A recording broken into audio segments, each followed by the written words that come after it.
But before the last step, a copy is sent to the Attorney General of Jamaica for final review and certification. 12.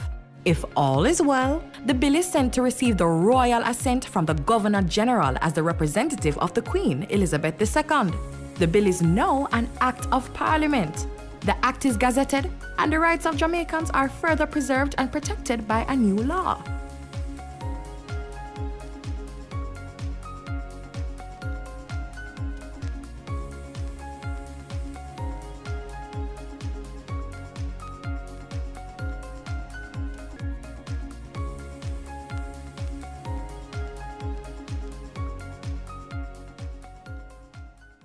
Jamaica, let's spread the word around to let the world know that we are proud to be one republic.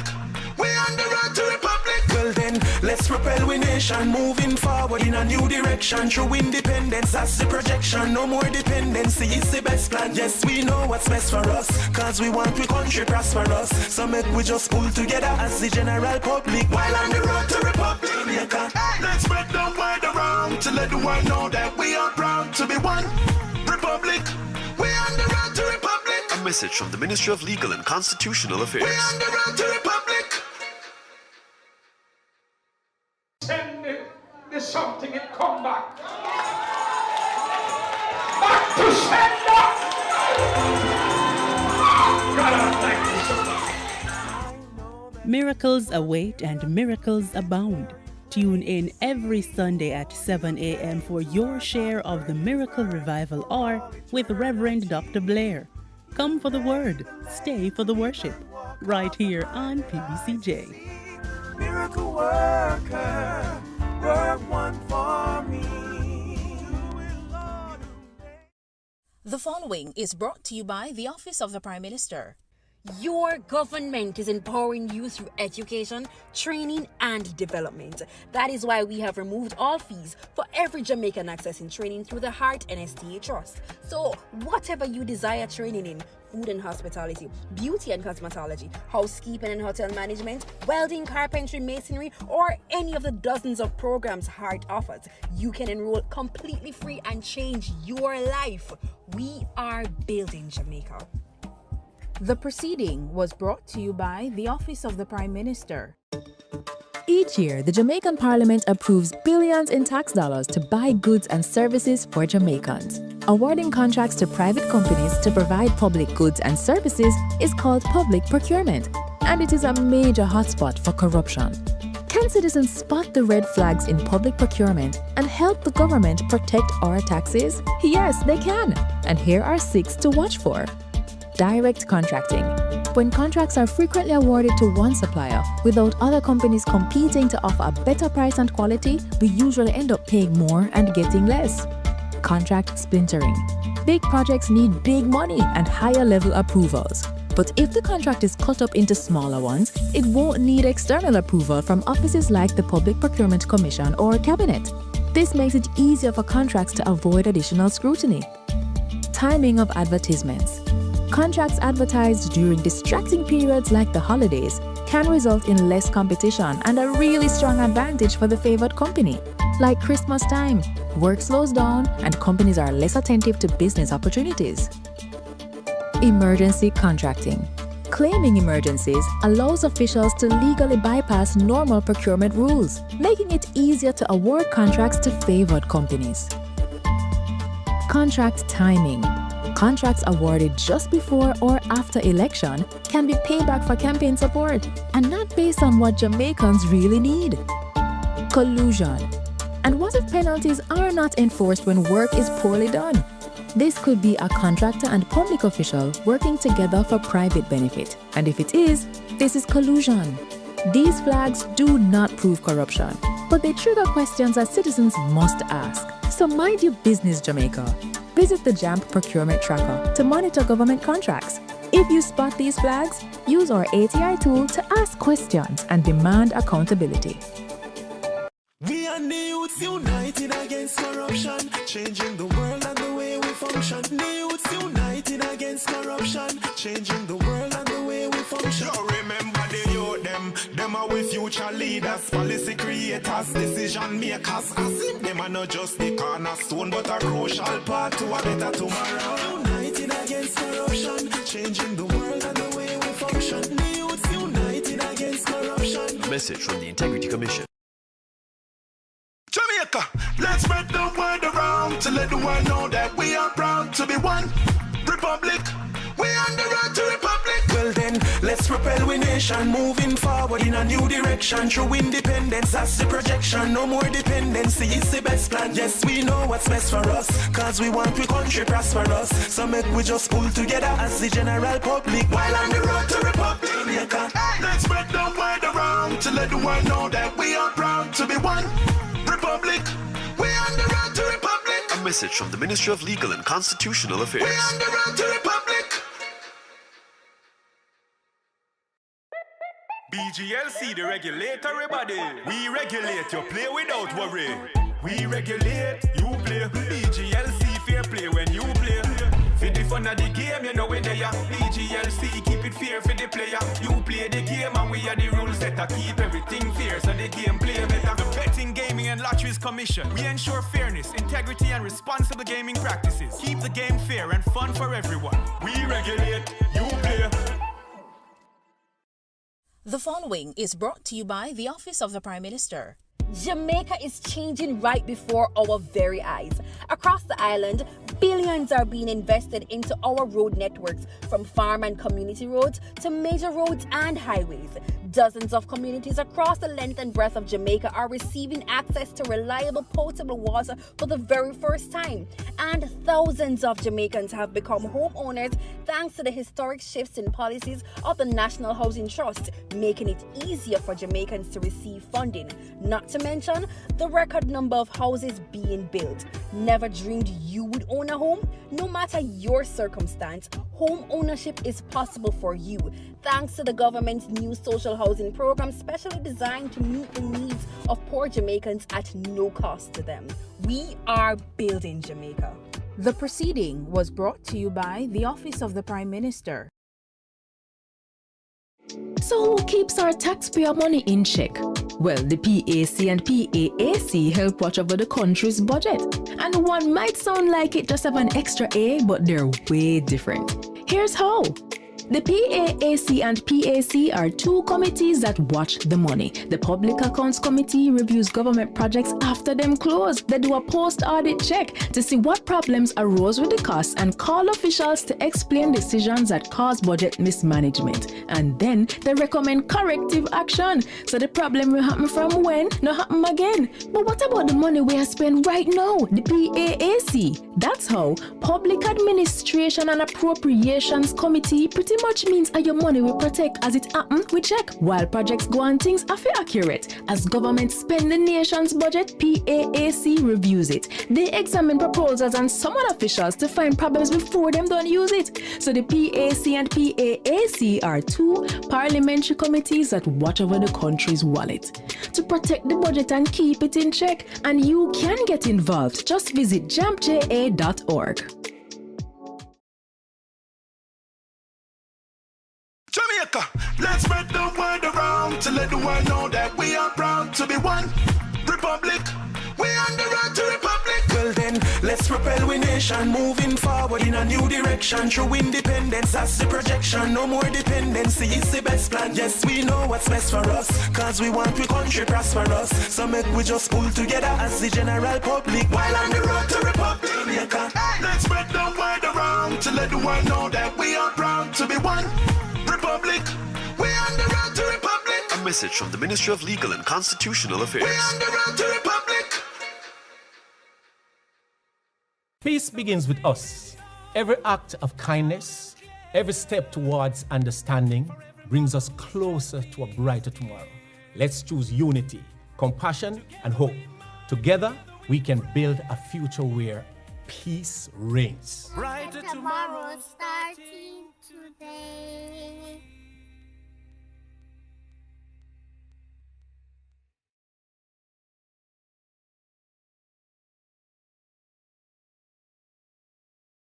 Peace begins with us.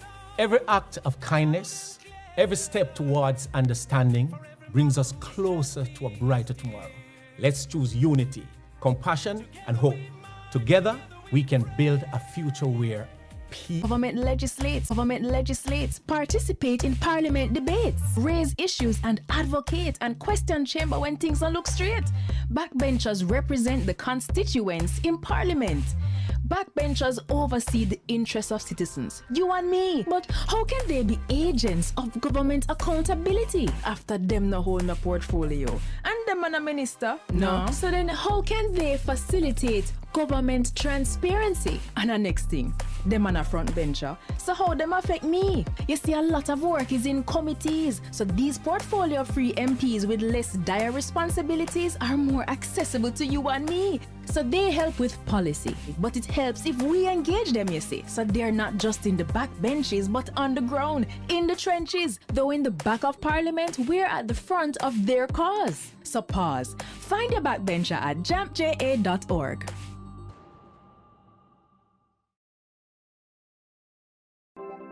Jamaica, I can help you protect our citizens. Jamaica Eye will play a part in increasing your public safety. Jamaica Eye is part of an island-wide network of camera surveillance systems designed to increase the safety of you, our citizens. If you have a camera system outside your home or office facing a public space, log on to JamaicaEye.gov.jm today. Jamaica Eye, we're all connected. The Ministry of National Security, creating a safer and prosperous Jamaica. The following is brought to you by the Office of the Prime Minister. To fight crime and violence in your country, your government. Prime Minister.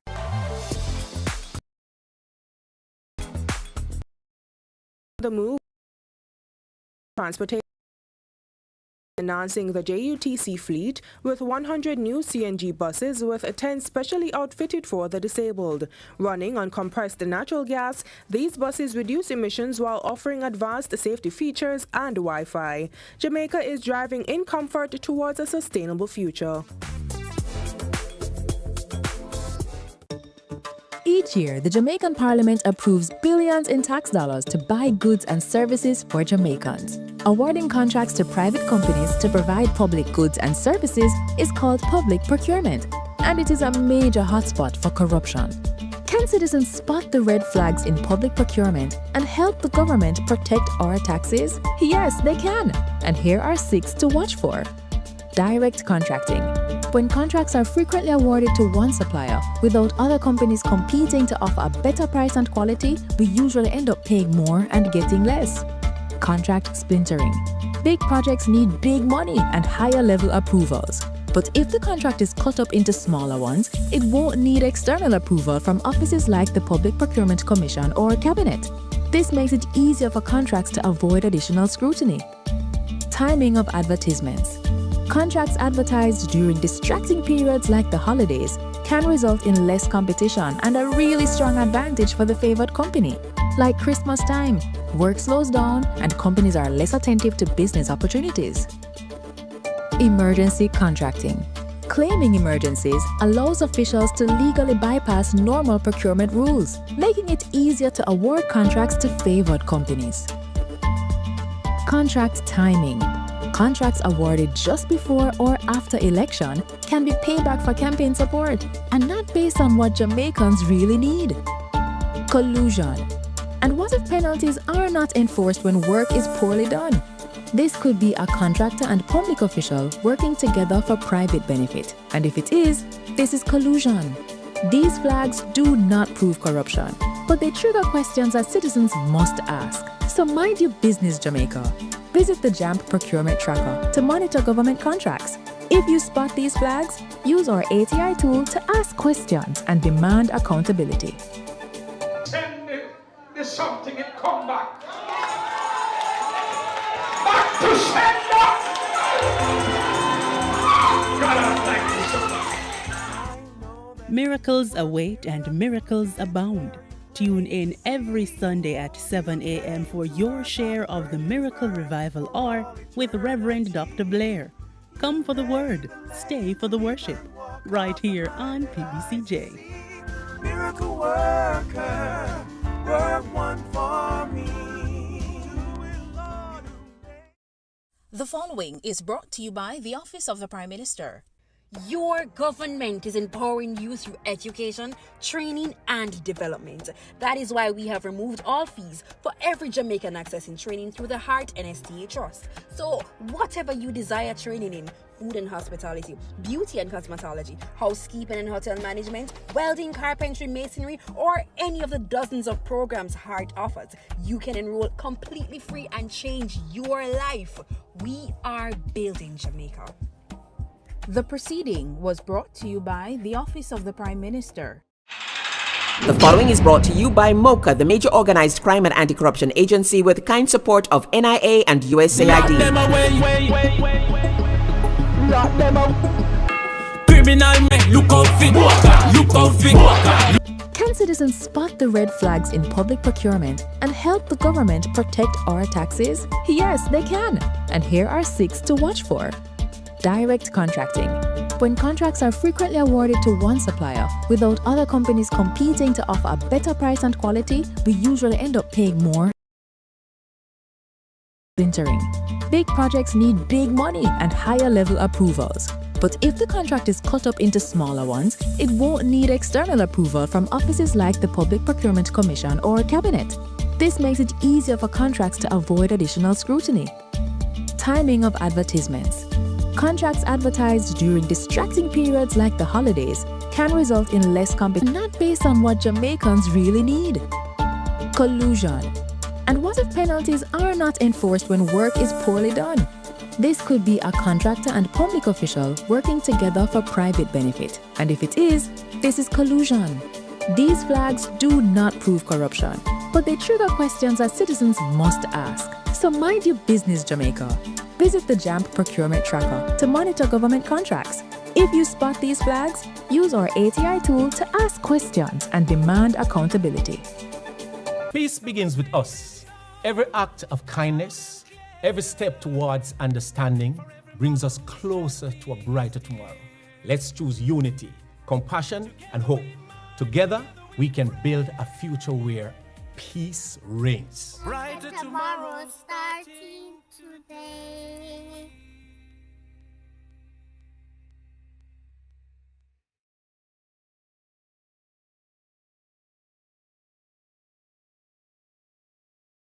Jamaica, let's spread the word around to let the world know that we are proud to be one republic. We on the road to republic. Well then, let's propel we nation moving forward in a new direction. True independence, that's the projection. No more dependency, it's the best plan. Yes, we know what's best for us.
Cook it up and make we steam it.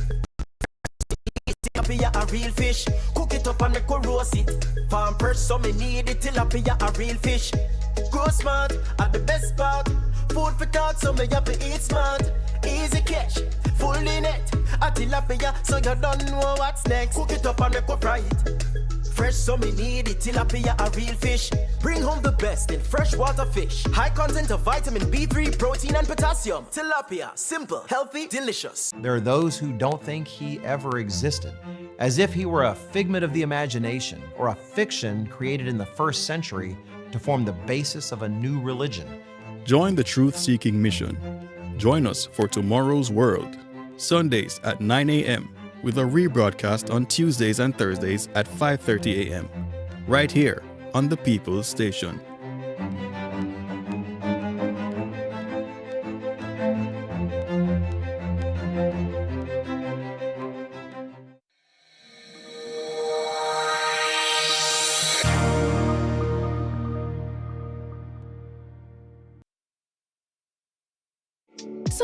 keeps our taxpayer money in check? Well, the PAC and PAAC help watch over the country's budget. And one might sound like it just have an extra A, but they're way different. Here's how.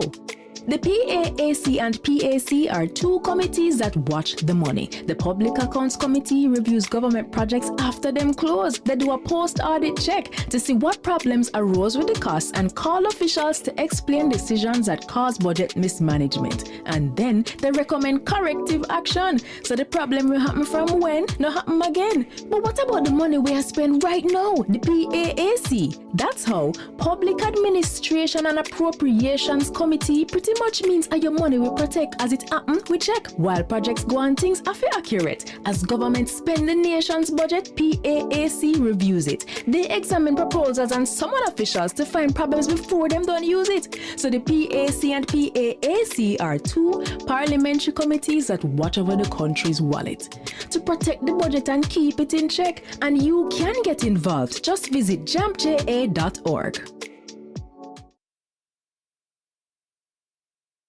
Jamaica, let's spread the word around to let the world know that we are proud to be one republic.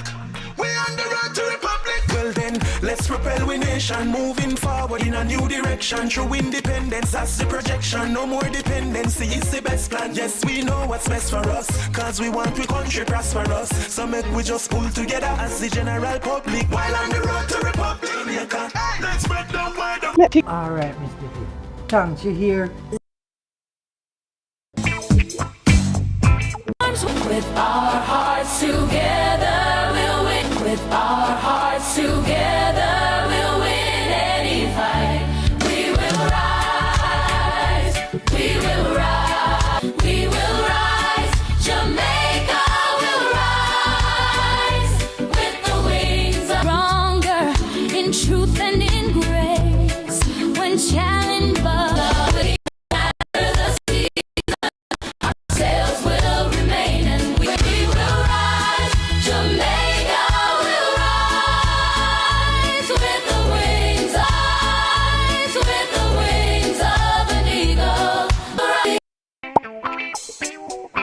Receiving access to reliable potable water for the very first time, and thousands of Jamaicans have become homeowners thanks to the historic shifts in policies of the National Housing Trust, making it easier for Jamaicans to receive funding, not to mention the record number of houses being built. Never dreamed you would own a home? No matter your circumstance, home ownership is possible for you thanks to the government's new social housing program, specially designed to meet the needs of poor Jamaicans at no cost to them. We are building Jamaica. The proceeding was brought to you by the Office of the Prime Minister. Hey, I'm Abijah, the Rootsman. Today, I want to talk to you about something powerful. Peace.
public weal, peace and tranquility of the island, and the uniting and knitting together of the hearts of all persons and estates within the same, in true Christian love and charity, one towards another, through Jesus Christ our Lord.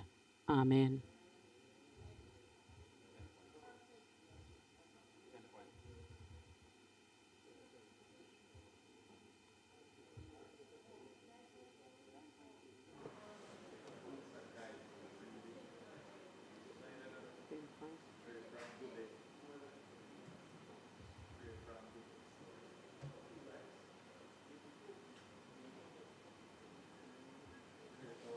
You may be seated.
This Honourable House now resumes its sitting.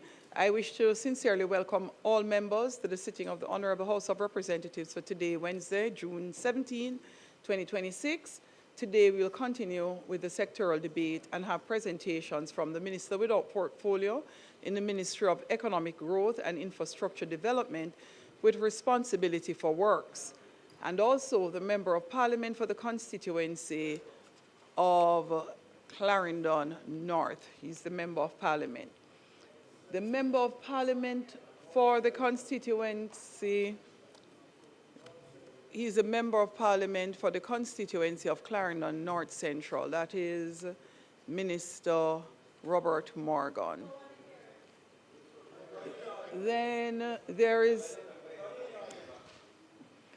the presentation from the Member of Parliament for the constituency for St. Anne South East, who will be here today as well.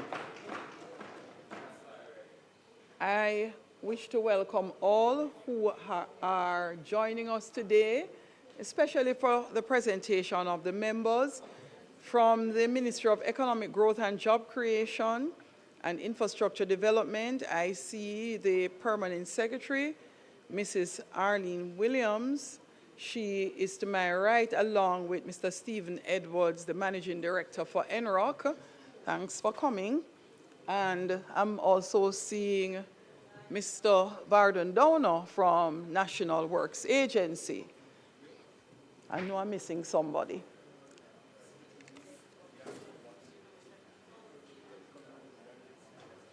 And Mr. Yannick Watson, Chief Technical Director for NROC as well, in the Ministry of Economic Growth and Job Creation. I see to my left Senator Rose Bennett Cooper, and former, from the government side, and former Member of Parliament, who is here with us quite often, Sharon Hay Webster. Visiting also, whom I would love to especially welcome, is the family of Dr. Russell, who will be presenting. His wife is here, and his children are here to give him support. And I know that members from both constituencies, both the constituency of Clarendon North Central and St. Anne South Eastern, would be here in the gallery.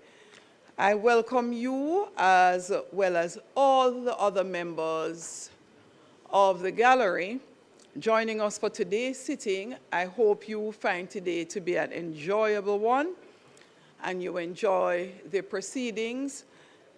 As usual, please remember the decorum required by visitors, no loud noise or clapping or disturbing the sitting of the House in any way.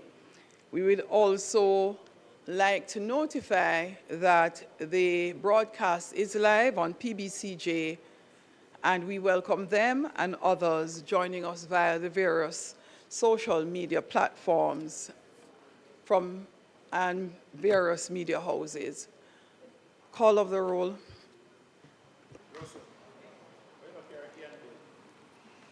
Mr. Clark, Mr. Green, Dr. Holness, Dr. Chang, Mrs. Williams, Mr. Bartlett, Ms. Grange, Dr. Tufton, Mr. Mackenzie, Mr. Montague, Mr. Vaz, Mr. Chuck, Mr. Charles Jr., Mr. Morgan, Ambassador Marks, Mr. Samuda, Dr. Wheatley, Mrs. Cuthbert Flynn, Mr. Terry Long, Mr. Witter, Mrs. Dalrymple Filbert, Ms. Morrison, Ms. Lee, Mr. Donovan Williams, Mr. Main, Ms. Crawford, Mr. Delroy Williams, Ms. Hamilton, Mr. Sivright, Mr. Azan, Mr. Brown, Dr. Brown-Burke, Mr. Buchanan, Mr. Bunting, Ms. Burchell, Dr. Campbell, Mr. Cousins, Mr. Crawford, Ms. Daly, Dr. Dawes, Mr. Golding, Mr. Gordon, Mr. Hales, Mr. Hines, Mr. Hines, Mr. Hilton, Mr. Jackson, Ms. Jess, Mrs. Malahoo Fort, Mrs. Miller Bennett, Mr. Morris, Mrs. Nita Garvey, Mr. Newell, Mr. Paulwell, Mr. Phillips, Ms. Perkis, Mr. Robertson, Mr. Robinson, Dr. Russell, Ms. Shaw, Mr. Smith, Mr. Dwayne Vaz, Mr. Warmington, and Ambassador Marks. Thank you, Madam Speaker. House Leader. Thank you, Madam Speaker. I'm going to ask for the suspension of the agenda and that we go straight to public business. Let me join you in welcoming those who are here with us from the Ministry of Economic Growth and Infrastructure Development, as they have come to hear the Member of Parliament for Clarendon North Central, who will be our first presenter in our sectorial debates, the Honourable Robert Morgan.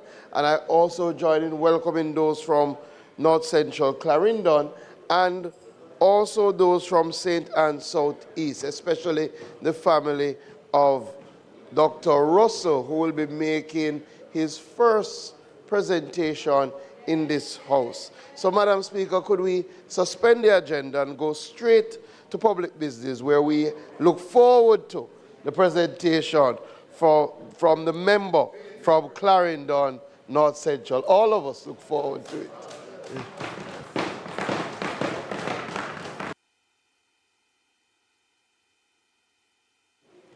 House, the question is that we suspend the items on the agenda, move to public business to take the debate in the sectoral debate as we usually do. Those in favor? Those against? The ayes have it. Let's make welcome to his feet the Minister in the Ministry of Economic Growth and Infrastructure Development.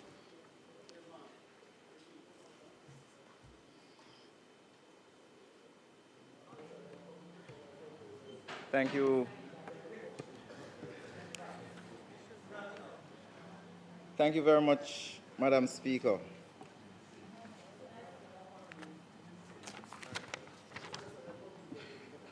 Madam Speaker, Permission to speak? I ask your permission to speak from a seat that is not ordinarily mine. Permission granted, Minister. Thank you. Madam Speaker, I also ask that you allow me to, at times in my presentation, use the Jamaican language, which is not normally allowed in the House. Thank you, Minister. Thank you Members, very much. the question is that the member be allowed to speak from time to time in a language that is the Jamaican dialect. Those in favor? Those against? The standing orders have been suspended, Minister, to allow you. Thanks for following the rules, Minister. Madam Speaker. Madam Speaker, I want to say that today I'm thankful. I am thankful for the privilege of serving the people of Jamaica. The works portfolio touches the daily life of every citizen, and the infrastructure challenge before us is not small. Neither is the government's ambition to meet it. In this portfolio, Madam Speaker, one quickly learns that the potholes come in many forms. Some are found on the road, others appear in politics. The responsibility of leadership, however, is to navigate both with patience, discipline, and a steady hand.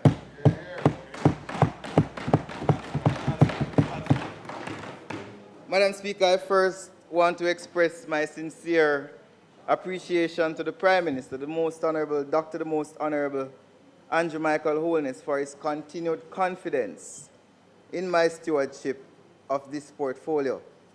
And member from Manchester, Northeast. In 2016, I had the pleasure of being appointed the youngest Director of Communications in the Office of the Prime Minister. In about 2022, I had the opportunity of being appointed the youngest Minister without portfolio with responsibility for information. And in 2024, I was appointed the youngest Minister without portfolio for works.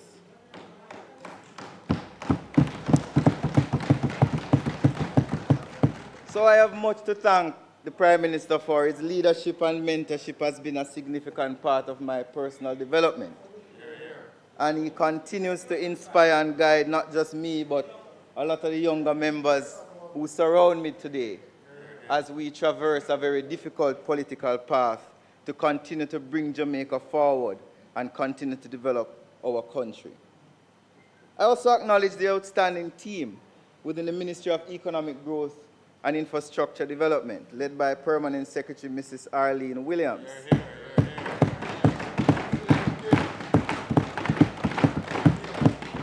Her steady judgment, administrative discipline, and commitment to excellence continue to support the execution of this broad and demanding portfolio. I thank her and her team who have worked really hard assisting me with late nights with this presentation. Also, to the National Works Agency team that is here. I see Mr. Down and I understand Mr. Hunter is on his way. And also Mr. Shaw from the National Road Operating and Construction Company. Thank you very much for the support you have given me over the last 2 years. To the people of Clarendon North Central, thank you for your confidence you continue to place in me to keep me grounded, focused, and accountable. You remind me every day as your youngest ever MP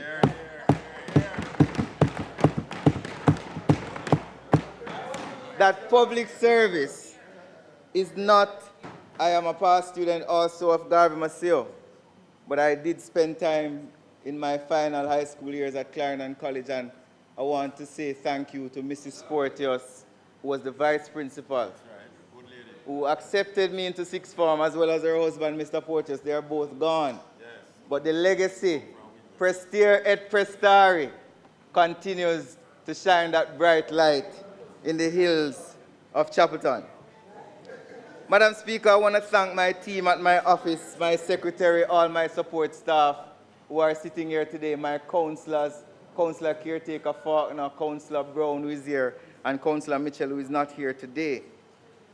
I also want to thank my parliamentary colleagues on both sides of this house.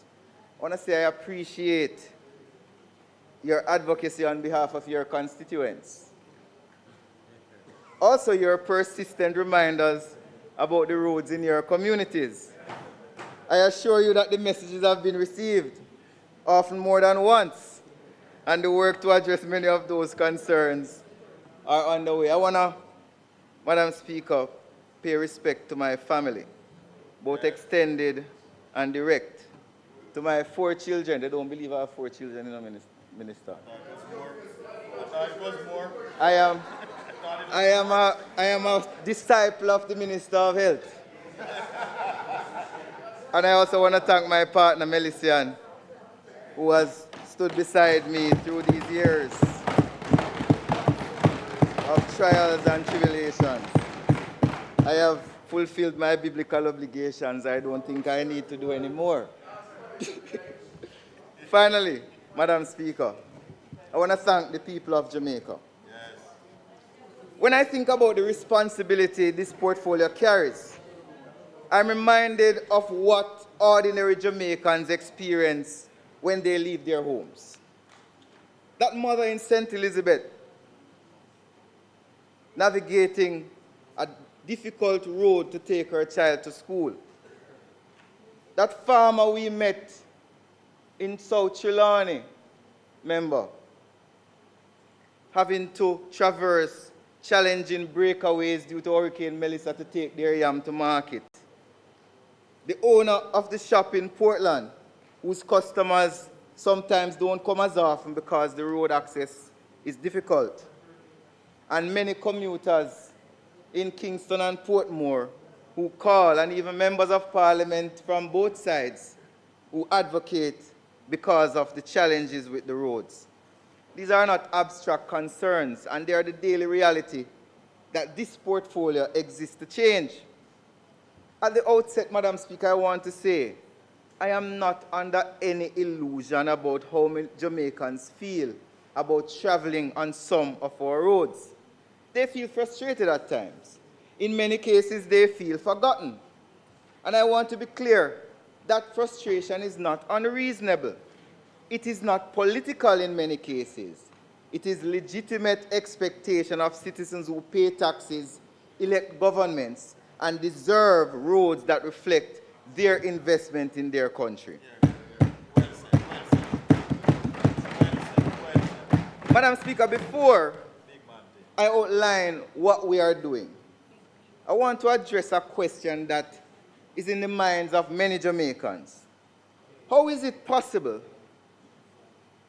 that a government can invest billions of dollars in roads, and yet the average Jamaican, in many cases, still feels that roads are in a deplorable state? Madam Speaker, to understand why roads are in the condition they are, Jamaicans must understand something that goes far deeper than potholes. The state of our roads is not simply an engineering problem. It is a physical legacy of decades of economic mismanagement. That's right, that's right. When a government borrows beyond its means, when interest rates cost once consume nearly 70 cents of every dollar collected in taxes, when the wage bill crowds out every other category of spending, infrastructure does not get funded. That's right. It gets deferred. True word. Year after year, budget after budget, the rehabilitation that should have happened did not happen. The drainage that should have been upgraded was not upgraded. The bridges that needed to be replaced were not replaced. It is for that reason, Madam Speaker, that I, as a Minister of Works, now has the privilege of putting in 55 bridges. No other minister has ever put 55 bridges. But the flip side of this minister having to put in 55 bridges, Madam Speaker, means that there needs to be 55 bridges put in. Who replaced the bridges before me? Where was the money to replace the bridges before me? For decades, including long periods under the PNP administrations, Jamaica carried one of the highest debt to GDP ratio in the world. The financial sector collapsed. FinSac wiped out savings and businesses and the future of many generations of Jamaicans, of an entire generation. As the debt spiral followed and consumed fiscal resources that should have been used to build roads, schools, hospitals for the period. Madam Speaker, I expect, and I'm not surprised, at the retort from members of the opposition. The JLP has been in power for a decade, they will proclaim. Why haven't you fixed it? Madam Speaker, when we took office in 2016, the debt to GDP ratio was above 120%. The unavoidable fiscal task was to stabilize the economy and arrest the debt trajectory. Without that foundation, nothing else was possible.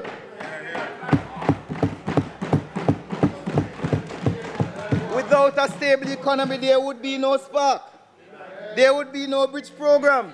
There would be no perimeter road. No highway investment, Madam Speaker. You cannot build a house on crumbling foundations. And you cannot build an economy, and you cannot build infrastructure on a broken economy. Madam Speaker, then came COVID-19, which collapsed the tourism sector and devastated revenues, costing us years of hard-won progress. Then came the global supply chain disruptions and inflationary shocks that drove up the cost of fuel, asphalt, steel, and equipment, meaning the same dollar was building less roads. But who can forget Beryl? Then came Raphael.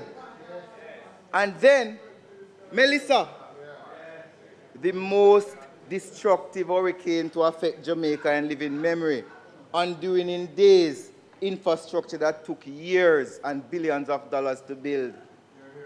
The member from Southwest St. Elizabeth knows exactly the roads we built that are now gone. $80 million worth of roads disappeared in 2 days. Madam Speaker, it is only within the last year that Jamaica's debt to GDP ratio has returned to the level seen in the mid-90s. Let us think about that for a second. I was born in 1981. Young boy. It is for my entire lifetime, adult life, Jamaica's debt to GDP ratio has been at the level of the post-FinSac era. Oh, yeah. And it was only in 2025, That's right. when I am now 45, that the debt to GDP ratio has gone back to where it was before FinSac. That's right. That's right. Rough. This is how long it has taken to undo the damage, Madam Speaker. Not 10 years, not 20 years, an entire generation. And yet, even against this backdrop, this government has found the fiscal space to launch the largest road rehabilitation in Jamaica's history. To advance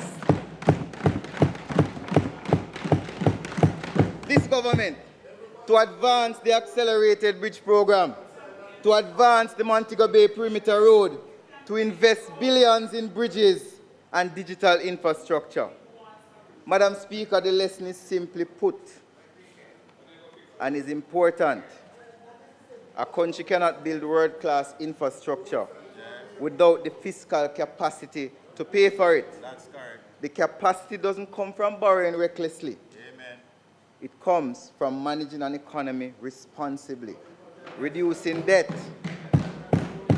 stabilizing the currency, controlling inflation, and creating the conditions under which tax revenues can be directed towards national investment rather than consumed by interest payments and wages. Decades of underinvestment, Madam Speaker, cannot be undone overnight, not in the middle of a pandemic, not while absorbing back-to-back hurricanes, not while global inflation is driving up the price of every ton of asphalt. But under this government, rest assured, they will be undone systematically, deliberately, with fiscal discipline and pragmatically. With fiscal discipline, we have demonstrated that with sustained investment, that discipline has been made possible.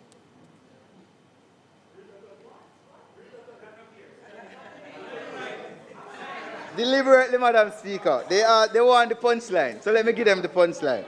Madam Speaker, with fiscal discipline, we have demonstrated that the sustained investment that discipline has made possible.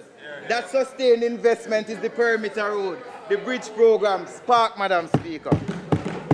You asked for the punchline, so I give it to you. Madam Speaker, the road to better roads runs directly through a well-managed economy. Jamaica has spent the last decade building that economy. Madam Speaker, when this administration took on this challenge, it did not start from zero. It started from a massive infrastructure deficit created by decades of underinvestment. That's true. We are digging out from that deficit while managing stronger storms, higher construction costs, global supply shocks, and rising public expectations.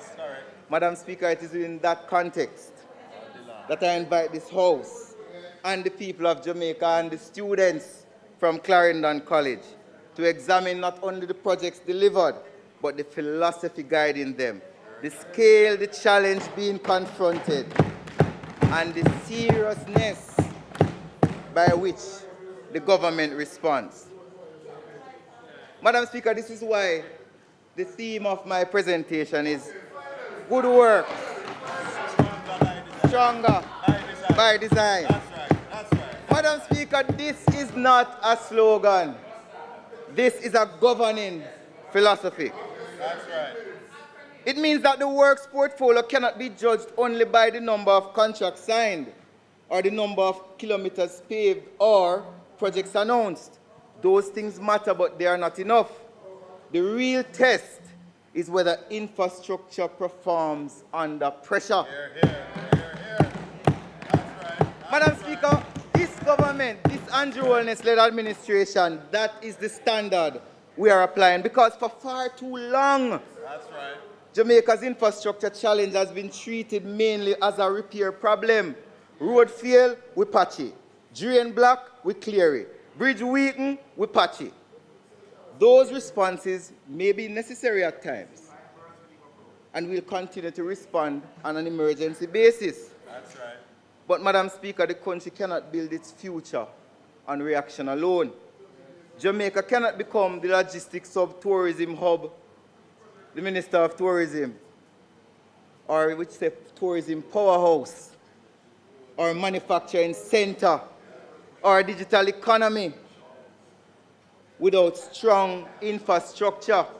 Madam Speaker, strong infrastructure is not decoration, it is development. That's right.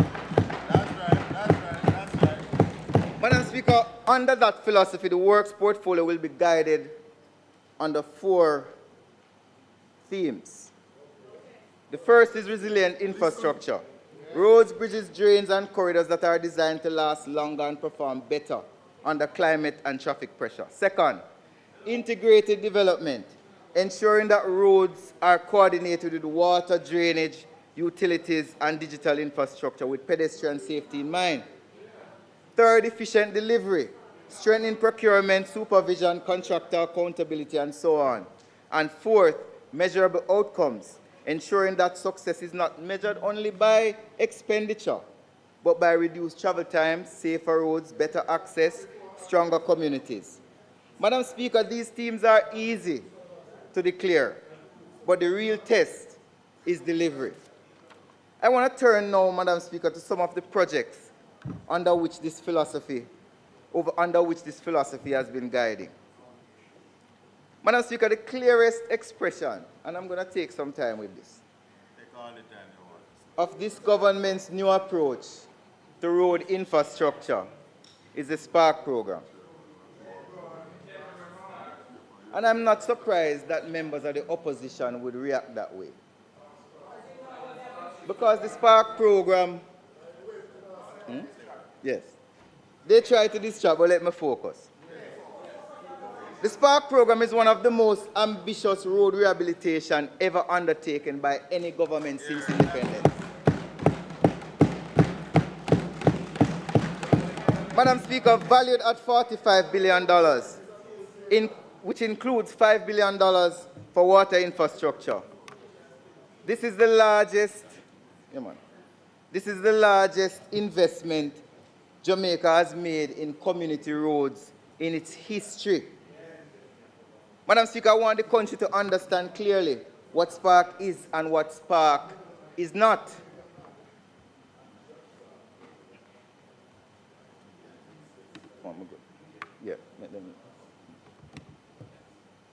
Madam Speaker, I want the country to understand clearly what Spark is and what Spark is not. Madam Speaker, Spark is not a patching program. Madam Speaker, Spark is not a temporary repair exercise. That's right. It is not an attempt to spread a little asphalt everywhere and pretend the road problem has been solved. That is correct. Spark is a rehabilitation and reconstruction program built on modern engineering standards, improved drainage, stronger pavement structures, better utility coordination, and long-term value for money. Madam Speaker, when I was a child, and I used to see the PWD man them come, and when them lay the asphalt, it never thick like this. This is the Spark standard, Madam Speaker. That's right.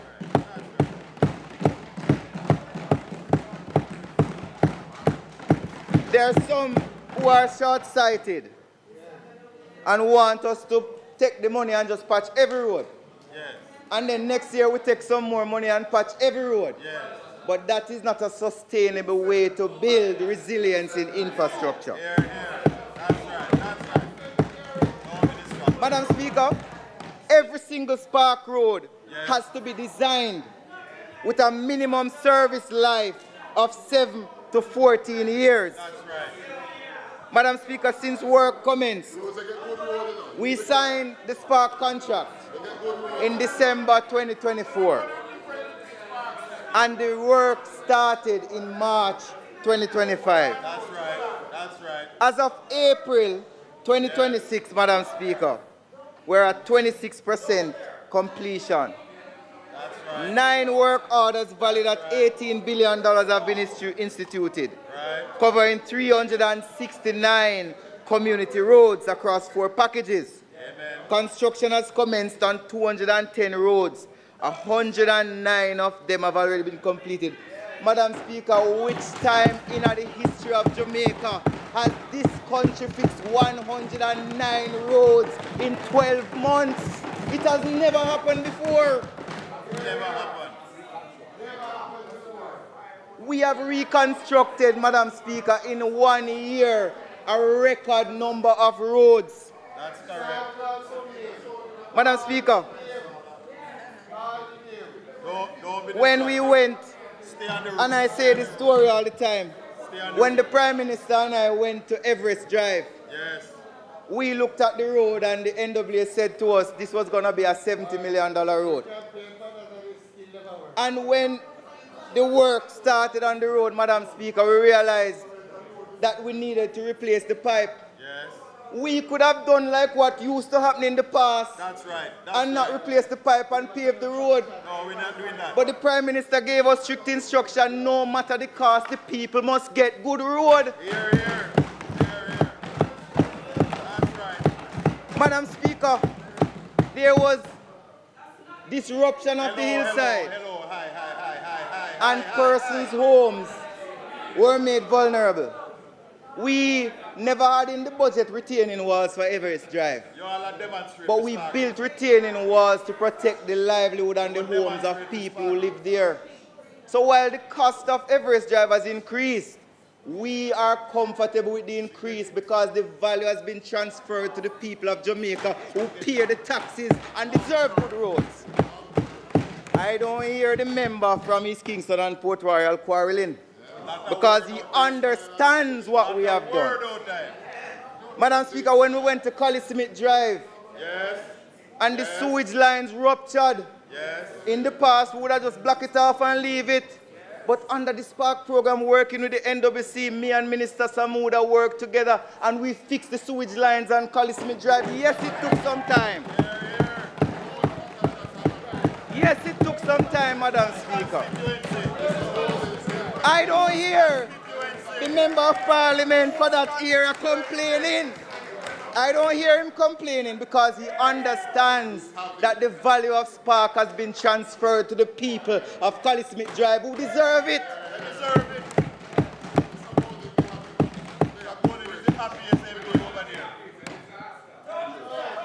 Madam Speaker,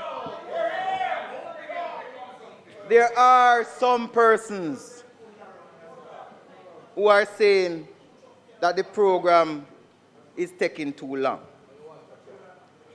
The Spark program is a contract for a 2-year period with a 1-year defects liability period. No road will be handed over to the government under the Spark program unless it is approved by the independent consultant who have to inspect all the roads before they are handed over. Madam Speaker, if the road is handed over and we discover that by the acts or omissions of the contractor something happened to the road, the contractor is obligated to go back and fix the road. It's the first time, Madam Speaker, that community roads, parish council roads are getting this standard. So to the people of Jamaica, I say, if Spark don't reach here yet, we're coming. And to the people who have Spark and are asking when it's going to finish, we are doing the work properly, so when we are finished, you will be happy that your tax dollars were well spent.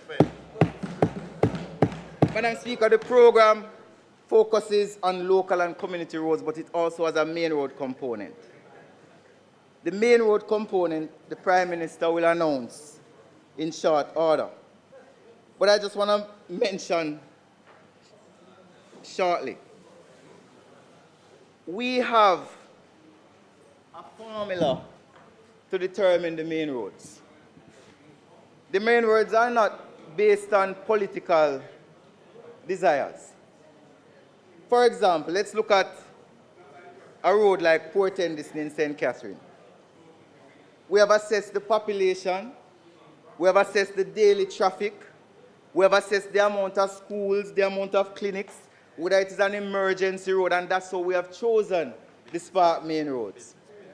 The Spark main roads are the arteries that drive economic activity in Jamaica, and they're going to be fixed at the same standard that the other roads are being fixed, a standard that is an international standard. That's right, that's right.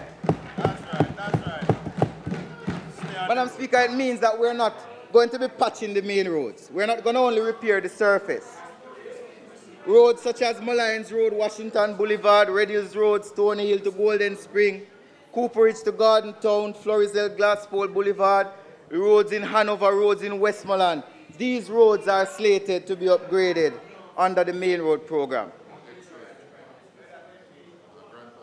Madam Speaker, Spark is not only building community roads, yes, it's building main roads that carry daily movement of the country. Also want to address the question of fairness. The roads under Spark were not selected in secret. No. As a matter of fact, they were selected before my time. That is correct. Under a transparent process led by the SDC and the Constituency Development Fund. That is correct. The meetings were advertised. Yes. Churches came, civil society groups came, All roads go. opposition came, government came, Yes. and the roads were invited. selected. Dr. Charles invited. The project pipeline, Madam Speaker, was developed through island-wide consultations. That's correct. And we are proud that for the first time in the history of Jamaica, the people were consulted on which roads they think were the roads to be repaired. This has never happened before. No government has had a national program to consult with the citizens to ask which roads do you think is most important to you.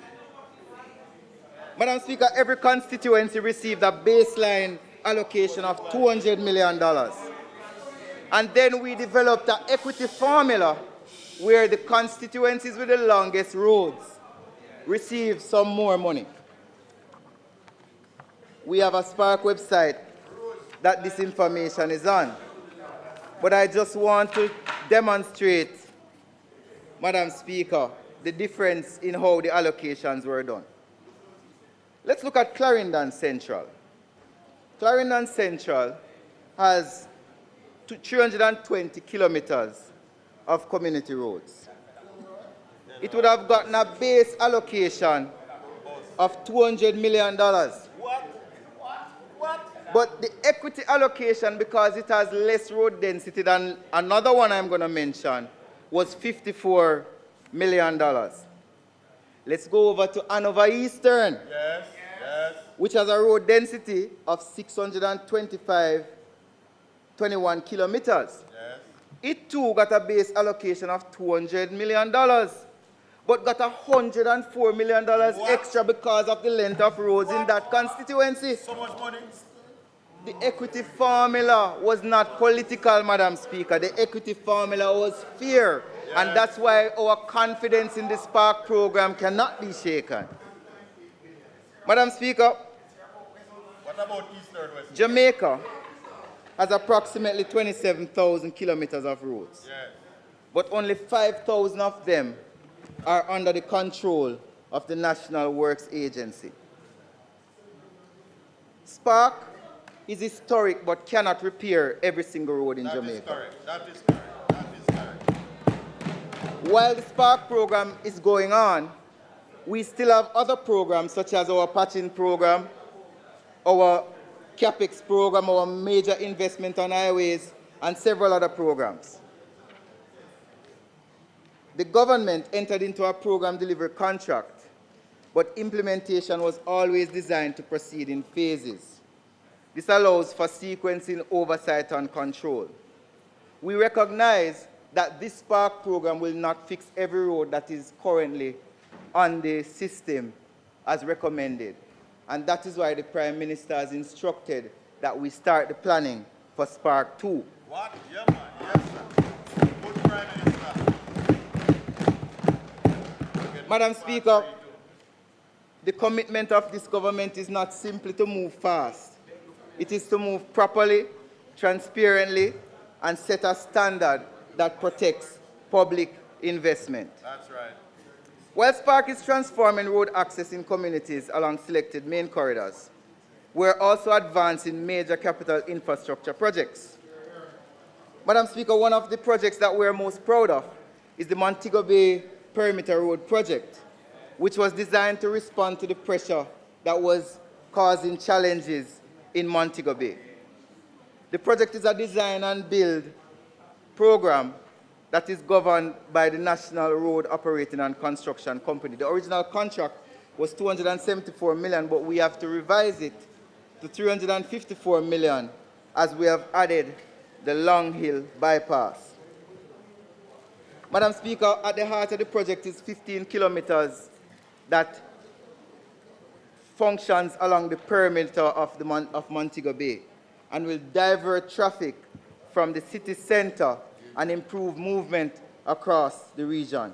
Madam Speaker, there were many calls of persons stuck on Howard Cook Boulevard for 2 hours who may not have business in Montego Bay but had to traverse through Montego Bay to go to Hanover or Westmoreland. Madam Speaker, we are proud of the Montego Bay Perimeter Road. That's right. That's right. Madam Speaker, complementing the Perimeter Road is the Long Hill bypass. Game changer. We have upgraded it from a 2-lane concept to a 4-lane facility with median barriers.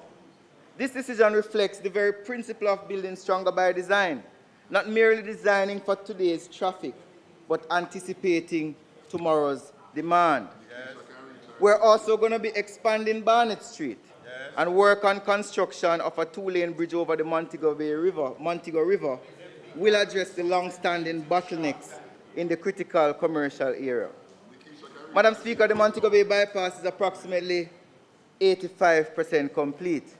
And we expect, I see the head of NROC here, Prime Minister, we expect that by September, October, you will be walking into St. James to cut the ribbon for the Montego Bay perimeter road.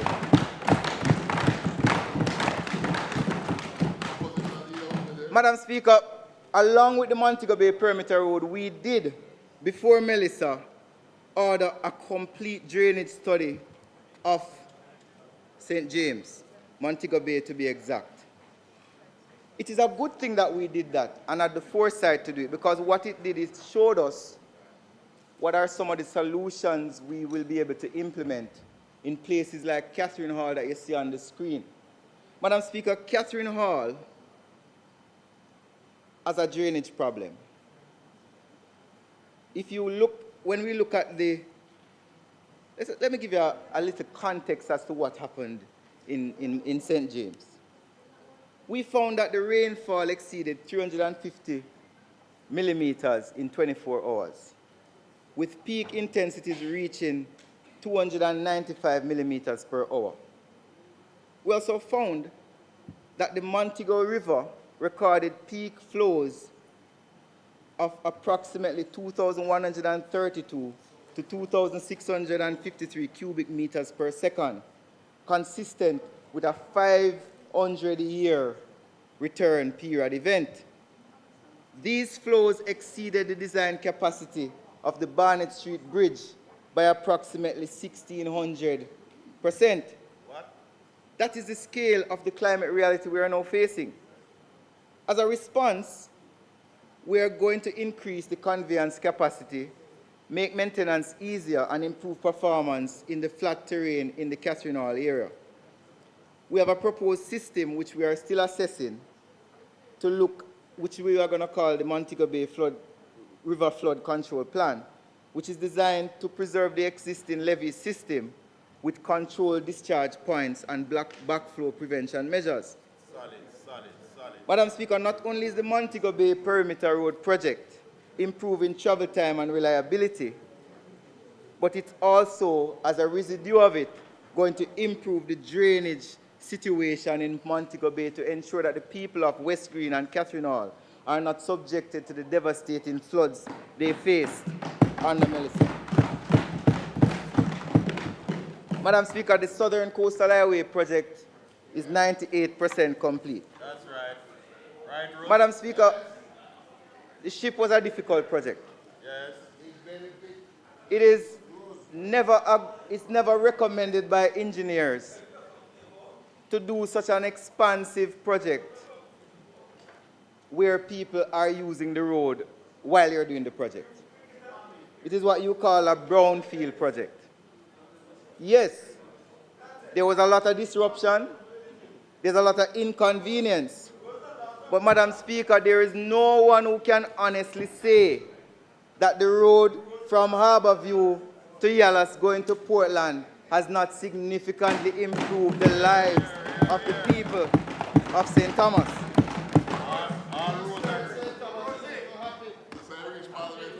Madam Speaker, if you look on Google, Prime Minister, you will see that Google has already named the road the Paul Bogle Highway. And I don't know if a member of Google is in the cabinet, but last year before the elections, cabinet did approve the renaming of a section of the highway to the Paul Bogle Highway, and I am aware that the Prime Minister will be cutting another ribbon, member from St. Catherine, in renaming that section of the road the Paul Bogle. We just have to walk on a cut ribbon. We can't help it. Madam Speaker, the South Coast Highway Improvement Project has changed lives. Yeah, man. It is 98% complete, but we still have a lot of work to do. It is not just a road. It has sewage, not sewage. It has sewage, but it also has water line. It is not normal, Madam Speaker. Normal, Madam Speaker, in Jamaica's history, for such intense infrastructure to be put into an area that is not as developed. But the reason why we did it is we know that people wanted to develop St. Thomas.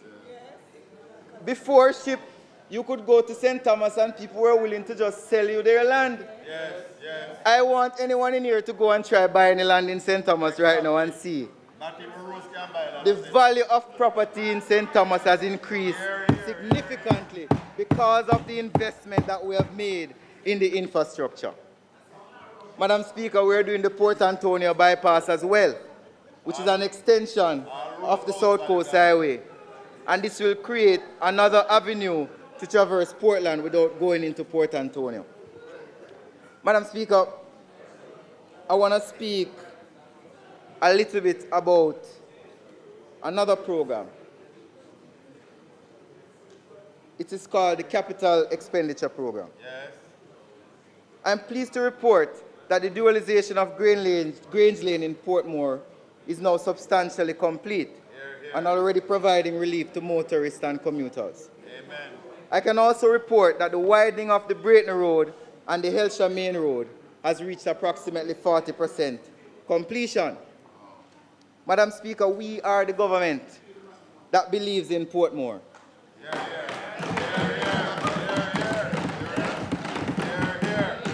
We believe that the road network in Portmore must be strengthened to support growth, commercial activity, public transportation, and future development.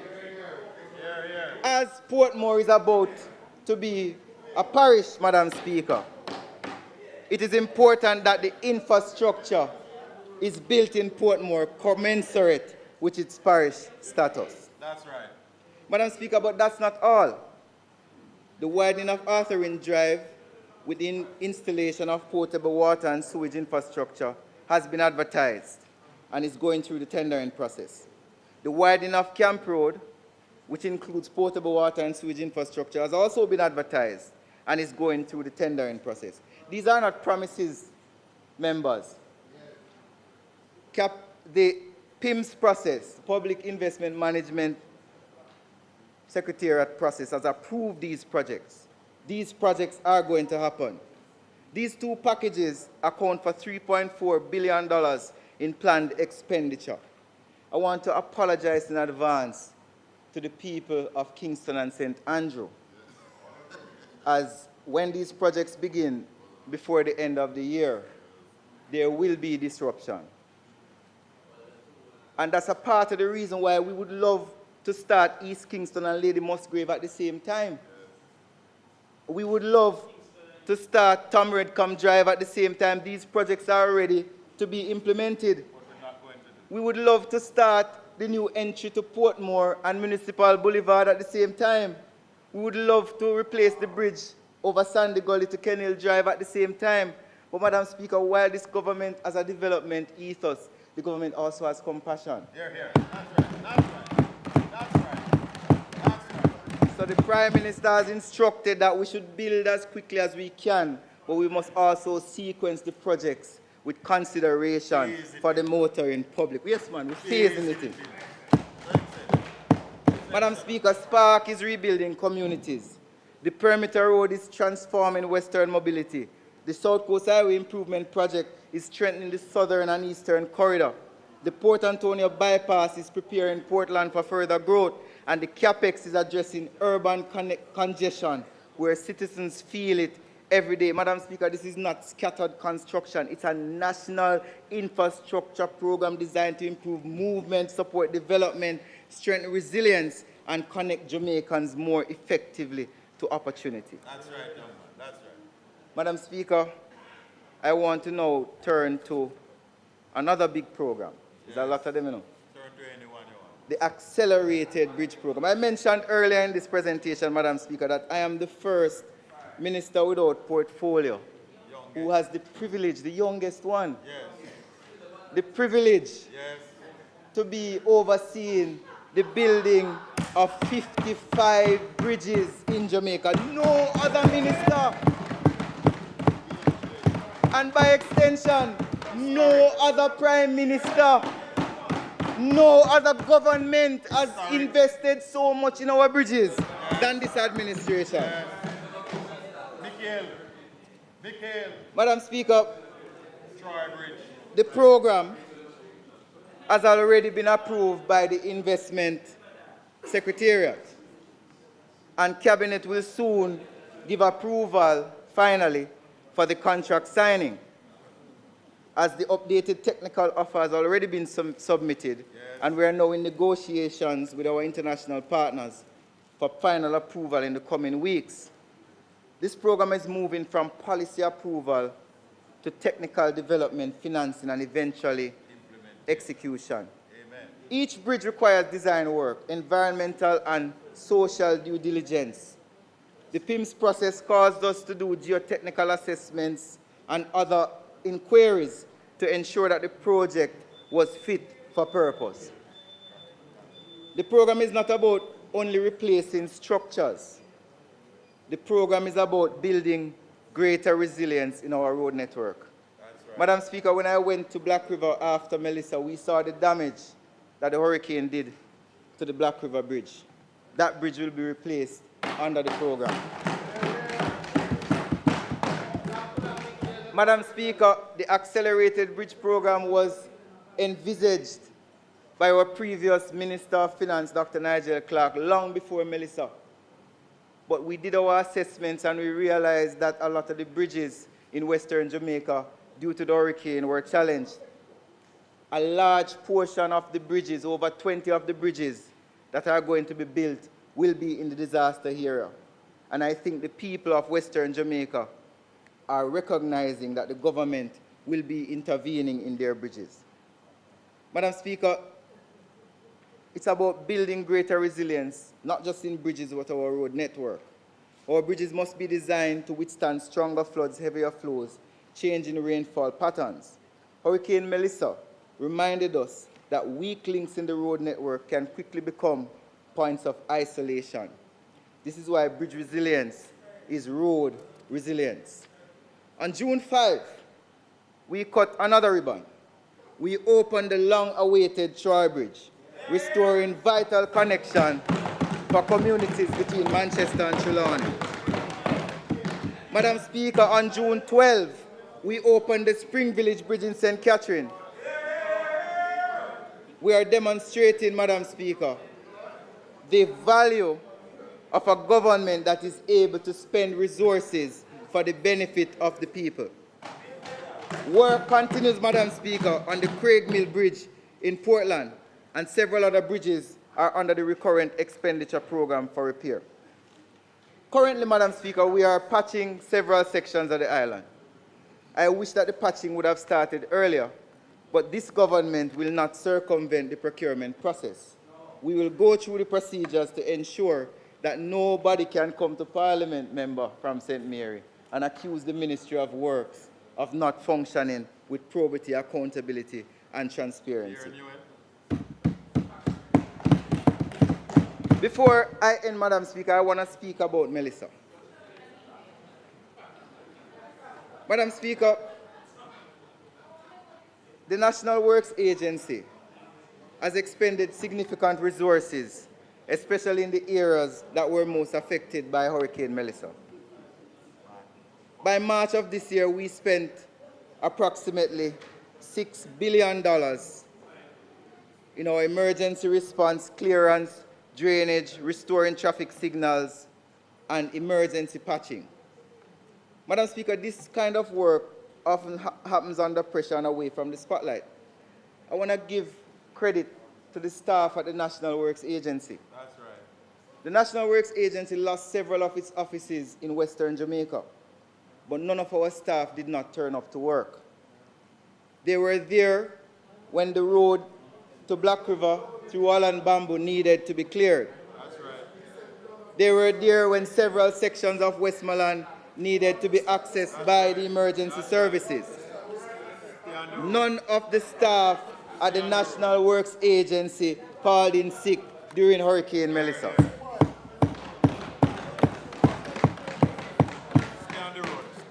Madam Speaker, as a testament to the planning of this government through the Ministry of Economic Growth and the National Works Agency, no less than a representative from the World Bank commended the government on opening the roads. 85% were open within 5 days. That was a record.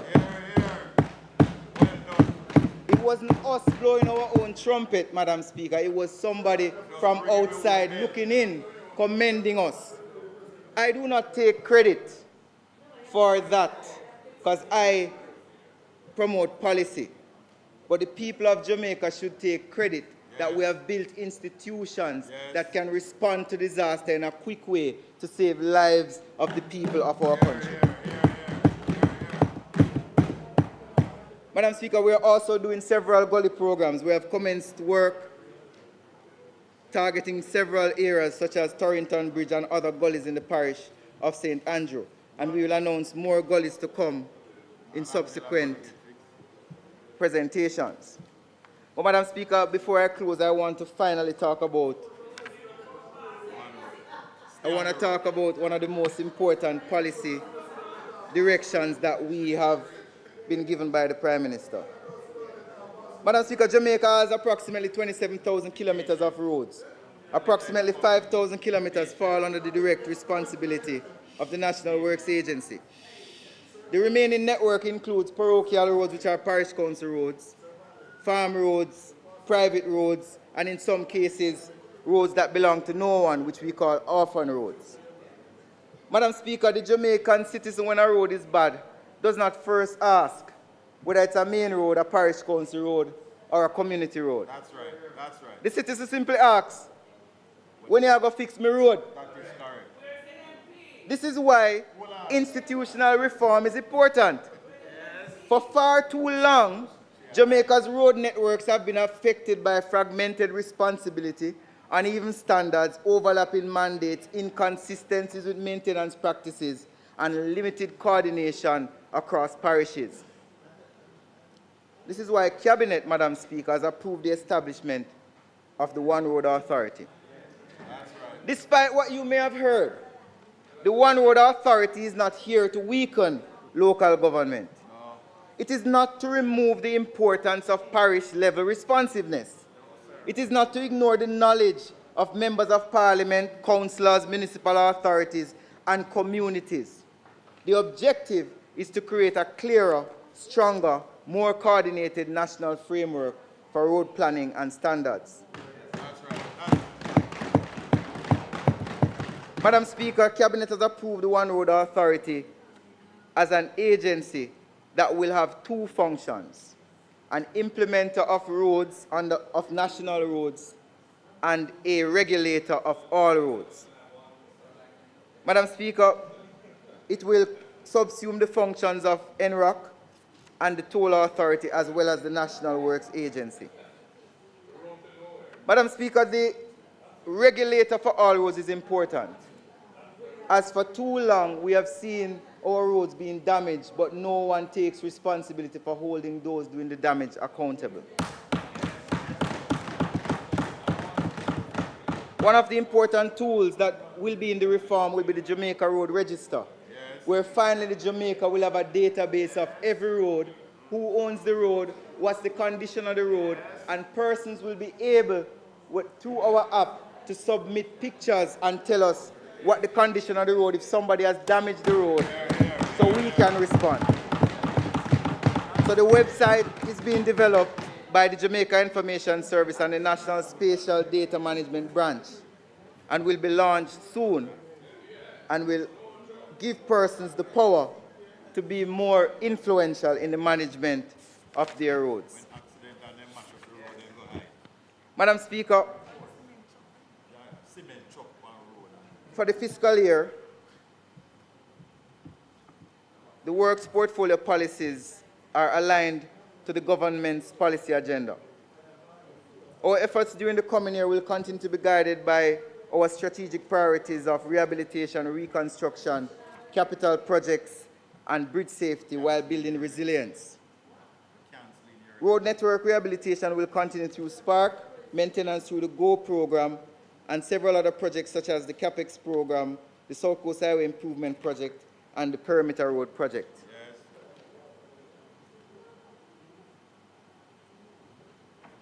Madam Speaker, on the capital side, we have spent so far approximately 22% of our capital budget, with allocations to Spark, SHIP, the bridge, the Troy Bridge, and the dualization of the Brayton and Helsha Main Road.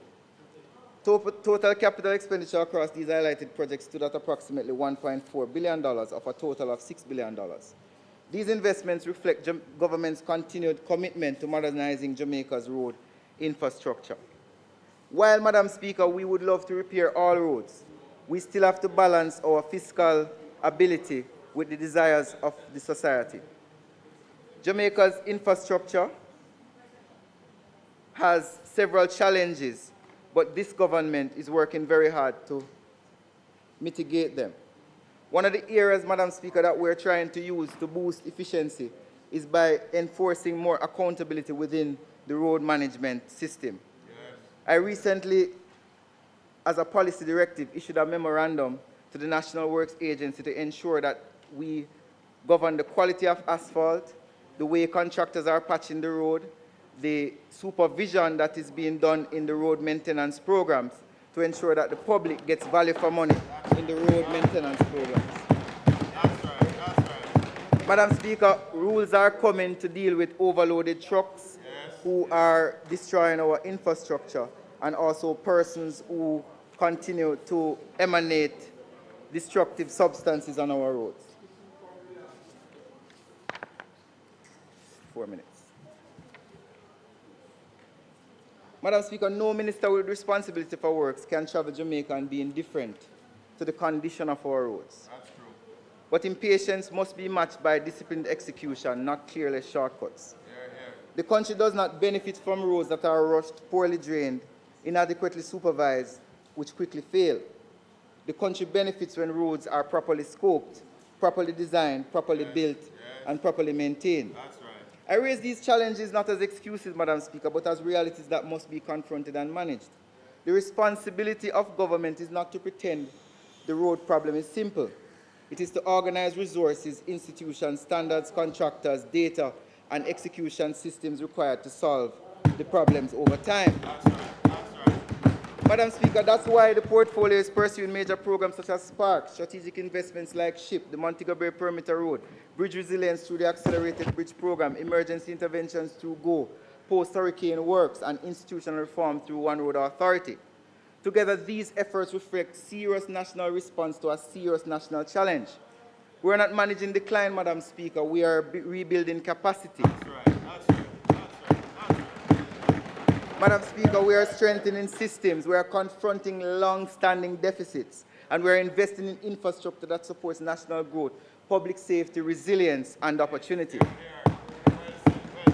Madam Speaker, to conclude, taken together, these projects, investments, priorities, reforms, challenges, and preparations I have outlined today tell one clear story. A government that is building under pressure, but delivering with consistency.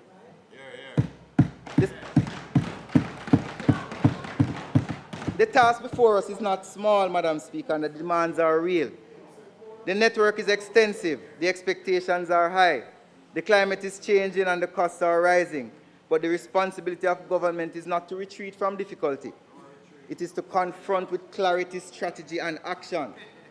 At its heart, this work has never been only about asphalt, concrete, steel, and machinery. It is about people.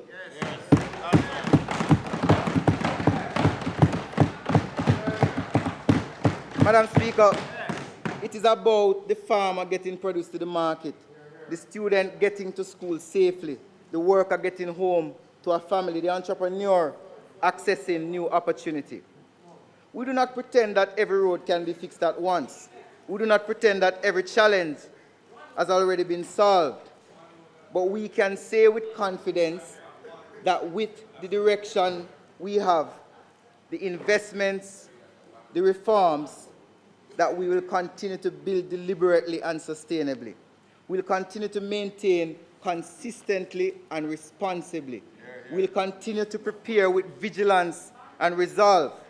And we'll continue to invest in infrastructure that does more than serve the present, but strengthens the future. Madam Speaker, good works, stronger by design, is not simply the theme of this presentation. It is the standards we must now hold ourselves to. Better roads, stronger bridges, smarter drainage, modern systems, clear accountability. Jamaica better connected to itself and better prepared for the future. This is the commitment of this government. That is the mission of this portfolio. And with discipline, partnership, good leadership of our Honorable Prime Minister, this is the Jamaica that we are building. Thank you, Madam Speaker.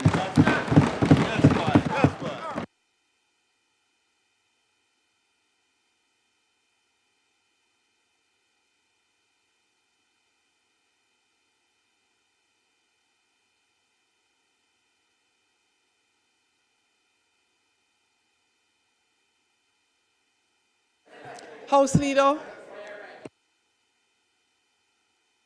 I apologize, Madam Speaker. I want to advise colleagues that based on the requests and the current season, that the Prime Minister has approved an additional amount of $1 million to each Member of Parliament, which is also in aid of our independence celebration. So you will be notified when that letter will be delivered to you. Thank you very much, Madam Speaker. And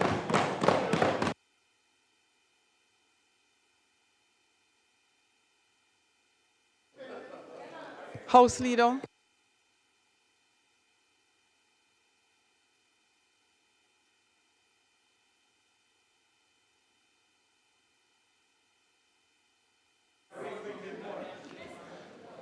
Madam Speaker, we thank the Minister of Works for his continued good works that will be shown right across the length and breadth of Jamaica. And we now turn over to Dr. Kenneth Russell, the member from St. Anne South East, for his maiden sectoral presentation.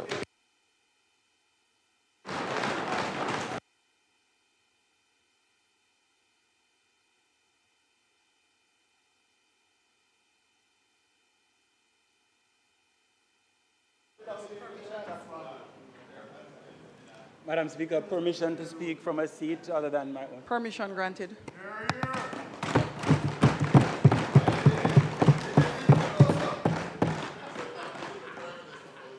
I rise, Madam Speaker, for my first contribution to a sectoral debate. I'm deeply conscious that no one arrives at this moment by himself. So I want to thank everyone, but especially the Almighty God above for his boundless blessings. The people of Southeast St. Anne who have given me the privilege of serving as their Member of Parliament.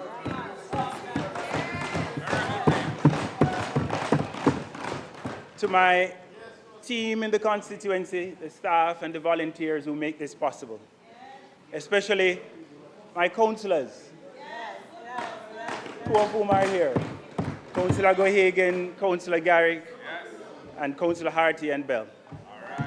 I want to thank the party leader for your trust and your support, Mr. Golding. Now, if you know me, you know that family means everything. So I want to big up my family because they have been there throughout. But Madam Speaker, every day I feel I have won 100 billion because I got me a good woman. 21 years of marriage.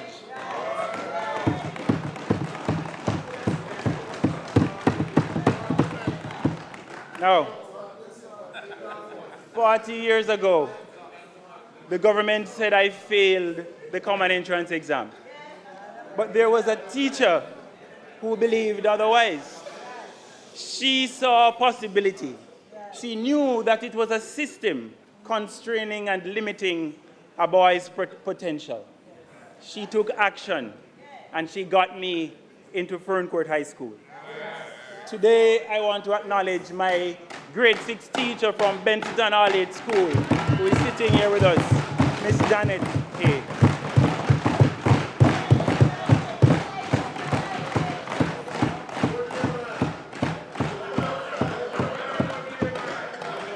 But in many ways, Madam Speaker, this entire presentation is about that principle, the transformative belief, the transformative power of belief. Belief in people, belief in communities, belief in possibilities. So I speak today on rural development, which addresses the location and conditions in which people live. And I also speak on community development, which strengthens the capacity of people to shape the conditions under which they live. The future of Jamaica demands and depends on our ability to advance both of these agendas simultaneously. So, Madam Speaker, today I will prosecute one simple charge. My charge is not that the government has done nothing. It might be only 2%, but they've done something. Some roads have been rehabilitated, water projects undertaken, and some programs, even in 9 Mile, implemented. But my charge, Madam Speaker, is much more serious. My charge is that rural and community development have been abandoned as a priority by this government.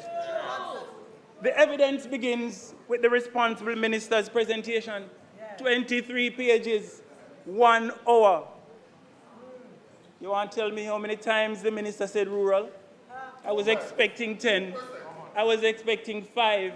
I was expecting 4. I was expecting 3. I was expecting 2. And then I said I would settle for 1. I couldn't find it. 0. The responsible minister said it 0 times. But the larger issue is whether rural development exists as a philosophy of the government and whether it is part of the vision for national development. Madam Speaker,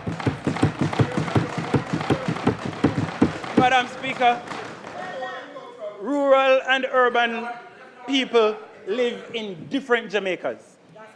For too many Jamaicans, where they live shapes access, opportunity, and outcomes. That reality is not accidental. It is not inevitable. And for us on this side, Prime Minister, it is not acceptable. Let's look at the numbers. We know that just about 1 of every 2 Jamaicans live in rural areas. But with the decline in poverty, you would expect to see a similar change among rural areas. But 11.5% of rural Jamaicans live in poverty, compared to 3% in the Kingston metropolitan area. So if you live in a rural area, you're 4 times more likely to be poor. That's a different Jamaica from the Kingston Jamaica. Not only is it higher than urban and the national average, the decline of poverty in rural Jamaica has been much, much slower. But let's think about the most vulnerable, our children and adolescents. Among adolescents, the poverty rate is 24% in rural Jamaica. Among children, 22%. So 1 of every 4 children you meet in a rural area lives in poverty. This, in 2026, is unacceptable to me and unacceptable to those of us on this side. But what else is unacceptable is the fact that when we talk about safely managed drinking water, that means the water is available to you on the premises where you live, not improved water services where you have to travel 20 minutes to get the water. When you think about safely managed drinking water, only about half, 54.7% of rural Jamaica has that access in their households, compared to almost 80% in urban areas. And when you think of internet access at home, 59% in rural areas, but 71 in urban communities. The pattern is unmistakable. Things are worse off for you if you live in rural Jamaica. This is a shame and is unacceptable. But it's critical that we think not only of these as numbers. We know, for example, that a child who grows up in poverty child poverty is a predictor of future educational outcomes, future health outcomes, future earnings, and future contribution to national productivity. So, Madam Speaker, one of the greatest weaknesses in our approach to development is that we think about the problems individually. We separate them and we deal with them one at a time. But people don't live one issue at a time. They experience them all together. So take a young lady living in Long Look in Clarendon. She earns the minimum wage. She has a child with a disability. The child becomes ill. She wants to know whether the clinic is open. She wants to call ahead to check. But the signal is poor. The internet access is not available. So she waits. The child's condition worsens. So she spends the last penny that she has to get to the clinic. The roads, like most rural roads, are terrible. So the fare is much higher. The journey has shaken her and taken the last energy that she has. She shows up at the clinic is closed. The doctor is not there. This nightmare is not related to one disadvantage. What she faced was what we call multiple overlapping disadvantages. Madam Speaker, this government used to boast that it doesn't have any new taxes. But I tell you, my rural people pay them taxes multiple times over. They pay a distance tax. They pay a poor roads tax. They pay no water tax. They pay a weak connectivity tax, limited transportation tax, and delayed access to services tax. We put that together, that creates what we call a quality of life tax. A debt paid in opportunities deferred, treatment delayed, earnings lost, and human potential diminished. A people constrained in this way, Madam Speaker, cannot truly optimize their potential. So, Madam Speaker, the challenges continue to multiply in rural areas simply because there is no comprehensive plan for the development of rural Jamaica. There are many agencies doing many things. RADA, rural water, rural electrification. Yet they do not really work together. There is no framework for them to work together. A rural development plan would help to align investment. It would help to decide, would help us decide infrastructure and land use. But you know what's most shocking, Madam Speaker? The last time we did an assignment of areas of the country by urban and rural was in the National Physical Development Plan of 1978. 1978. That plan was from 1978 to 1998. 28 years later, it has not been revised. An effective plan would also help us to strike the balance so that investment is not concentrated in any one place, like along the coastline.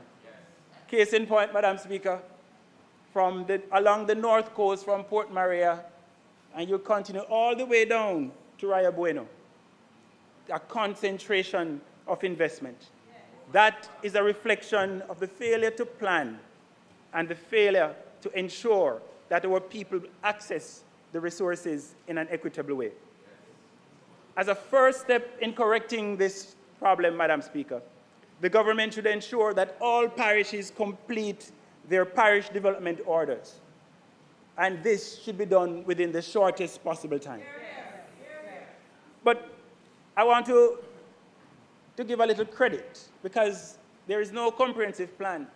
But I had an experience with a member of this House, the minister responsible for water and climate change. He called me and my team. We sat down for hours. We reviewed my constituency from community to community, and we spoke about the possibilities for providing water. He never give me what I want, but at least we have a plan. At least I know what's not going to happen. At least we know the possibilities. So this, however, is the exception, but it should not be. It should be the norm. We should expect it of ministers, because in the absence of a comprehensive plan, it's the next best thing. So, Madam Speaker, rural development creates opportunity, while community development empowers people to turn opportunities into progress for themselves and their communities. At the center of that effort stands one of Jamaica's most important institutions, the community center. When the minister spoke, he didn't give us much of a vision as to where we're going with community centers. So let me offer some ideas. We must reimagine these spaces. We must see them as multi-purpose and self-sustaining entities. Imagine your community center maintaining a schedule of events for which you can sign up to participate or to support. It runs a program of activities that generate revenues and keep and maintain the center. It's a place where skills are taught, where youth innovate and explore internet access for education and entrepreneurs, where dances and debates and sports and games are held. Simply put, it's the place to be. But too many community centers sit underutilized, and many cannot be used. Many damaged by the hurricane remain untouched. 8 months later, the minister says he's awaiting the report from the assessment. 8 months and a new hurricane season later. No time frame, no plan. No time frame, no plan. The community center must once again become the heart of the community. It needs a vision, it needs a plan, and the government needs to put money to invest to make them better.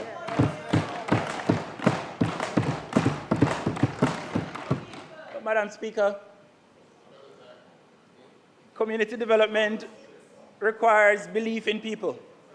Nobody exemplifies that more than the Right Excellent Norman Washington Manley when he created Jamaica Welfare in 1937. That belief drove him to persuade a reluctant banana company to support an annual allocation of about £80,000 to fund Jamaica Welfare. Today, that funding is equivalent to approximately 1.5 billion Jamaican dollars. Do you know what the budget for the SDC is? $1.9 billion. 1.9, but we have more communities and almost more than twice the population of that time. So nearly 90 years have passed, and so we must ask ourselves some difficult questions. Have we kept pace with the ambition of that original vision? No. Have we modernized our approach to community development? No. But we know that for it to work, communities must trust the institutions that serve them. Trust is the most valuable currency of community development. So in this regard, the SDC occupies a unique space in Jamaican public life. It enters communities not as a regulator or enforcer, but as a facilitator of action. That role depends on trust. The principle must be protected. So, Madam Speaker, when the lines between community development and partisan politics becomes blurred, the institution's credibility suffers. Trust dies. So we are very concerned about a very disconcerting pattern emerging at the SDC. We see a number of former JLP candidates who lost in the elections appointed to senior roles in the SDC. What do I mean? The chairman is a losing JLP candidate. The executive director is a losing JLP candidate.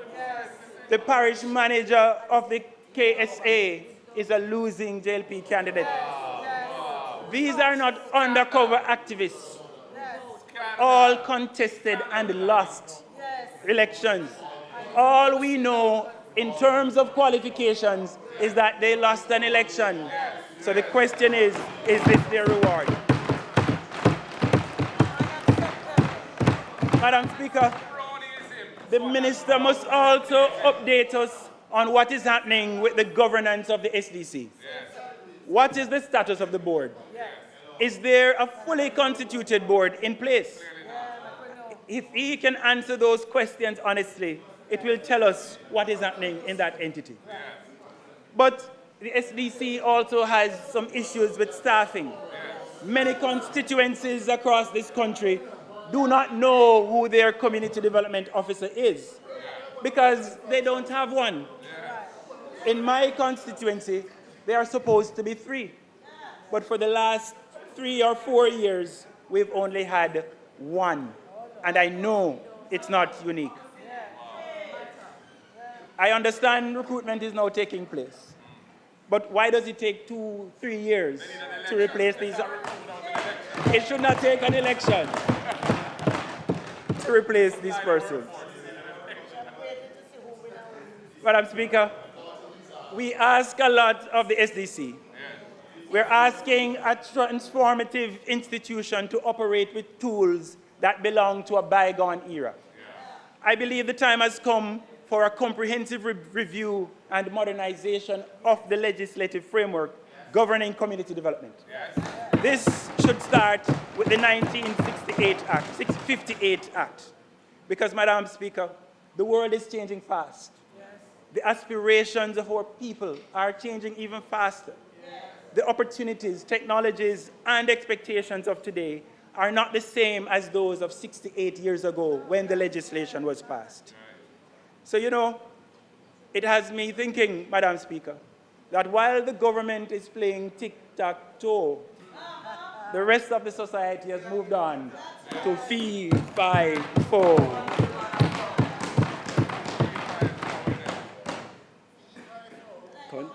Madam Speaker, I know what community development can achieve. I'm from the hills of St. Anne, Pedro River. We had a spring up in the mountains where we would catch water.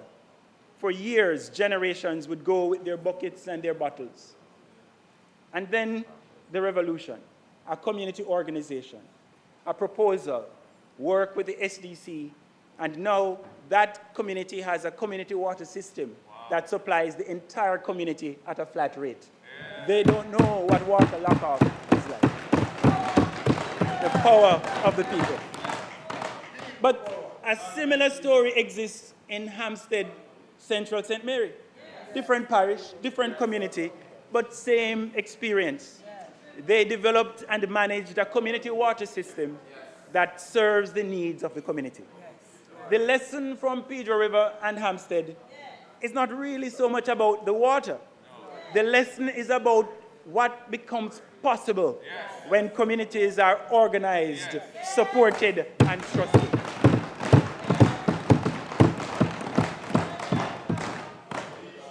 But, you know, across rural Jamaica, our communities remain resilient.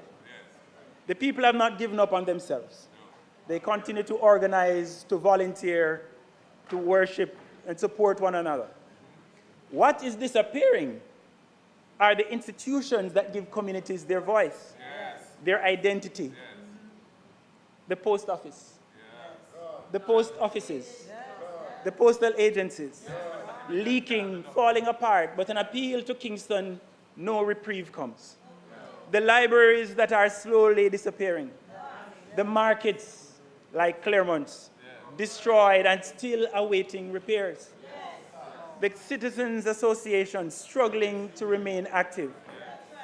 As each of these institutions weaken, Mr. Speaker, the community's social fabric grows a little thinner. This is not simply a story of deteriorating buildings. It's a story of weakening community structures, the very institutions and practices that create belonging, that make people feel as if they belong somewhere. But this did not happen in isolation. It is part of a much larger story about how development has unfolded in Jamaica and whose interests it has served. To understand why so many rural communities struggle today, we must therefore move beyond the symptoms and examine the roots of the problem. Many of the inequalities we see today are not accidents. They are inheritances. Colonial Jamaica was not designed to maximize the well-being of these communities. It was designed to maximize extraction, not for balanced development. As a result, there are communities across Jamaica that have spent generations watching development happen elsewhere, watching their young people leave because opportunities are not to be found at home. Too many rural communities, Mr. Speaker, continue to be sites of extraction, growing the global economy while struggling to secure the basic infrastructure that they need to survive. This must end. We must shun the idea that in this day and age, an entire community can be relocated to facilitate mining. We must shun the idea that rural communities host quarries and mining operations that do not recognize the damage they do to communities or compensate when they do that damage. We must shun the idea that rural communities host huge businesses that serve an exclusive clientele but do not address the needs of the local communities. And we must shun the idea that communities only provide the labor, the day labor required, but cannot be the partners in the development of their communities. So, Mr. Speaker, inequality created intentionally cannot be corrected by accident. It requires deliberate action. So let me quote the right excellent Marcus, a saint and man, on this. He said, chance has never satisfied the hopes of a suffering people. Action, self-reliance, vision of self and the future have been the only means by which the oppressed have seen and realized the light of their own freedom. Daddy Marcos. That is why today I want to introduce a new term, reparatory development. This is the conscious decision to organize development in a way that repairs inherited inequalities. This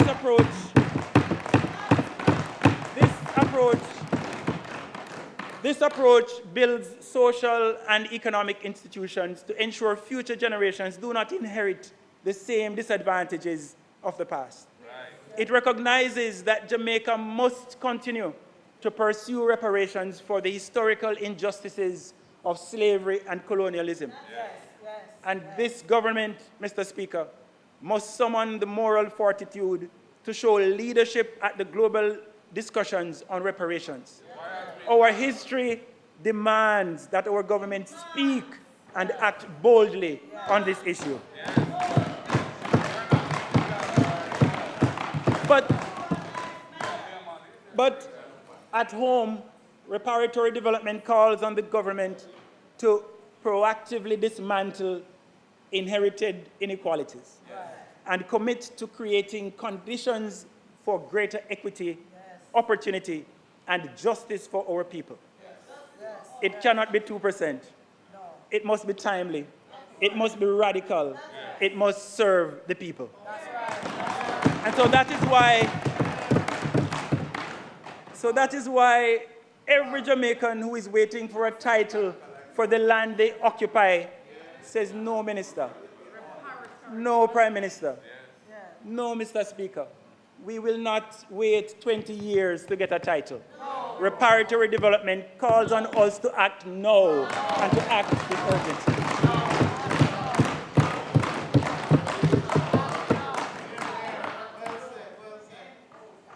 So, for too long, the discussions have focused almost entirely on what rural Jamaica lacks. Today, I ask a different question. What could rural Jamaica become? The future, come with me to the future. Come with me to the rural renaissance. A rural Jamaica that remains rooted in agriculture, but more productive, more profitable, and more technologically advanced. A rural Jamaica where tourism is grounded in and benefits the local community. Where culture thrives and becomes enterprise. Our medicinal herbs, cannabis, and others are dispensed around the world.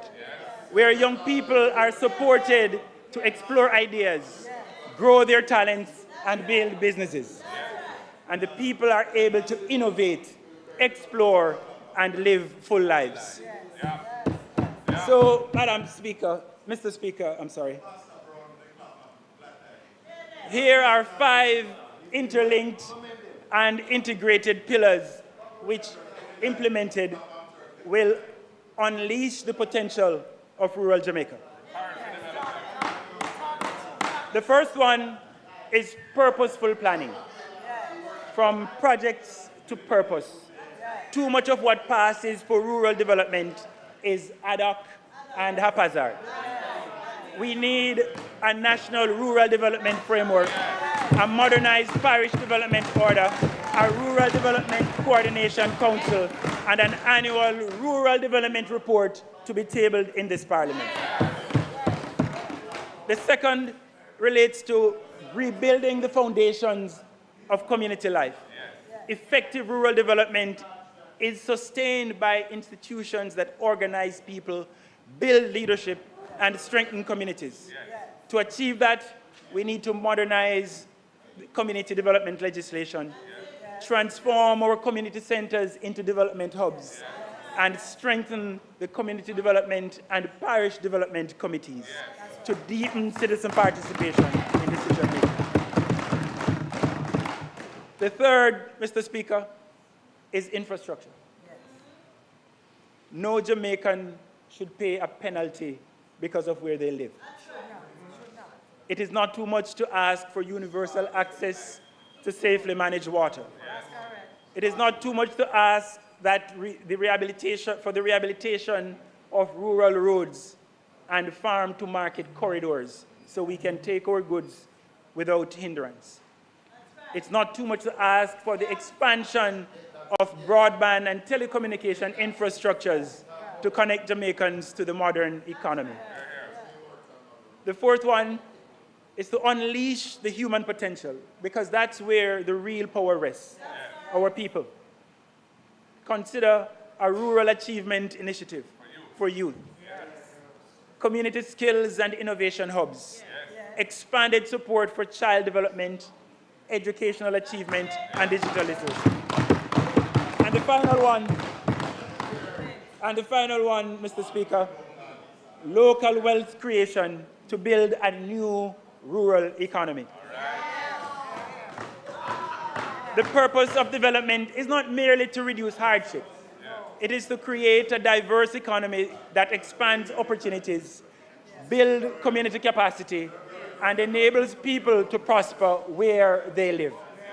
So, in this regard, we propose enterprise zones, value-added agriculture and agro-processing, local wealth creation partnerships, and a rural community development partnership fund that will support communities, community-led solutions, and local innovation.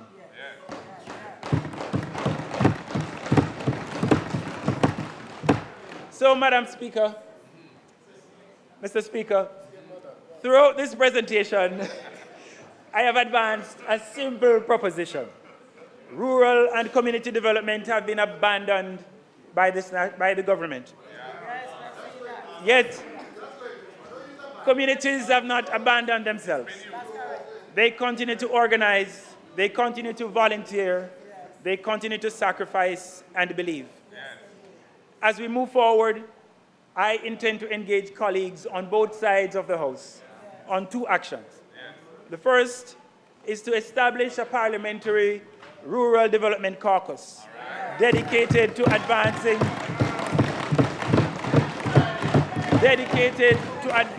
rural development as a national mission and ensuring that rural voices remain part of the national conversation.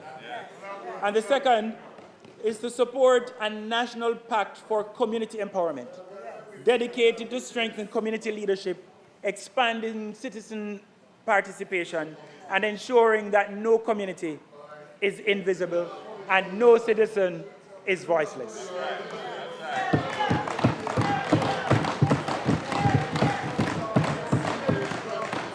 Mr. Speaker, I know it's difficult for the other side to get, but community development is ultimately about ensuring that every person has a voice, every community has agency, and every citizen has the opportunity to participate in shaping their future. Madam Speaker, 40 years ago, a teacher looked beyond a test score and saw possibility. She saw potential where the state saw limitation. And because she believed, I stand here before you.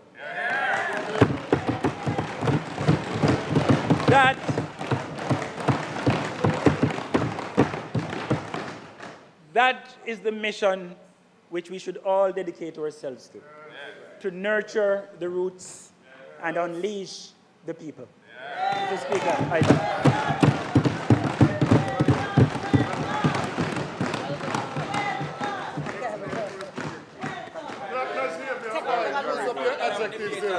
Brought back. Yeah. Thank you for bringing back the standard. Yes, man. Yes, man.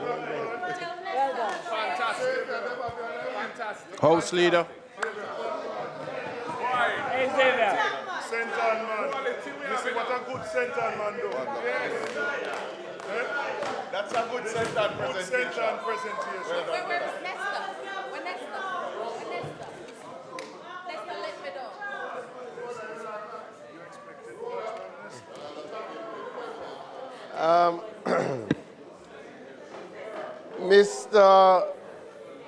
Mr. Speaker, let me thank the member.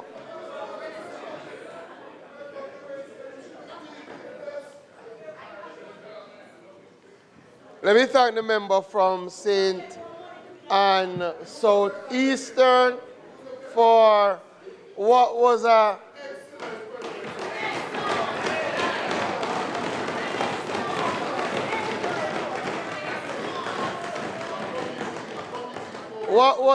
good maiden presentation.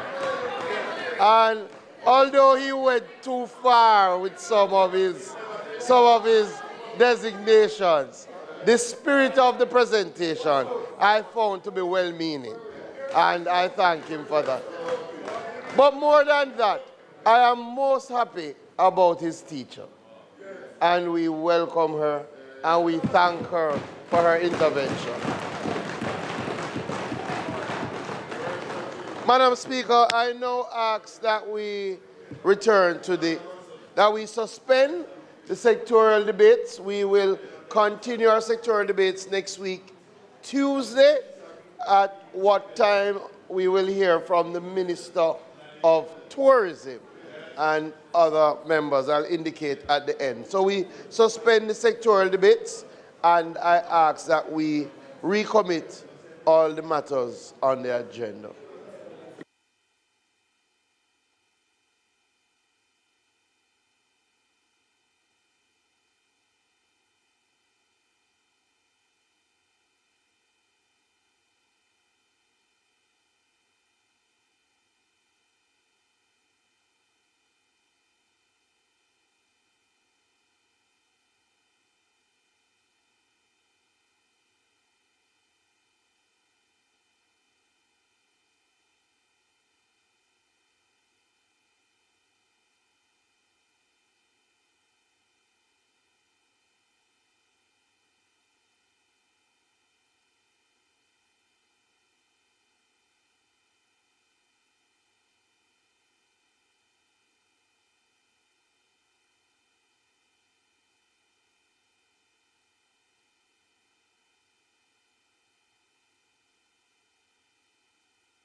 House Leader. Madam Speaker, I now ask for the recommittal of announcements.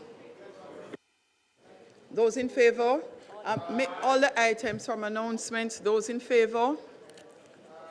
Those against? The ayes have it. Announcements? Just announcements, House Leader? Announcements. Those in favor? Those against? The ayes have it. Clerk? Laid on the table of the House are the following: the Minimum Wage Industrial Security Guards Amendment Order 2026 and its resolution, and the National Minimum Wage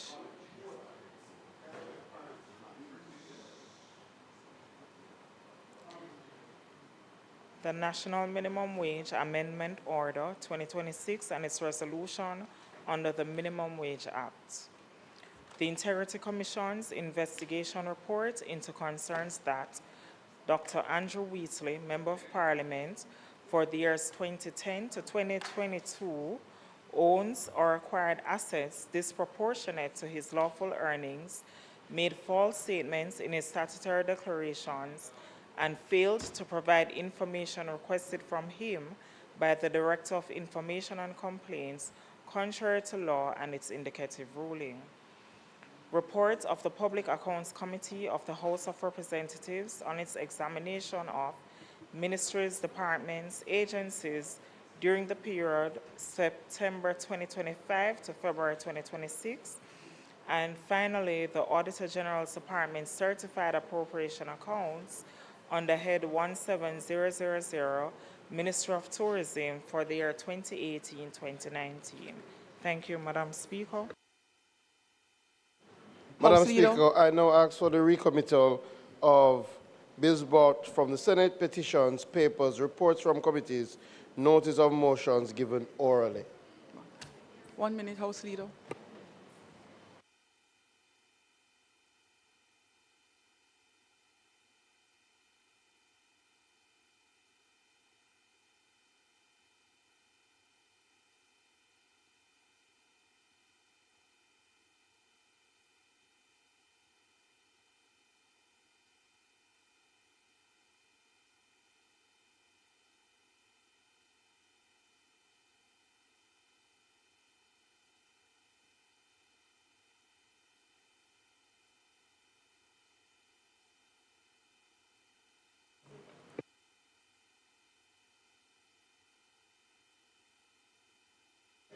The question is that we recommit the items on the agenda, beginning from bills brought from the Senate. Those in favor? Those against? The ayes have it.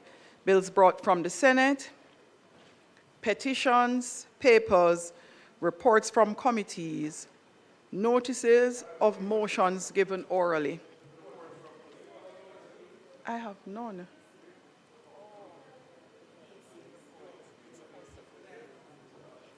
Hold on a minute.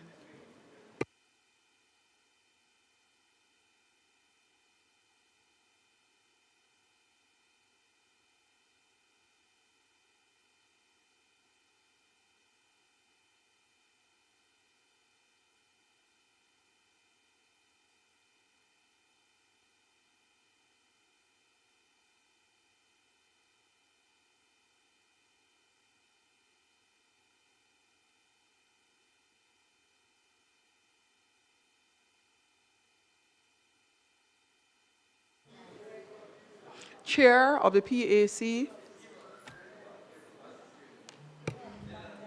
Madam Speaker, I beg to lay on the table of the House a copy of the annual report of the Public Accounts Committee of the House of Representatives on its examination of ministries, departments, agencies during the period September 2025 to February 2026.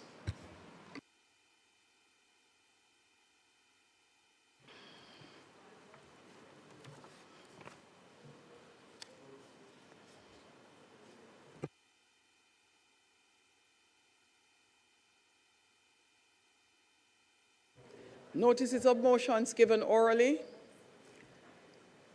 Let me first take the chair of the PAC. Go ahead, Member. Madam Speaker, I beg to give notice that at the next meeting of the House, I will move the following motion. Be it resolved that the annual report of the Public Accounts Committee of the House of Representatives on its examination of ministries, departments, and agencies during the period September 2025 to February 2026, which was laid on the table of the House on the 17th day of June 2026, be adopted. Minister Charles, you're next. Thank you, Madam Speaker. I beg to give notice that at the next meeting of the House, I will move the National Minimum Wage Amendment Order 2026 resolution, whereas by virtue of Section 3 of the Minimum Wage Act, hereinafter referred to as the Act, the Minister may, by order published in the Gazette, fix minimum rates of wages for any occupation in the island, either generally or in any specified area, place, or district, in any case where the Minister is satisfied that the wages being paid to any person employed in any such occupation are unreasonably low, and may, if the Minister is satisfied that it is desirable so to do, fix a national minimum wage applicable subject to the provisions of that section to occupations generally, and whereas by virtue of Section 3, subsection 3 of the Act, the Minister may, by order, vary or cancel a minimum wage, and whereas on the 4th day of June 2026, the Minister made the National Minimum Wage Amendment Order 2026, and whereas Section 3, subsection 5 of the Act provides that an order made under Section 3 in relation to a national minimum wage shall be subject to affirmative resolution of the House of Representatives. And whereas it is desirable that the National Minimum Wage Amendment Order 2026 be affirmed, now therefore be it resolved by this Honorable House as follows. This resolution may be cited as the National Minimum Wage Amendment Order 2026 resolution, and 2, the National Minimum Wage Amendment Order 2026, which was laid on the table of the House on the 17th day of June 2026 as affirmed. Additionally, Madam Speaker, I beg to give notice that at the next meeting of the House, I will move the Minimum Wage Industrial Security Guards Amendment Order 2026 resolution, whereas by virtue of Section 3 of the Minimum Wage Act, hereinafter referred to as the Act, the Minister may, by order published in the Gazette, fix minimum rates of wages for any occupation in the island, either generally or in any specified area, place, or district, in any case where the Minister is satisfied that the wages being paid to any person employed in any such occupation are unreasonably low, and may, if the Minister is satisfied that it is desirable so to do, fix a national minimum wage applicable subject to the provisions of that section to occupations generally. And whereas, by virtue of Section 3, subsection 3 of the Act, the Minister may, by order, vary or cancel a minimum wage. And whereas, on the 4th day of June 2026, the Minister made the National Minimum Wage Industrial Security Guards Amendment Order 2026. And whereas Section 3, subsection 5 of the Act provides that an order made under Section 3 in relation to a national minimum wage shall be subject to affirmative resolution of the House of Representatives. And whereas it is desirable that the Minimum Wage Industrial Security Guards Amendment Order 2026 be affirmed, now therefore be it resolved by this Honourable House as follows. 1, this resolution may be cited as the minimum wage industrial security guards amendment order 2026 resolution, and 2, the minimum wage industrial security guards amendment order 2026, which was laid on the table of the House on the 17th day of June 2026, is affirmed.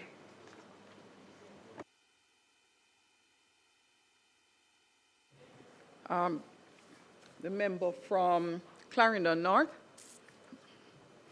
House Leader. House Leader, you may turn on your mic. House Leader, you may turn on your mic. Madam Speaker, the time being 4:45. I now move that the House be allowed to receive and answer questions at this time. Those in favor? Those against? The ayes have it.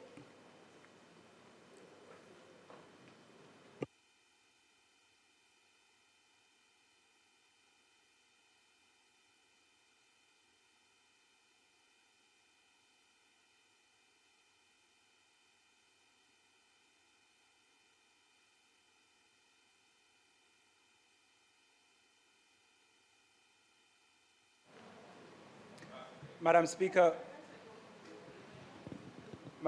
I beg to give notice that at the expiration of 21 days, I will ask the Minister without portfolio in the Ministry of Economic Growth and Infrastructure Development with responsibility for works the following questions standing in my name.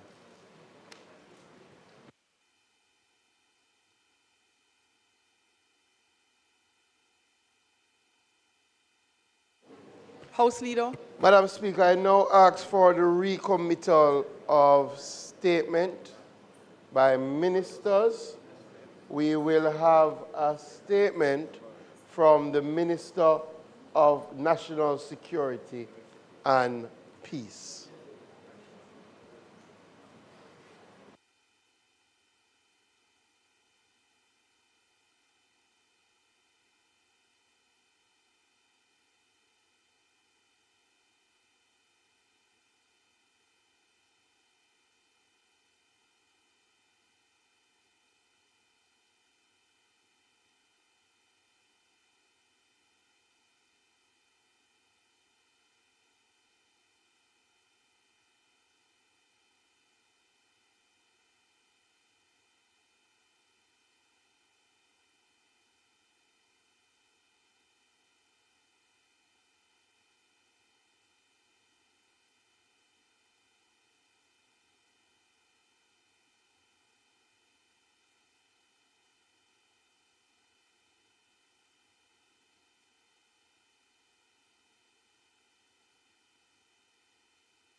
Question is recommit. No statement by ministers. Those in favor?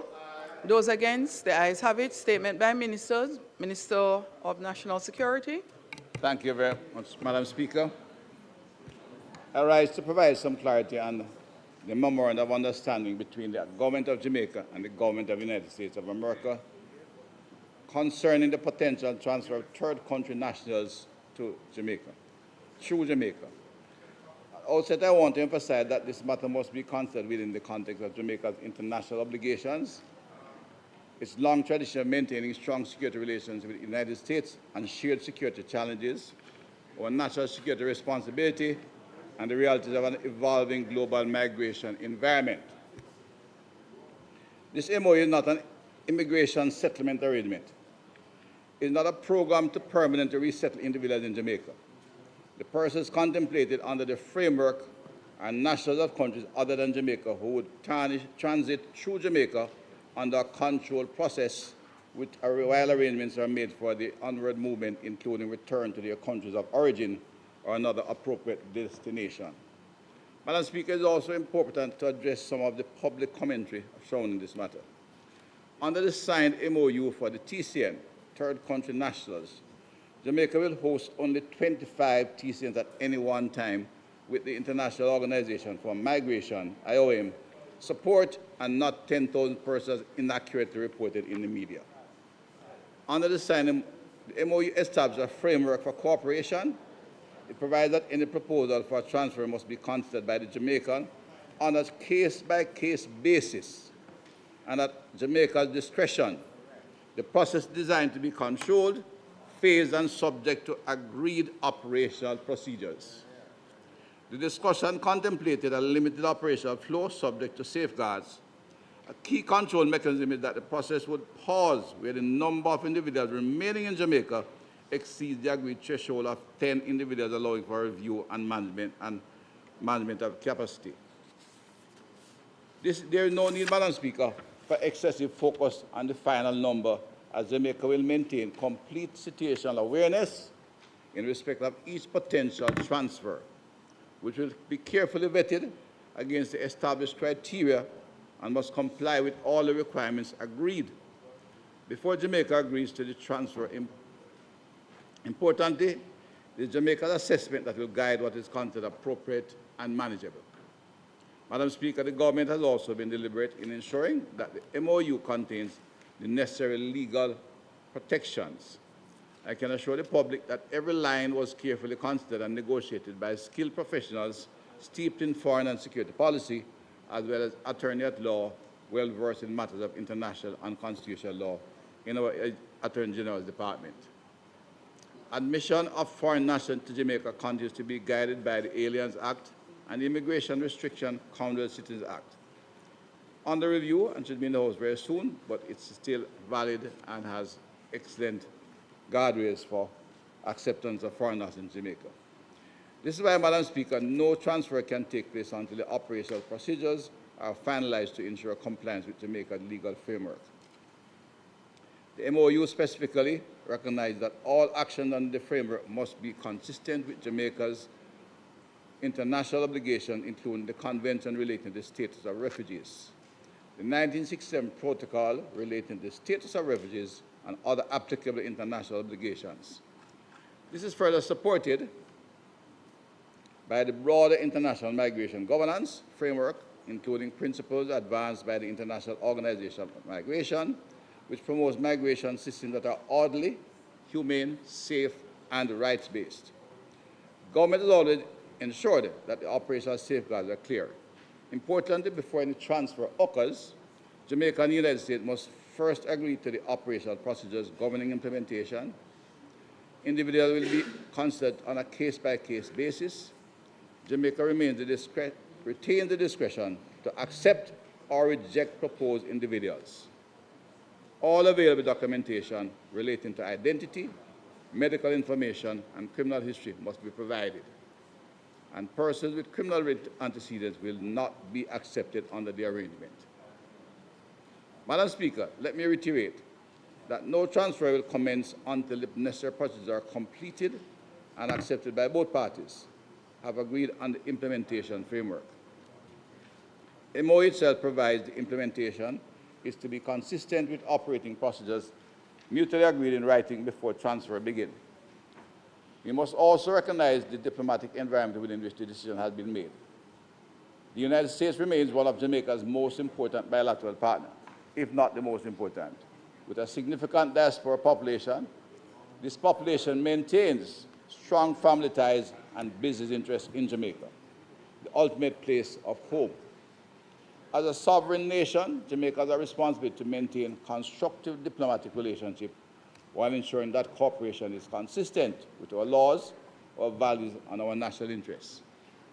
Our approach has been neither automatic acceptance nor rejection. It has been careful negotiation over time. Jamaica has a long history of engagement on security, migration, and international cooperation matters. We have considered the experiences of other countries, including those within the Caribbean region, that have entered similar arrangements and have ensured that Jamaica's circumstance safeguards remain central. Madam Speaker, the government has not taken this decision lightly. We have a responsibility to protect Jamaica's security, uphold our international commitments, maintain our diplomatic partnerships, and to ensure that any cooperation undertaken is structured, lawful, and in the best interests of the Jamaican people. That has been the guiding principle throughout the process, and it will continue to guide the implementation of this particular program. Thank you, Madam Speaker.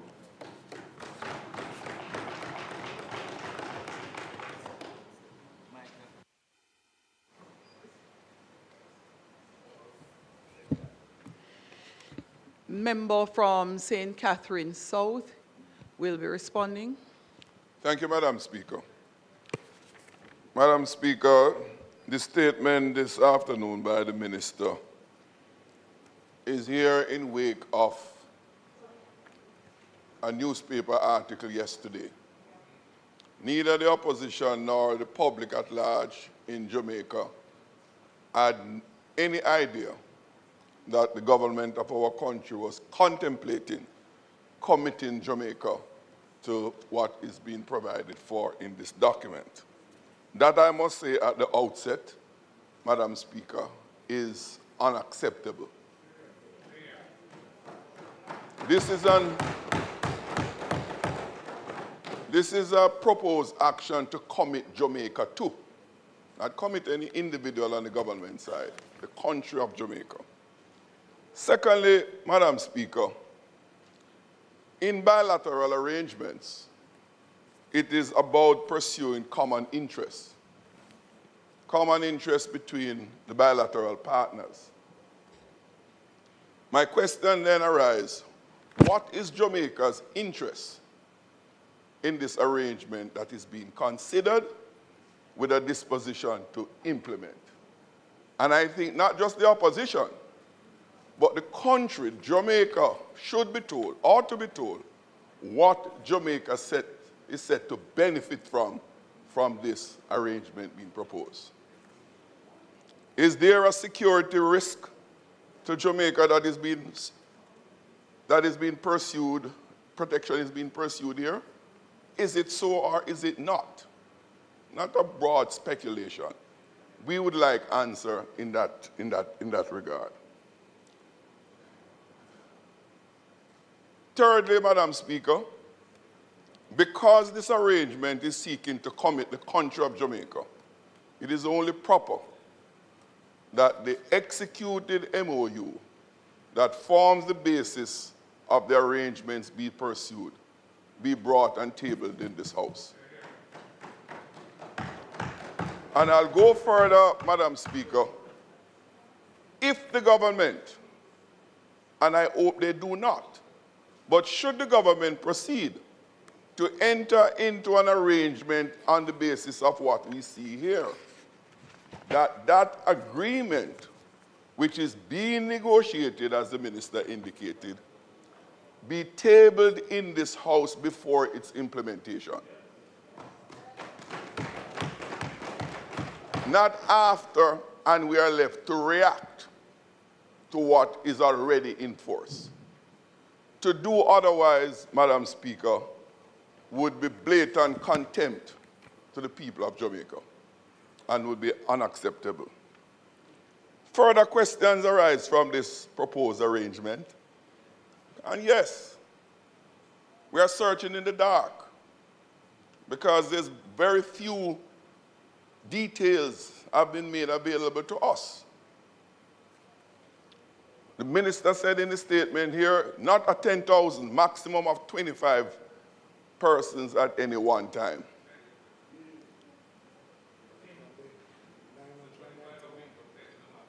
Well, there can be multiples of 25 and go to an infinite sum. What is the maximum duration of their stay in Jamaica?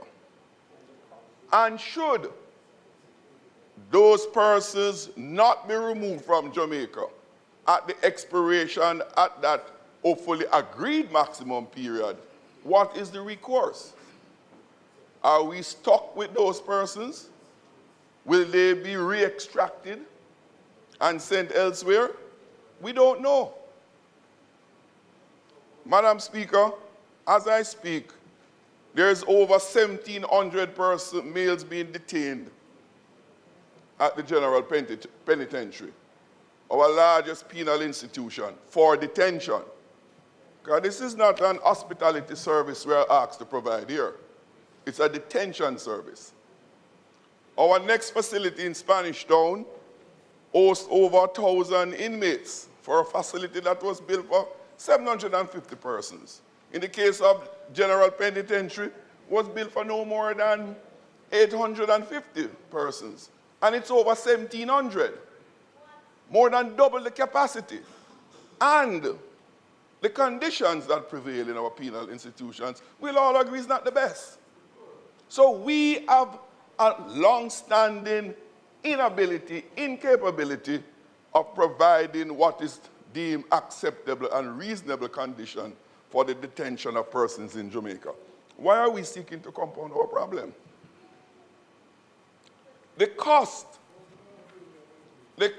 of, is it going to be used in existing facilities, or are we going to be having new facilities?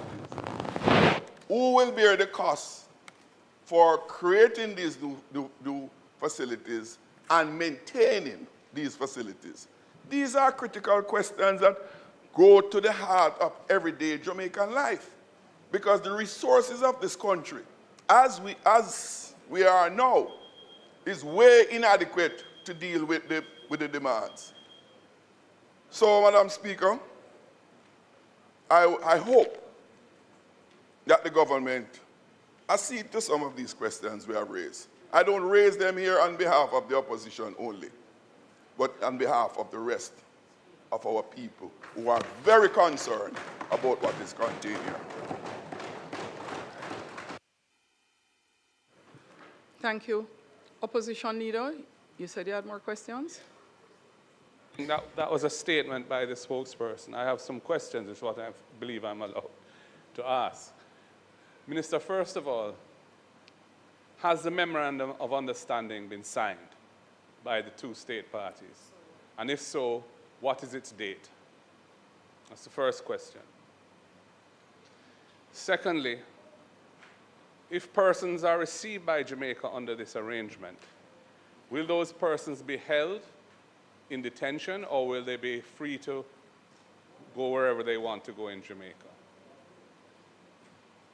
Thirdly, if they are to be held under some form of restriction or detention, what would be the legal basis for imposing any restriction or detention on them, given that they have come here not having committed any offense under our laws?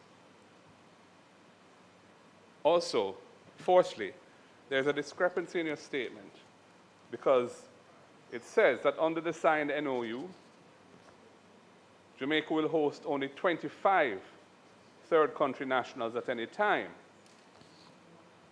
But it goes on to say there's a controlling mechanism, which you say is important, which says that there's no obligation to take any more once you have 10 here. How do you reconcile those two? I'm sure you have an answer, but I'd like to hear what the answer is.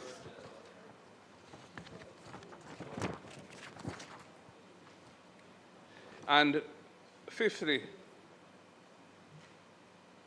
Minister, I would like to specifically ask, what is the motivation for Jamaica entering into this Memorandum of Understanding? There is no discernible benefit to Jamaica from taking third country nationals. Is it that there are benefits which have not been disclosed? After all, we only heard about this because of a leak to a newspaper resulting in the publication of a scoop yesterday, which is why you're here giving this statement today. Were that not, had not that happened, we wouldn't know. We'd all be in the dark. So I'd like to know, what is the motivation of the government in signing this MOU? If there's a benefit to Jamaica or there are benefits, what are those benefits? If on the other hand, there was other forms of inducement, negative or positive, to enter into it, what were those? The country has a right to know. This matter is of great concern to Jamaicans. We have never had a situation in the past where we have taken third country nationals pursuant to a bilateral arrangement. And the last point I wanted to raise, Minister, which I think is number 6, is whether you are aware that a federal court in the United States has ruled that the third country removal policy is unlawful. And that matter, the the U.S. government is appealing to the U.S. Supreme Court. So the legal status of this arrangement under U.S. law is very unsettled. The only existing ruling that I'm aware of is one where a federal judge in the District of Massachusetts had said, out of a class action lawsuit brought by 8 migrants, had ruled that this arrangement is unlawful under the laws of the United States. And that is, as I understand, being appealed to the U.S. Supreme Court. So are you aware of that, Minister, in entering into this arrangement at this time?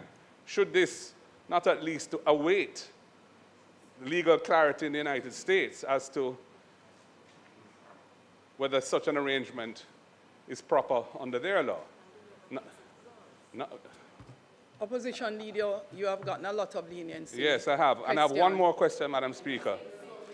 And the last question I have is, when can we expect the tabling of the MOU in this Parliament so that the people of Jamaica can have access to see what it is that the government has signed them onto in circumstances where we wouldn't know if it wasn't for a newspaper? Thank you, Madam Speaker. First, hold on a minute, Minister. There is one additional person who would like to ask a question. Is that so? Pardon me? So it's yourself? Yes. And the latitude provided to the opposition leader will not be provided to you, other members. I'm asking you, stick to the question. So hold on, member. So it will, Member Campbell, I heard you very clearly. So, member of opposition did not quite ask questions. In his questions, he gave a lot of preamble and post-dance, but he got the latitude to do so in deference to him as leader of the opposition. So the first person will be St. Catherine Northwest, and then after that will be Westmoreland Eastern, and finally it will be the member from St. Anne Southeastern, after which the Minister of National Security will respond. Thank you, members.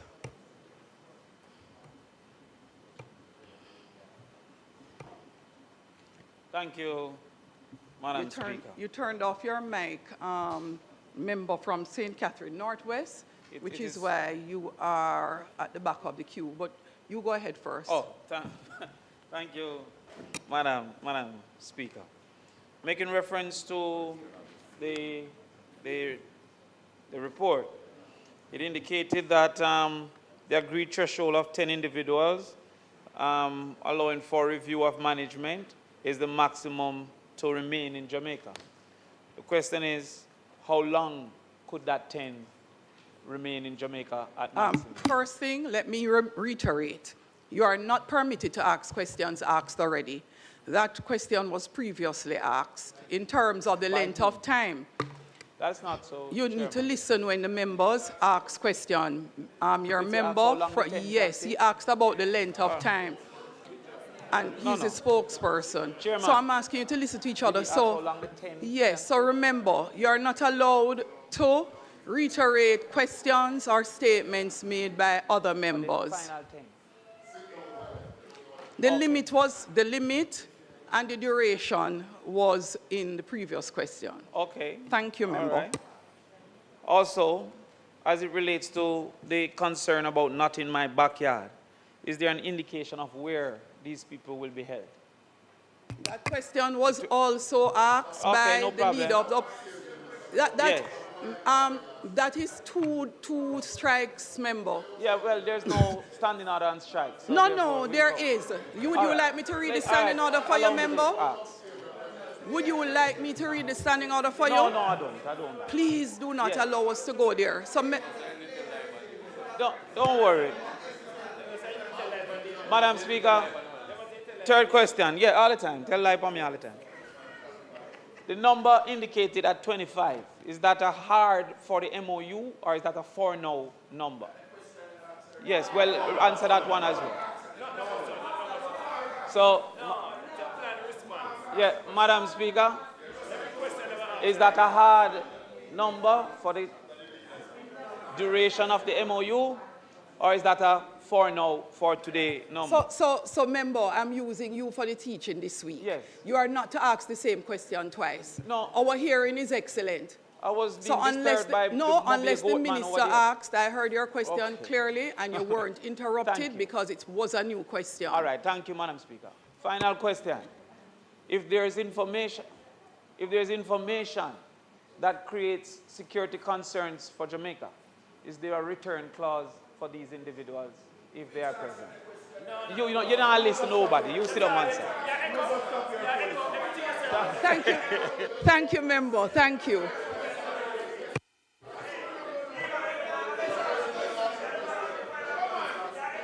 Member from Westmoreland.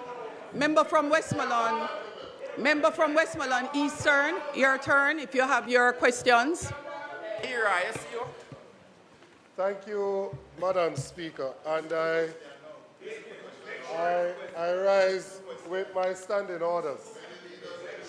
And I rise with my standing orders looking at Standing Order 11A, statement by ministers, and there are 3 subsections under it. This part of the question and answer session is not restanding orders, and if you would like to continue, I will now move to the next member who is required to ask questions.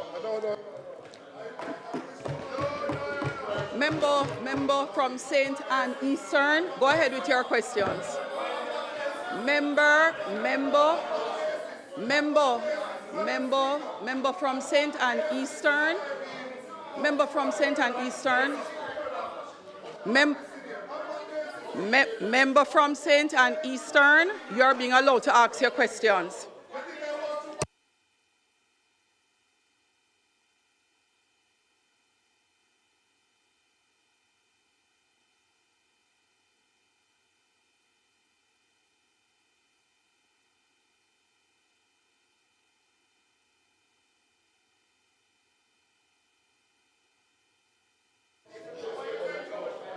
Order, what is it governed by? No, if the question is not governed by the standing order, what is it governed by? What governs the question? John. Members,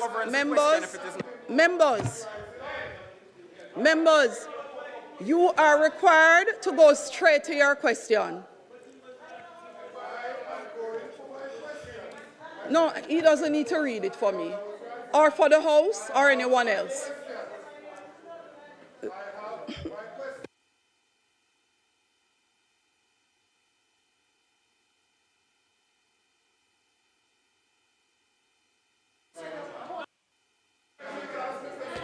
House leader. Just listen.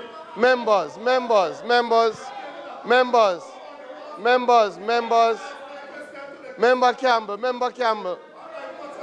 Campbell.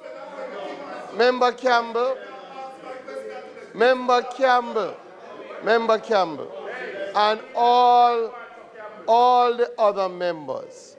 The Speaker has simply said, when you rise, go into your questions. You don't know, there is no latitude to speak about standing orders.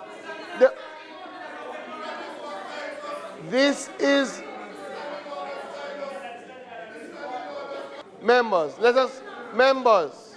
we are in the section for questions and answers. Can the members just listen? We're in this section. Speaker. We're in the section of questions and answers to questions. The statement has already been given. The member has responded on behalf of the opposition, and we're now in questions. When the members rise, please ask your questions. You will be allowed to ask your questions. Your questions must be in accordance with 16.2. Just ask the questions, please.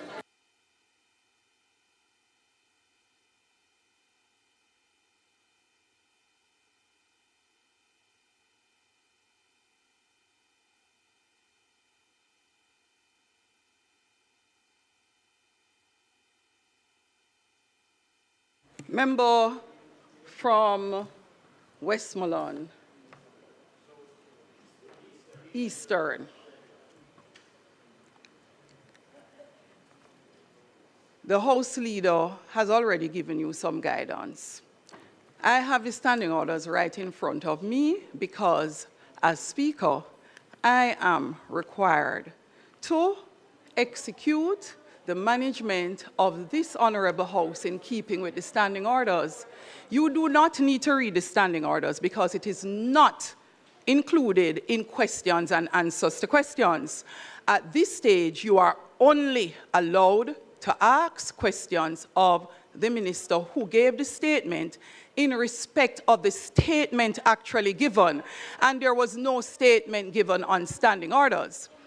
Now, you do not need to read Standing Order 11 or subsection that is quoted at 17 subsection 2 because I have the standing orders here. No, Member Campbell, if you believe that you manage the House and you do not follow the instructions given, I will move to the next member. This is it. This is it.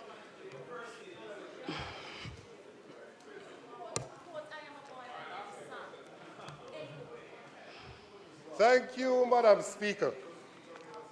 Your I have question, member? a series of questions. Yes.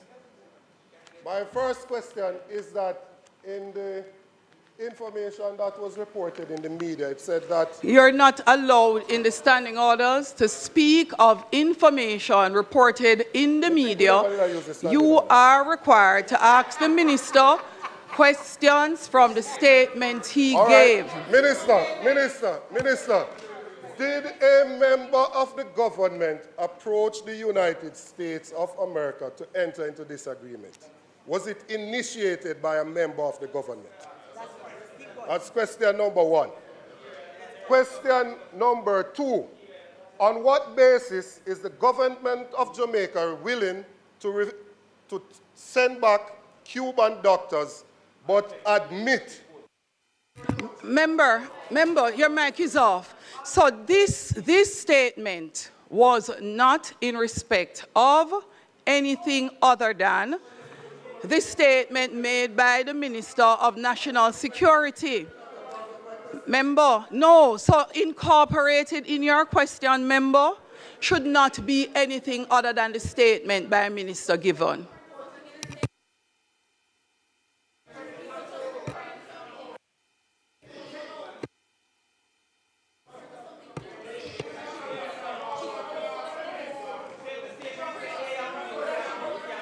The question I'm asking, Madam Speaker, the government has taken a decision to enter into a relationship with the United States to accept third country nationals who are being deported from the States. And I'm asking, what is the guiding philosophy of the government of the country that I was born and raised and live in that would allow us to accept persons from third countries who are being deported when we are turning back? All right, so you refuse to listen to the ruling of the Speaker. It is obvious you do not appreciate that you are not allowed by the very same standing orders that you would like to guide me on to ask a minister questions that are not in his portfolio. No. Member.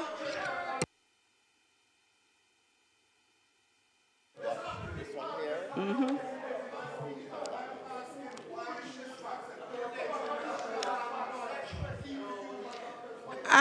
and Member Campbell, member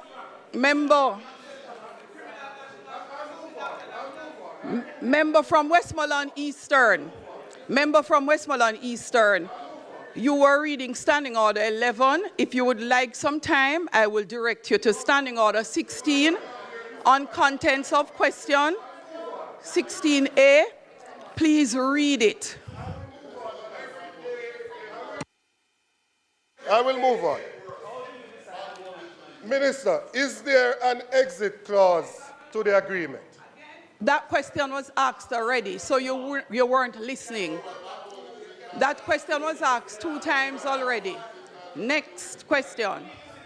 Is there any penalty if Jamaica exits the agreement? Is there a supporting framework for the agreement? Will the full MOU with the operating protocols be... That question was asked already. With the operating protocols...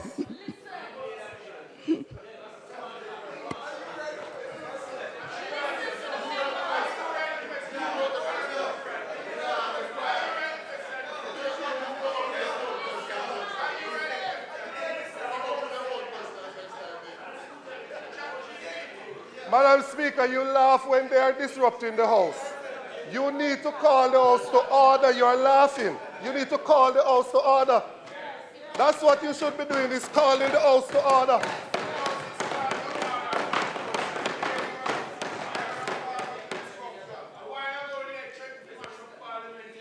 Let me ask my question then in here, you will see. What happens, Minister, what happens if Jamaica rejects a set of transfers?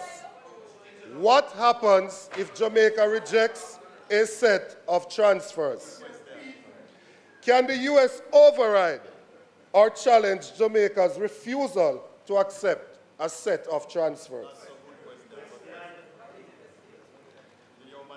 Under what provision of Jamaican law will these persons be admitted?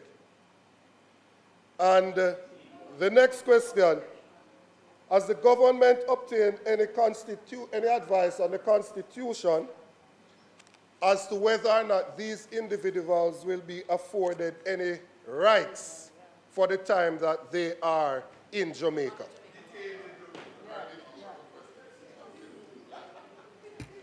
Does that constitute all your questions? Go ahead. My final question, Madam Speaker. Go ahead. My final question, Madam Speaker.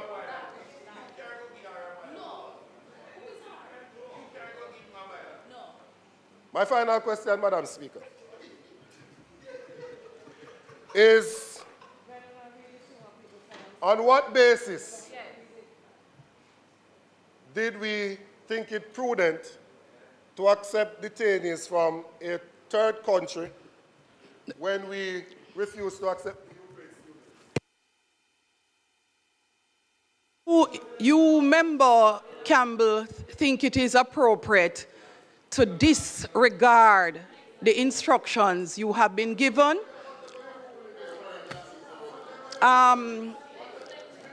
The question was properly asked by the Leader of Opposition, so I'm sure the Minister will disregard your last question, as Will Hansard. Please allow the member.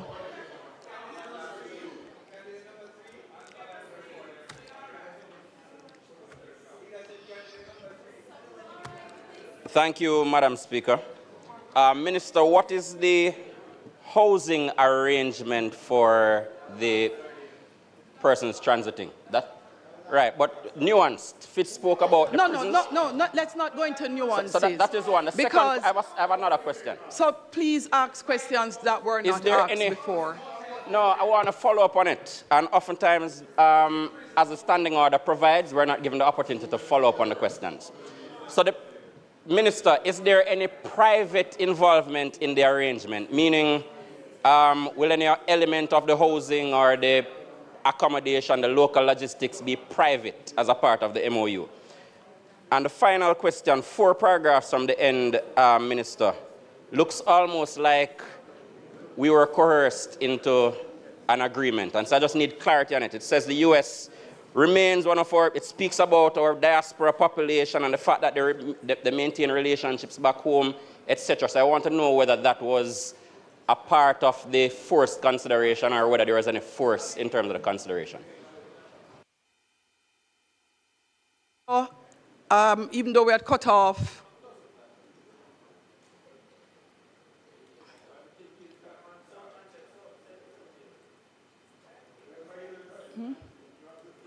No, I had actually closed before for Minister to respond. Yes, it can. The questions at the time, I checked on everyone, and I closed and went to Minister. No. Minister. Minister.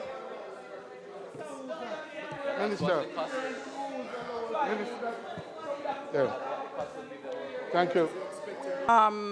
Thank you, Madam Speaker. Madam Speaker, just two questions to the Minister. Member from St. Andrew West, you turned on your mic. However, I had closed with the Minister to respond. You're the last person. Two questions. Thank you. Thank you, Madam. Yes, I did. Thank you. Thank you, Go Madam. ahead. Thank you, Madam Speaker. The 1951 Convention on the Status of Refugees and its protocols are referenced in this document. Is Jamaica, apart from being a party, do we have legislation in Jamaica to guide the implementation of this protocol? And if the answer is yes, then on what basis would we discriminate against persons from Haiti applying for refugee status?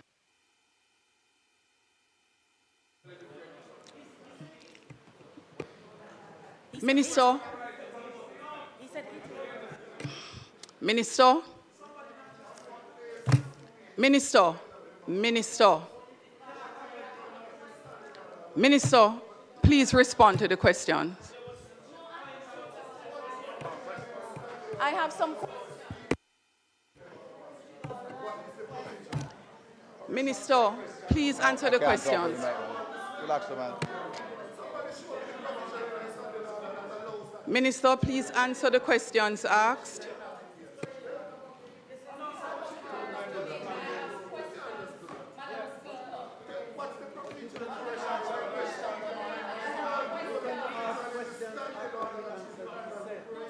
Cut off speaking, but she didn't say that to us before. Madam. Minister, please turn on your mic, Minister. Any other mic, if you turn it on, it will be turned off again. I have questions on behalf of the people of Jamaica. I would like an... Minister, your mic. Speaker. Minister, please go ahead with your responses. Madam Speaker. Minister, please go ahead with your responses. You take instructions from the Speaker. Madam Speaker, go ahead, can I be Minister. protected? Madam Speaker.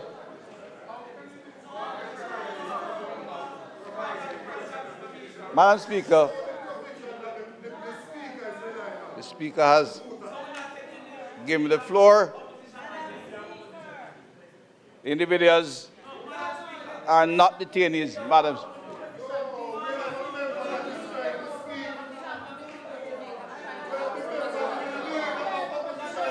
Madam Speaker, may I indicate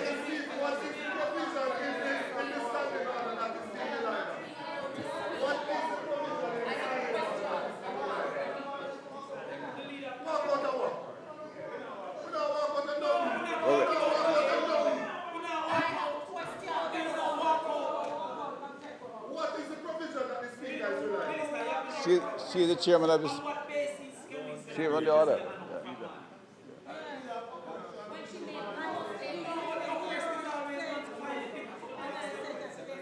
Members, kindly take your seat and allow the Minister to answer the questions asked of him. You need to get up on any point of order. You have no need to get up on any point of order. So you are directed to answer the questions asked so far.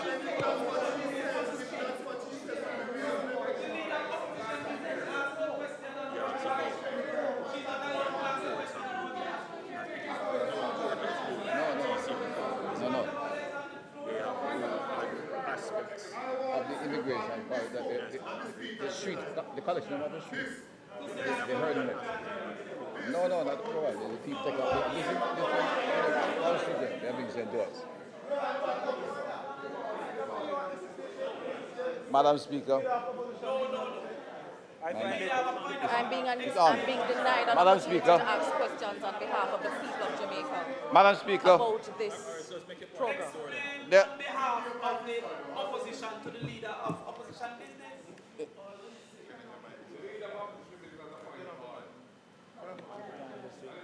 No, but you're all standing. Anyway, Madam Speaker, may I proceed? Could you turn off the mics, everybody?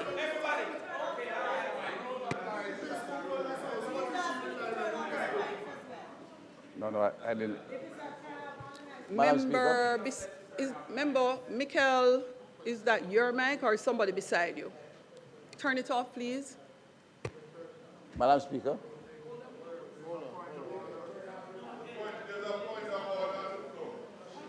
No,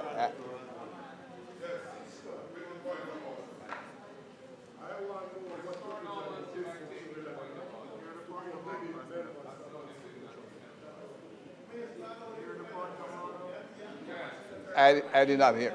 The lead, I take instruction from the speaker. Eh? No. The point of order. Point of order. Thank you, Madam Speaker. Minister, please turn your mic off.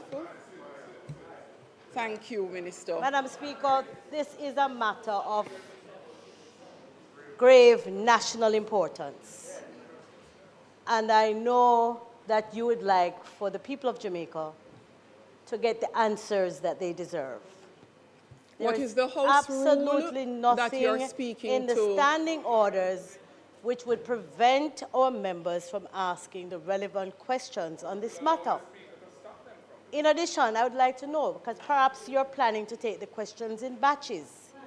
Perhaps it is that you're going to allow the minister to answer the questions already asked, and then you plan to reopen questions for additional answers. Is that the case, Madam Speaker? If so, we'll await his response and then allow for others to ask questions. It is a wonder that wasn't contemplated by the members who rudely stood up and decided to protest. House Leader. House Leader. House Leader. No, so members. But that's, she answered.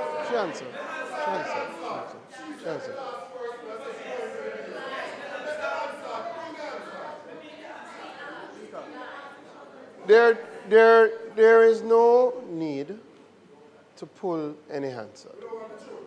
The speaker asked for the persons who wanted to ask questions, and persons, allow me, no need. Sorry. Speaker, again, what would have happened is that you would have asked for persons who wanted to ask questions, they would have indicated, you would have given the persons who are going to ask, and then you would have called upon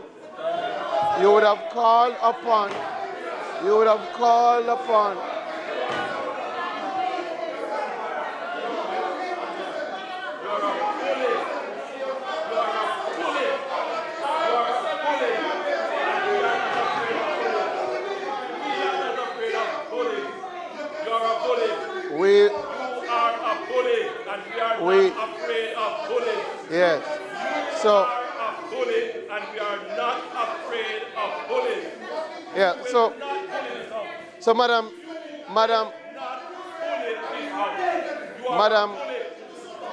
Madam, You are a bully. Madam, You are a bully. You are a bully. You Ma are a bully and you will not bully us. You are a bully. You are a bully. Madam Speaker. You are a bully. Yeah. Please So, allow the Madam House Speaker, Leader to speak. Please allow the House Leader to speak. And Member Nikisha Burchell. Member Nikisha Burchell. Marshall, once again, Member Burchell, in contravention to the standing orders, is using an electronic device and taping in the House. So, Member Burchell, the moment you, go ahead, Deputy. Give me a minute, please. Madam Speaker, on a point of order. There is an attempt, Madam Speaker, I note that there is an attempt on a point of order. There is an attempt. A member across the floor has consistently been using her phone to record members in the House, which is a breach of the standing orders. Madam Speaker, I am asking that you name the member if the member continues to do that.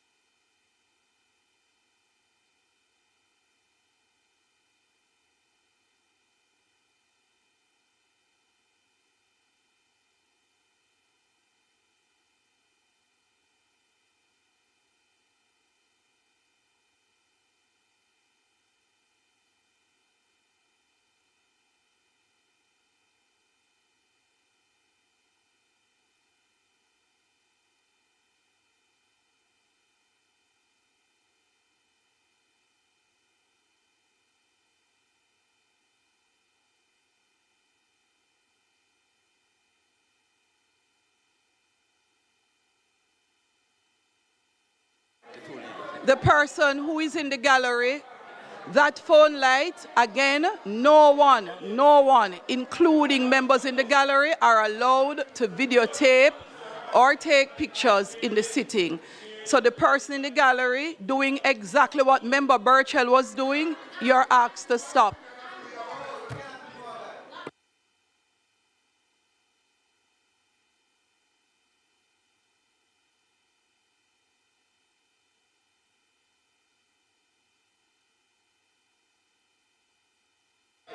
I am going to suspend the sitting for 5 minutes. Members, sitting is suspended. We return at 5:43.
Whenever you hear the following tone, the Office of Disaster Preparedness and Emergency Management, ODPEM, will be giving information on an emergency situation affecting the island. Please be on the alert and listen to your radio and television for further information.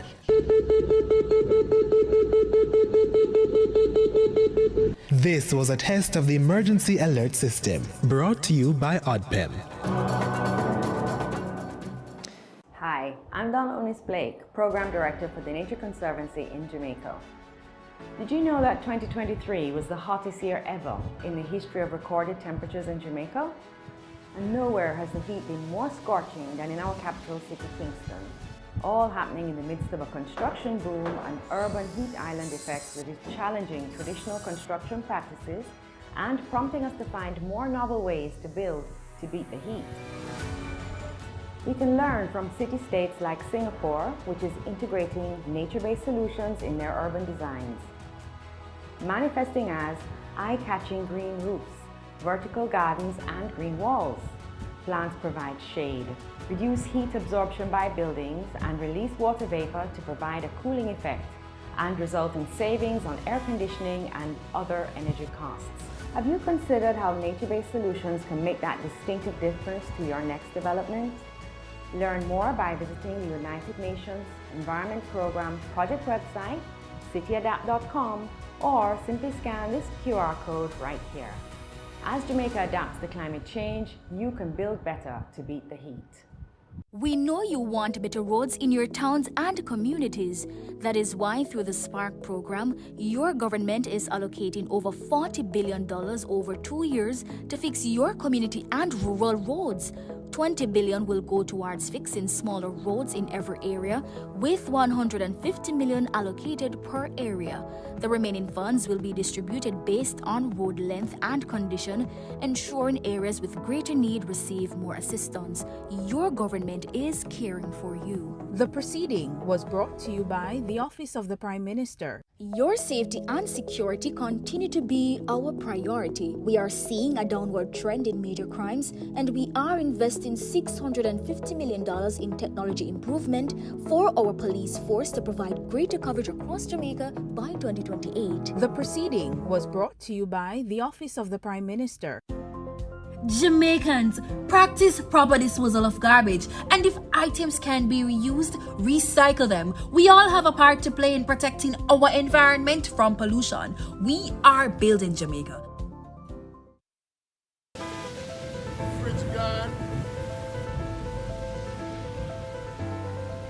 Hi, I'm Donna Onis-Blake, Program Director for the Nature Conservancy in Jamaica.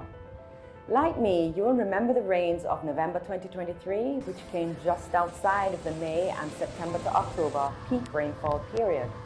There was significant dislocation and distress across Kingston, flooded out residential dwellings, badly damaged roadways, and washed out basements amid general alarm across the city. Researchers at the University of the West Indies have cited high-intensity rainfall events as a major hydrometeorological hazard affecting Jamaica, noting that Kingston is highly susceptible to urban flooding, primarily in the downstream sections of the Hope River watershed and the Ligonier Plains. Notwithstanding Jamaica's enviable building codes, is there room for improvement in our construction methods? And specifically, in Kingston, could the application of nature-based solutions in urban construction projects make a difference in the face of more adverse flooding events?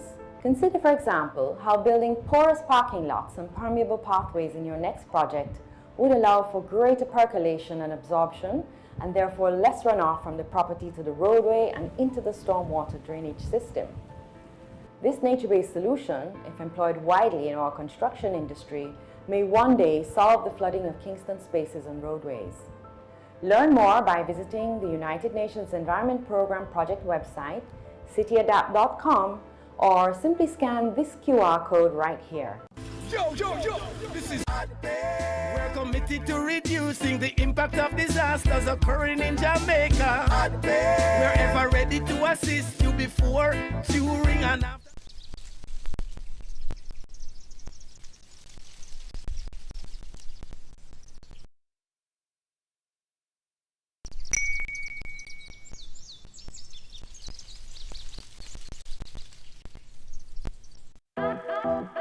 What's the state of education in the digital age? Find the answers in the new season of Piccadilly Talks, Wednesdays at 6:30 p.m. right here on PBCJ.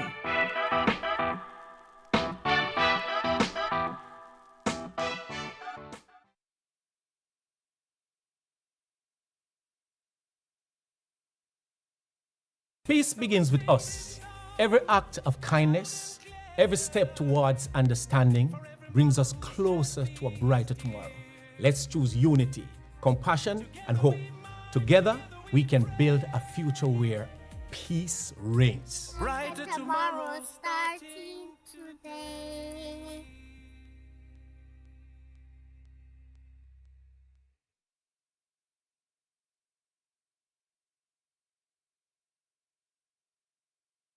Jamaica, let's spread the word around to let the world know that we are proud to be one republic. We on the road to republic. Well then, let's propel we nation moving forward in a new direction. True independence, that's the projection. No more dependency, it's the best plan. Yes, we know what's best for us, cause we want we country prosperous. So make we just pull together as the general public while on the road to republic. Jamaica, let's spread the word around to let the world know that we are proud to be one republic. We on the road to republic. A message from the Ministry of Legal and Constitutional Affairs. We on the road to republic. We are the youths united against corruption, changing the world and the way we function. The youths united against corruption, changing the world and the way we function. You remember the youth, them are we future leaders, policy creators, decision makers. As if them are not just the cornerstone, but a crucial part to a better tomorrow. United against corruption, changing the world and the way we function. The youths united against corruption. A message from the Integrity Commission. The following is brought to you by the Office of the Prime Minister. Jamaica is changing right before our very eyes. Across the island, billions are being invested into our road networks, from farm and community roads to major roads and highways. Dozens of communities across the length and breadth of Jamaica are receiving access to reliable potable water for the very first time. And thousands of Jamaicans have become homeowners thanks to the historic shifts in policies of the National Housing Trust, making it easier for Jamaicans to receive funding. Not to mention the record number of houses being built. Never dreamed you would own a home? No matter your circumstance, home ownership is possible for you, thanks to the government's new social housing program specially designed to meet the needs of poor Jamaicans at no cost to them. We are building Jamaica. The proceeding was brought to you by the Office of the Prime Minister.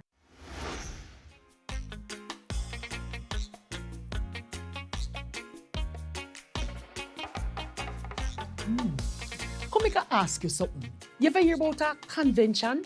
Well, that is when people from all over the world come together and agree on some rules, like the Convention on the Rights of the Child, which is an agreement or a promise to protect the rights of all children. Now, UNICEF wants every Jamaican child to know their rights, and we're going to hear about them from children like you, so all of you can get to understand it better.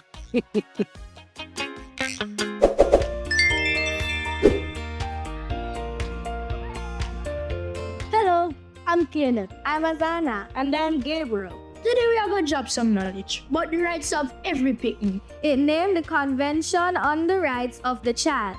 Every child under 18 deserves them rights. No matter where you live, what you look like, or how you talk. Whether you're a boy or girl, no care if you're rich or poor, it no matter who you be, you have rights.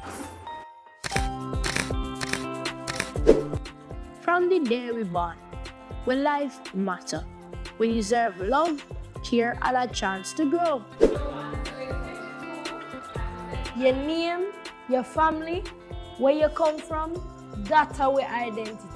Nobody can take that from we. You have the right to go to school, learn, and become anything you want to be.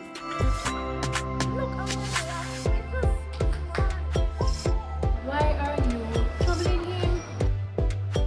I will not forget beat up or rough up. Every child must get looked after and feel safe. True. No child for being on a violence or gang thing. We must live in peace and harmony. When we're sick, we should get proper treatment so we can be healthy, whether it's from the clinic or the hospital. And when we feel better, people need time for play and celebrate with culture. Members say we need time for rest too. You know, so sometimes we have things from the mind we really want to talk about. Your voice is important. Make sure you talk up. Your opinion matter. A true yatta. And every child have the right to live with them parents and grow good with them family. And disability no mean you any less. You deserve love and support, just like everybody else. We need information that's safe, helpful, and true, so we can grow and learn. We're not supposed to hustle. No child for work like say we are big smart. Your rights help you to become the best that you can be. You see it? Hitting rights are human right. That me I say too. And if anybody try this you, talk to an adult where you can trust. Feel with rights, feel with voice, feel with future. So now you know your rights important and you must never forget them. And we adults must always remember the promise to protect, care for, and respect every child so they can grow up safe, strong, and free. If you feel your rights have been violated, call the hotline at 211 to report it and get help.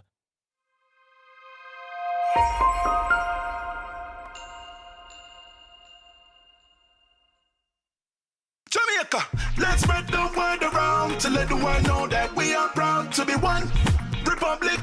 We are on the road to republic. Well then, then let's propel we nation, moving forward in a new direction. True independence, that's the projection. No more dependency, it's the best plan. Yes, we know what's best for us, cause we want we country prosperous. So make we just pull together as the general public while on the road to Republic. Jamaica. Let's spread the word around to let the world know that we are proud to be one republic. We on the road to Republic. A message from the Ministry of Legal and Constitutional Affairs. We on the road to Republic.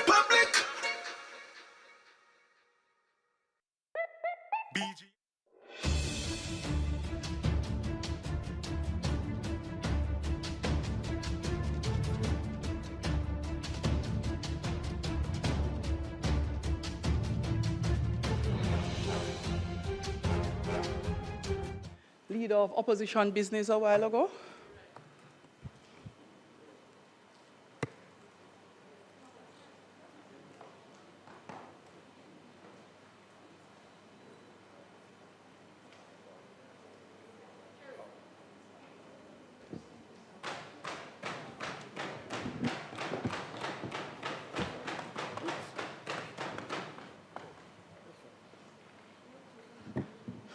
Madam Speaker, I had risen just to make the point that those questions had been asked, then the minister would proceed to answer.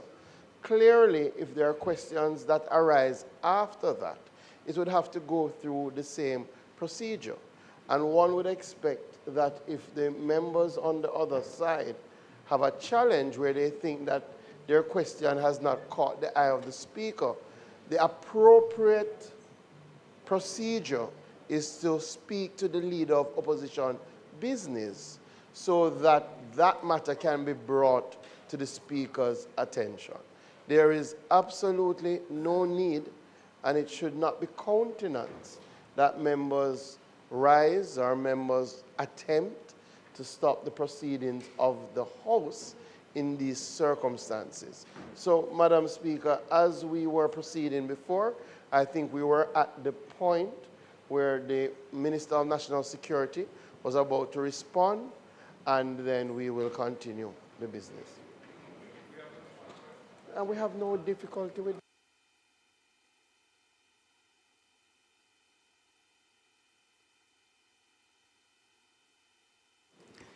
Minister of National Security. Thank you, Madam Speaker.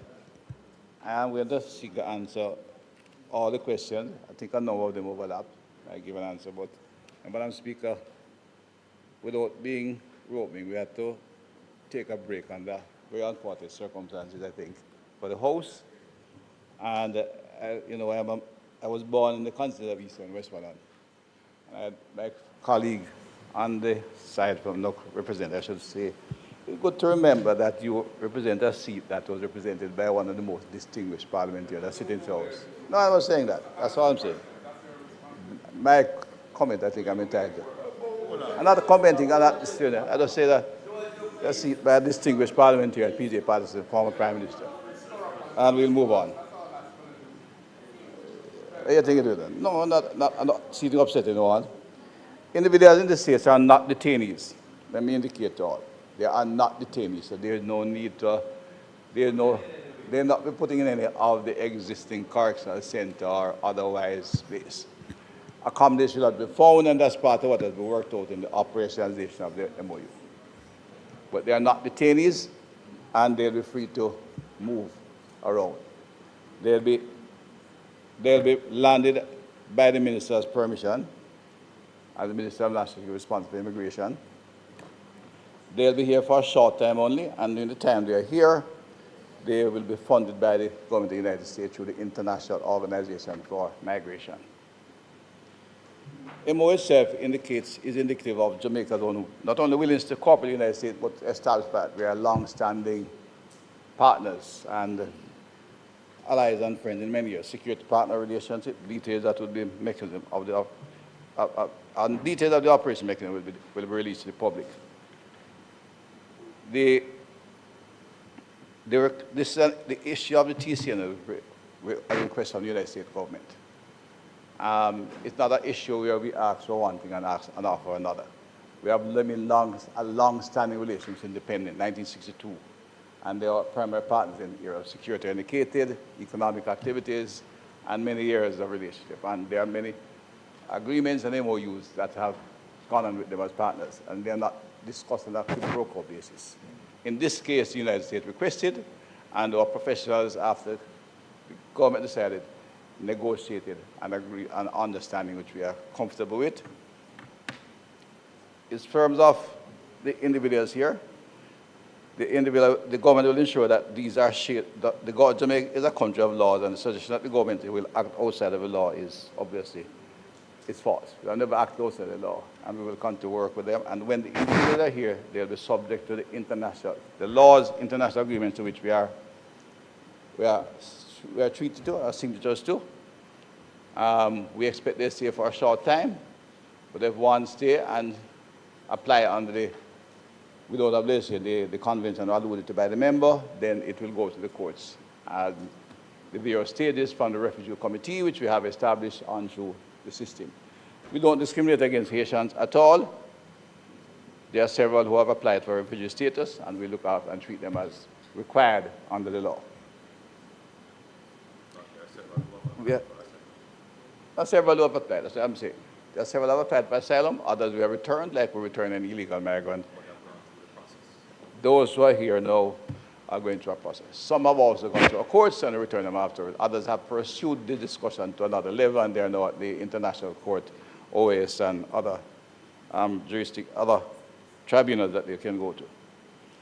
The question of refugee policy, I said we have no legislation, we have a policy, and it's open to the public, and anyone can read it, and we apply and,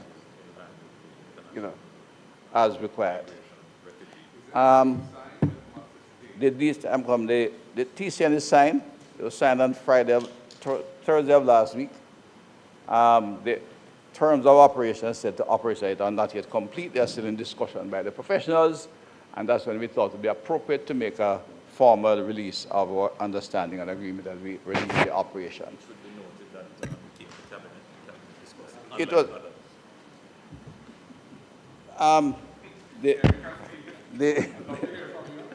all right, we discussed it, but more critically, the leader of the member from South St. Andrews, an experienced government member, know that in bilateral agreements are made, and they are discussed and executed by cabinet from time to time, especially with a long-standing relation like this. Let's wait, there was the shipwright agreement. It never came to Parliament, and that involved detaining people and locking them up, and giving permission and yielding jurisdiction over Jamaican property. And it was not seen as illegal or in any way. We never treated as adverse activity by the government. So in long-standing bilateral relationship with strategic partners, we discussed these things. In this case, raised by the Americans, we discussed it. The technical team organized and negotiated. We considered a good agreement, and the objective is to allow a number of the third country nationals to pass through Jamaica. The number is clear. There are 25 on each shipment. Currently, we take migrants, our own migrants, at a rate of about 100 per month. It varies from 40 to 50, 60 per shipment. That was negotiated between the governments. They have about 3,000 of Jamaicans to return. They could have flooded them with us. By agreement and understanding between two partners, we agreed that they would send them in 2 shipments per month to us, and we get 2 flights a month. Similarly with this, third country nationals, we have negotiated a situation where we take 25 on each flight, but if they find a way to stay, we have to treat them under international law, and while they are here, under those conditions, no additional will be taken in. The 10 is a trigger point, that if 10 stay back, we stop the acceptance and review the management of the program. That's what the 10 means. So 25 come on Monday, and we expect within a fortnight they would all go. The rate currently is about 94% from the other countries that they have been to. If, however, 10 of them choose to stay, we have the right to stop the shipment or the flight coming in. The MOU is very clear. Either side can stop at any time without notice. And we have a right to information to reject anyone that is on the flight by examination of the data for them. So we don't accept criminals or anybody with serious adverse trace. at all. And we do criminal review, health review, as we do for all illegal migrants. But they will be free to move around, I said, in conjunction with the international laws. We cannot detain them. The IOM will be managing them with us, and they will, when their flights are on, we cannot have a fixed date because they will be coming from different countries.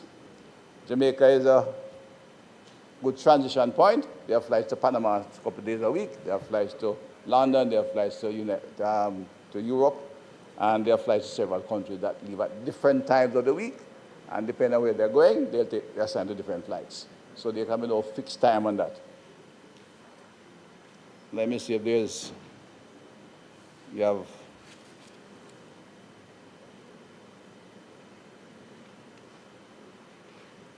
I think cover most of the questions because they're repetitive. Just for the matter of interest, we are not rejecting Cubans. In fact, we have made it, the status of the Cuban health workers in Jamaica is very clear. I've given them permanent resident status, and they can work, they do not need work permits. And any one of them coming. Yeah, there are some of us, no, anyone who is coming back will be brought on the same status. There is no challenge in retaining them, there is no ejection of Cubans. They were here on contracts, and as a result of that, when the contracts, they had to, the events that occurred and they had to look at returning to home country, some have applied to stay. The previous arrangement was a government-to-government arrangement, and they're on contracts, which expired or was terminated. All who have opted to stay are here on a legal grounds. They are permanent residents. They can work without a work permit. And no one has been rejected.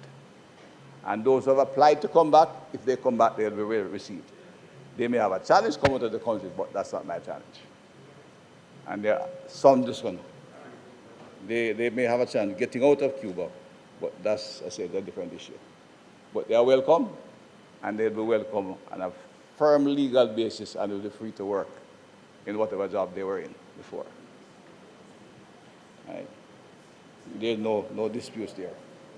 We do not discriminate against Haitians, as I said, and a number of them applied for asylum, and they're going through the process. Others have been to our courts, they fail, and we send them home. Others we intercept at sea, they go home, as we treat all illegal migrants. And those who are here and have taken it to another level, my office, working with the AG department, continue to take court cases. The agreement, yeah, it's a government-to-government arrangement. There is no private government-to-government understanding. There is no private involvement. The funding to host them may have to be, we might have to lease a private place. That's different. But it's not, there is no arrangement for any private sector group to be involved in this. The only third party involved is the International Organization for Migration, the United Nations. The right to terminate reside in both parties, which I said we can do, but obviously, coming from the US, we are the one who may have to seek opportunity if it arises. But I said we are long-standing allies, and we work together, and we treat the issues as they arise. I conclude, Madam Speaker, that Jamaica has a team of professionals in the Ministry of Foreign Affairs and in the Ministry of National Security who fully understand immigration issues from various angles, and have not only done a good job in negotiating, they spent time, they didn't sit down and say, yes, we accept. It has been going on. They have another 8 countries who they have concluded arrangement with before we got an agreement. And they're still negotiating with some. I said they are, to me, a team of high-quality professionals who have an understanding of international relations, bilateral relationship, and have negotiated this agreement, and will continue to manage and operationalize the understanding between the United States government and the Jamaican government. I think I've covered most. If I have missed any.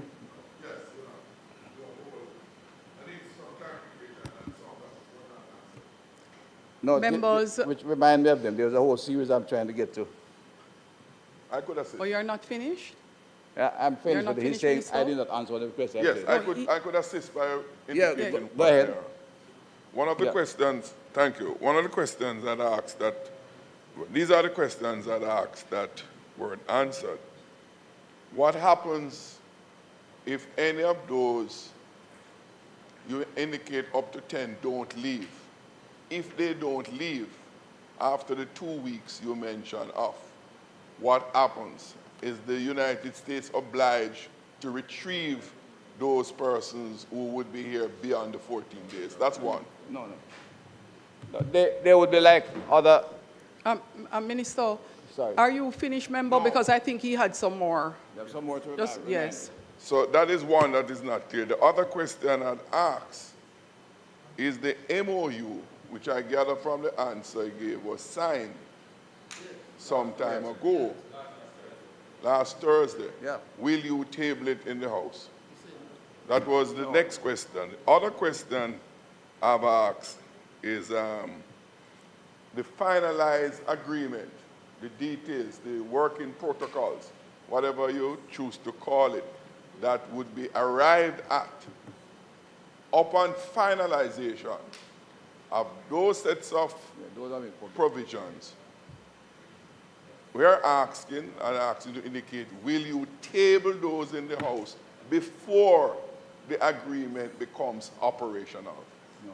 And next, you indicated in your answer, Minister, that the persons are not detainees. That's correct. That means what I'm understanding is that they come off the plane, they can roam around all over the country because they are not detained. Are they free to move around in Jamaica at will? Yeah. And the answer is yes. The international organ of migration will deal with them, but they can move around. Minister, just allow the member from St. Catherine South to finish and then respond. Just allow the member from St. Catherine South to finish. The minister would follow up on his questions first, and then if there are any other questions he had not responded to, because the minister was not finished. Okay, on the last question that I raised, Minister, about the detainees being free, well, not detainees, you said, they are what, invitees, guests? Those persons who, however you choose to describe them as not detainees, during their period here, for that 2 weeks you made mention of, or any other period thereafter, what the arrangement is, if yet agreed to, in terms of the provision for their sustenance, food, clothing, medical services, etc.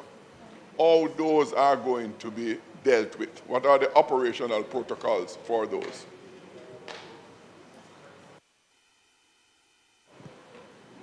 They're free to move around.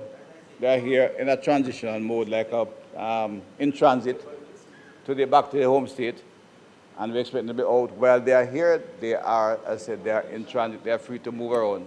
They'll be under some support from the International Organization for Immigration, but it's not a detention in any way. That is very clear. If they choose to stay longer and stay in Jamaica, they then be subject to the international regulations we're signature to. And they will apply for refugee status, and the court will decide if they can stay or not to stay at that point. The rate of returning to home country at this point in time is about, up to now, is over 90%. The fact is, well, I don't want to get to detail. They are looking to go to the United States, and like Jamaicans, when they come home, within weeks they go back to the United States. The object is there. Our per capita income is $7,000 per capita. Most of these people are coming from, they want to go to a US with a country with $80,000 per capita income. That's the reality you're dealing with. Secondly, during the time they are here, the funding from the US government to cover their stay. That's where we are. The first question, in terms of the MOU, no, it was not intended to table the MOU. That's not normally done with MOU, with agreements in government, but we would table the terms of the agree to the operational procedures will be made public and will be tabled in the House. And we expect that to be concluded very shortly, which will give a time frame and establish where they will stay, etc., as terms of polling base. The polling base is where they will be resident for some time, and it will be rotational. But the MO itself is not a secret document, and I guess if we ask, we'll release the contents, but we don't normally table those agreements in the House. And there's no reason to treat this one indifferent. But the operational procedures will be made public and can be tabled in the House. Well, the operational procedure is what will make it come into operation. No, the agreement, there's no intention to table it, but it's not a secret document. The information you ask, we will give it. No, it is not the practice to table these agreements. This is not the practice, and there was no but it's intention not to do so. No, my question Member from Minister, member from St. Catherine South. His question was, will the final agreement be tabled before it becomes operationalized? That was the question. No, not likely. We will publish the procedures for operationalizing it, and that will operationalize the agreement. So the answer is no. No.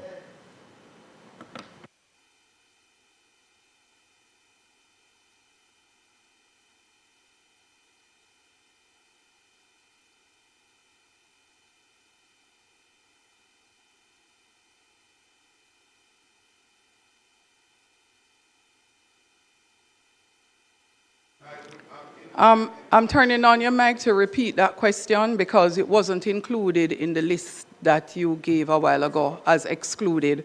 No, I actually wrote down every single thing you said. So in the first set of questions, he forgot that he had not heard the response to this question. So, member, I'm asking you to repeat that for Minister. At the very beginning, when I made the statement, yes. I asked the question, what informs entering into this bilateral agreement? What are the particular benefits to Jamaicans and the Jamaican society that inform entering into the discussions and to go into executing an MOU and to go into determining an operational arrangement? That was the specific question I asked at the very beginning. Thank you, Member. Minister, you may now proceed to respond. Member from St. Catherine Northwest, kindly turn your mic off. Thank you, Madam Speaker. Member, the bilateral agreements between partners don't operate like that. This is a request of the United States government. The TCN request came from the US government. We looked at it, discussed it, and agreed to pursue a discussion to come to an agreement. And those discussions were carried out by professionals.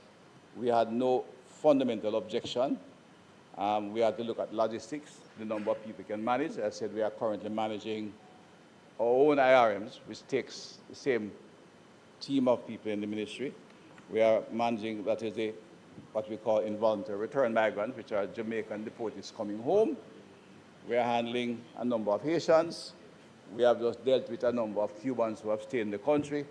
And because of our location, those numbers could expand in a direction. We had to get those considered, and the professionals who have to deal with the issue of migration and handling operation on the scene, who have to work with IOM where necessary, as in this case, had to consider and conducted negotiations and agreed to the numbers we give you.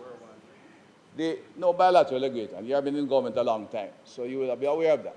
Agreements are not discussed in that manner with people you work with on a regular basis. The Americans have been our partners from independence. We have many agreements with them. We have extensive trade agreements with them. We have extensive security agreements with them. So it's not a question of quid pro quo. They made a request of an ally, and we discussed it and agreed to the memorandum of understanding.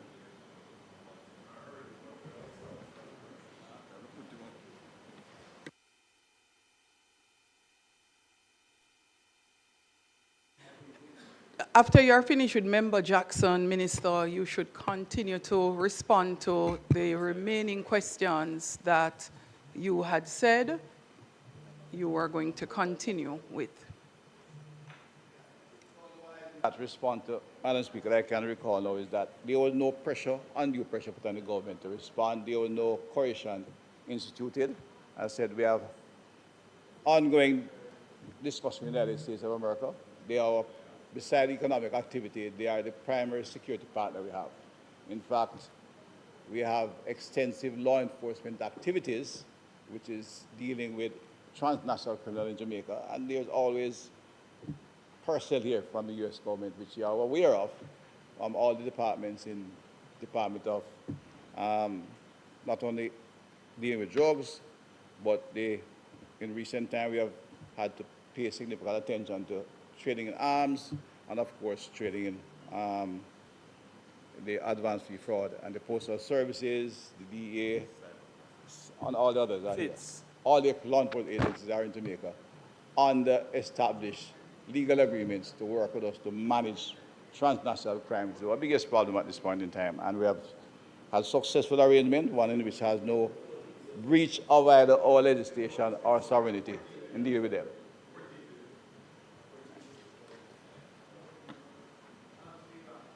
Member from St. Catherine, Northwest, you had questions that you did not hear responded to? Madam Speaker, I asked two questions that I didn't hear an answer to. The first was if the numbers given, the 25 and the 10, were for the lifespan of the MOU, or they were movable numbers. That wasn't responded to. And if for any reason we find that there is reason for concern, if there was a return clause, that wasn't answered. Thank you, Member. Minister?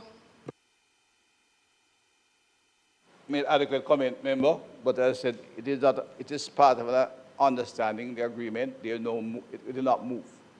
25 is the number that comes on each occasion.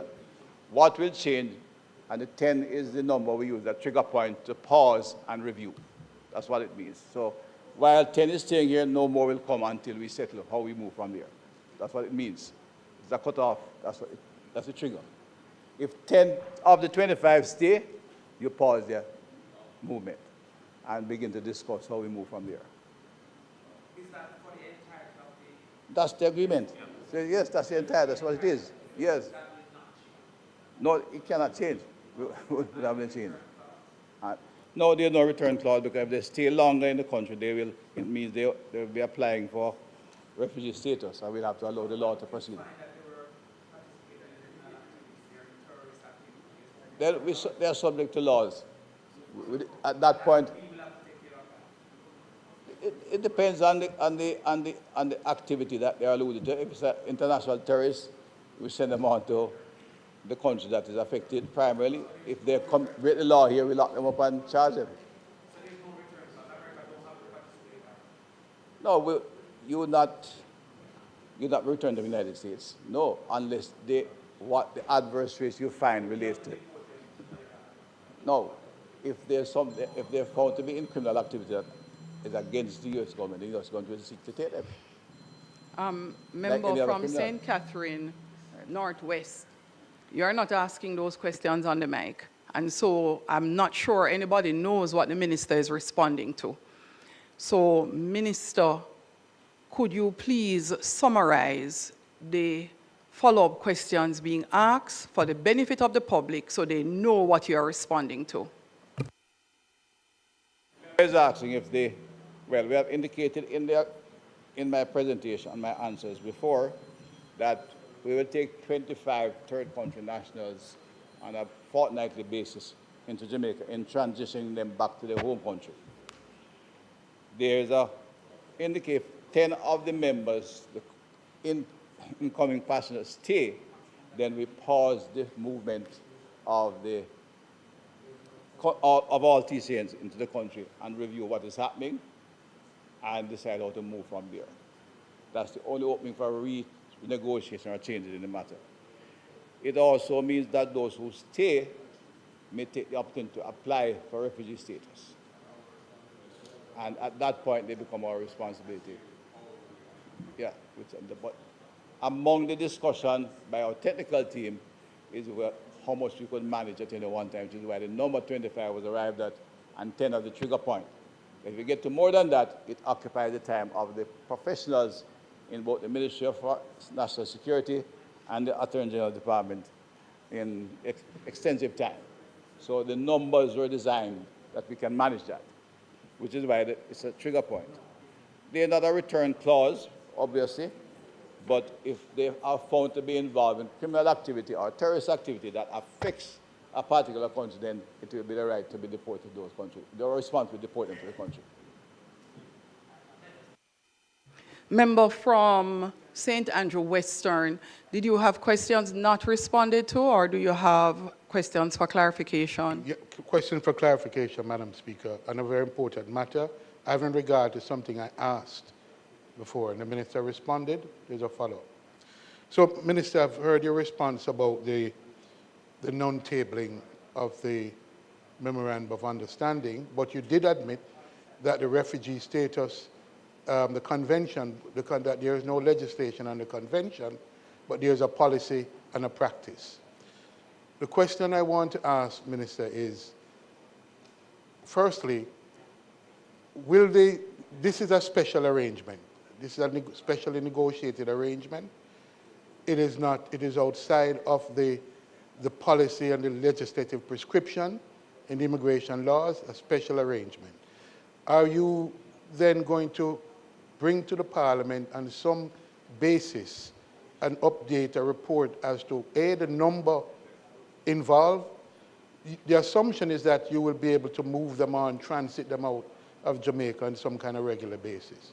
But you admit that they can apply for asylum status and all of that. And you have a pause clause in there, but the question is, will you be able, coming to the Parliament, to give some update from time to time as to the status of these individuals? Well, we can give updates. Hold on, Minister. You have to wait until you turn on your mic to start speaking. Thanks. Go ahead, Minister. Thank you. By the way, I should have added that, of course, like all, once they stay, they become an illegal immigrant, although they are here under special conditions, and they are foreigners, and they apply for registration. But the right of the minister to deport them is still there. I can deport them if I feel it is necessary. Of course, they can go to court again and challenge that, but I still enjoy the power to deport them. But again, if it's 10 people dealing it, we wait until all those 10 are settled before we continue the arrangement. In terms of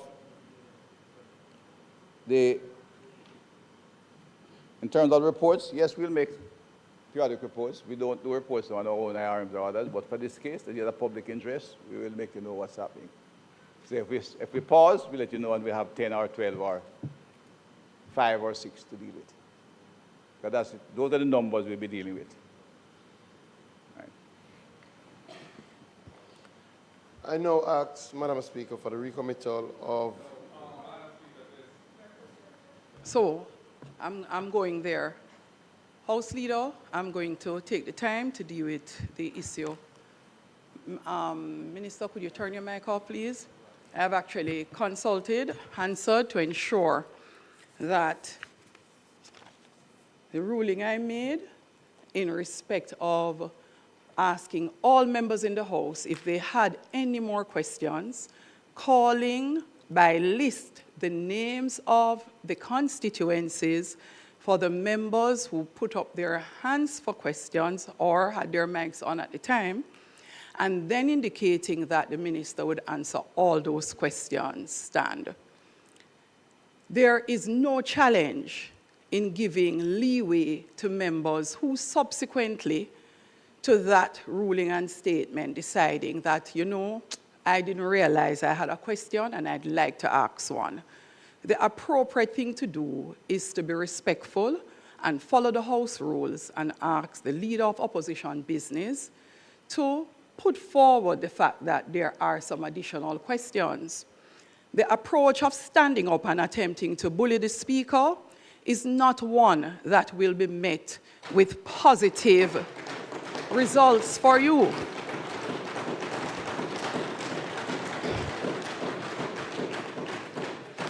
and particularly going live in the Parliament is utterly a disrespect for this very House and its rules. I won't even name the member who went live. I know the member has been spoken to before. The member has been spoken to again. The member, if the member knows, well, you deleted your live. Someone has actually sent it when I left the office. I went to my chamber and spent the time to speak to the other members. I don't need to go any further.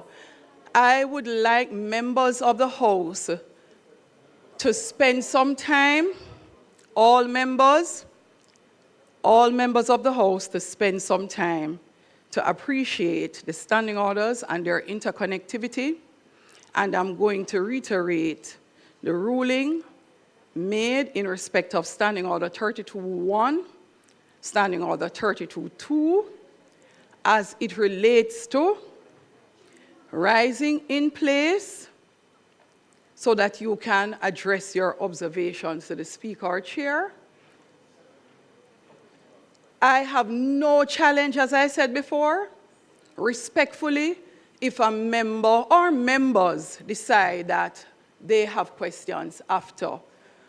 However, the approach taken to stand each week to cause disruption in the House, to cause the suspension of the sitting, cannot be rewarded. House Leader, could you please move for the recommittal? Madam Speaker. She did not say what she said she said. She needs to pull the Hansard. Madam Speaker. The Hansard will be circulated for your benefit next week, the entire House. So we'll just say there's some people who have questions. Madam, no. Madam Speaker, I believe that in the interest of the nation, when I asked the question earlier as it relates to whether or not we will be taking additional questions following the first set of questions taken by the minister, you gave the impression that you would have reverted to questions following the minister's response to the first set of questions. I understand what transpired thereafter, that perhaps your spirit is not allowing you to feel like you would want to hear the additional questions. But each member here, in her own right or in his own right, has the obligation, to the people that sent them here to ask the questions on behalf of the nation. And I think it's going to be a reflection of your own discretion this afternoon for you to just allow for the following questions, the remaining questions to be asked. The minister is quite capable of responding. How many additional persons have questions? No, that's not appropriate. Asking, that's not appropriate. I will ask that question. Okay. Thank you very much. You may take your seat, Leader of Opposition Business. And I thank Members, you. I appreciate go it. ahead. I love to hear you say thank you. I don't hear it often enough. Thank you so much, Leader of Opposition Business. Members, appropriate behavior and respect for the chair is met with, I'm sure, far more discretion in your favor than against you. We have to show respect to each other. And members, I am going to first remind you, I studied the standing orders. Okay, no, I am happy that members now start to walk with the blue book. It wasn't happening before. And therefore, when you get up, and I'll cite first Member Campbell, I do not need anyone to refer to the standing orders and waste the time of the Parliament, because that's my job. That's my job. Oh, that's my job. That's my job. So, that's my job. And I'm saying this for the last time. And today, I will in fact give, Member Campbell, I want you to listen, because if you come back, member from Eastern Westmoreland, if the member from Eastern Westmoreland doesn't listen, then the next time he stands up to do what he attempted to do today, I am sure he will appreciate that we have been there before and he has been guided accordingly. Today, I will give the latitude. Are there any other members who have questions of the minister? And I will reiterate that if today's behavior happens again, the latitude will not be granted. So, the latitude will not be given again. Today must be the very last time that this behavior is displayed. Which house rule are you citing, member? And you are allowed to give the house rule number. I am citing Standing Order 11 and 32. 11 and? 32. So member, Standing Order 11 and Standing Orders 32 were not broken today. Standing Order 11 speaks to the number of persons who can ask questions in a debate. All the members who indicated they had questions were given the opportunity. And we indicated, myself as Speaker and Chair, that now that I had collected all the members, we would now have the Minister answer. Standing Orders 32, 32.1 and 32.2 is even more direct in terms of the role of the Speaker. And the members, if you recall, member from Westmoreland Eastern, there was a written ruling provided to the House in respect of Standing Order 32, and I am going to circulate the written ruling for the third time.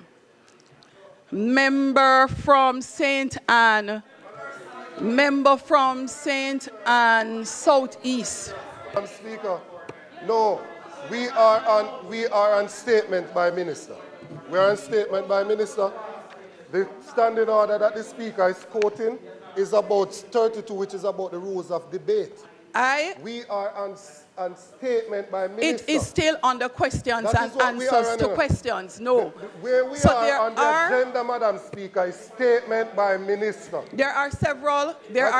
So Standing Order 11, Standing Order 17, subsection 2, and several other adjunct standing orders are applied in the behavior in the House, including Standing Order 16.1 and G. Go through them, member. No, including 32.1 and 2. Them. Madam Speaker, I have read them. Thank you, member. 17.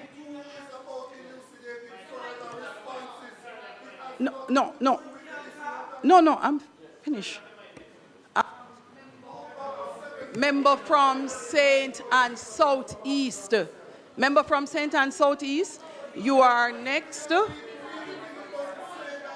Member from, I'm finishing up, member. Member from St. Anne Southeast, and then after that, the member from St. James South, from St. James South.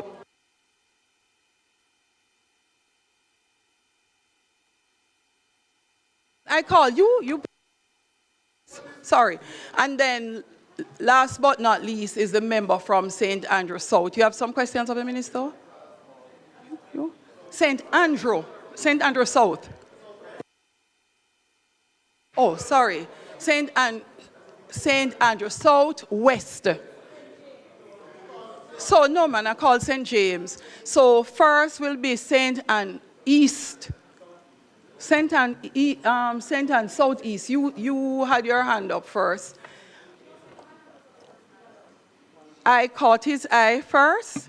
The eye of the speaker caught the member from St. Anne Southeast. You are next.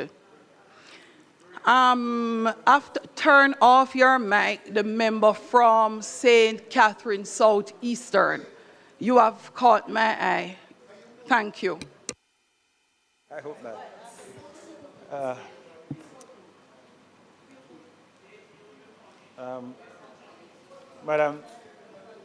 Madam Speaker, so first question, I have a couple of quick ones. And Minister, the immigration status while in Jamaica, if you could speak to that. And then the second part of it is for the the time when they're in Jamaica, if they apply for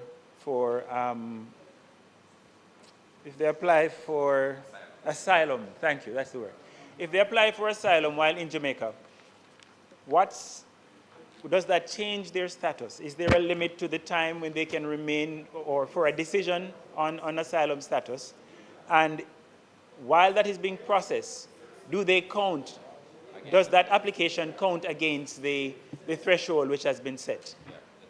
So the 10. So that's the first one. In other words, can we have 60 or 70 people who are, yes? All right. It's clear. Thank you. All right. So the next question is, what is their status in the U.S. before coming to Jamaica? And are they, by any chance, in U.S. custody? So what is the status of those who are coming to Jamaica? The third question is current status before they come to Jamaica. The third question relates to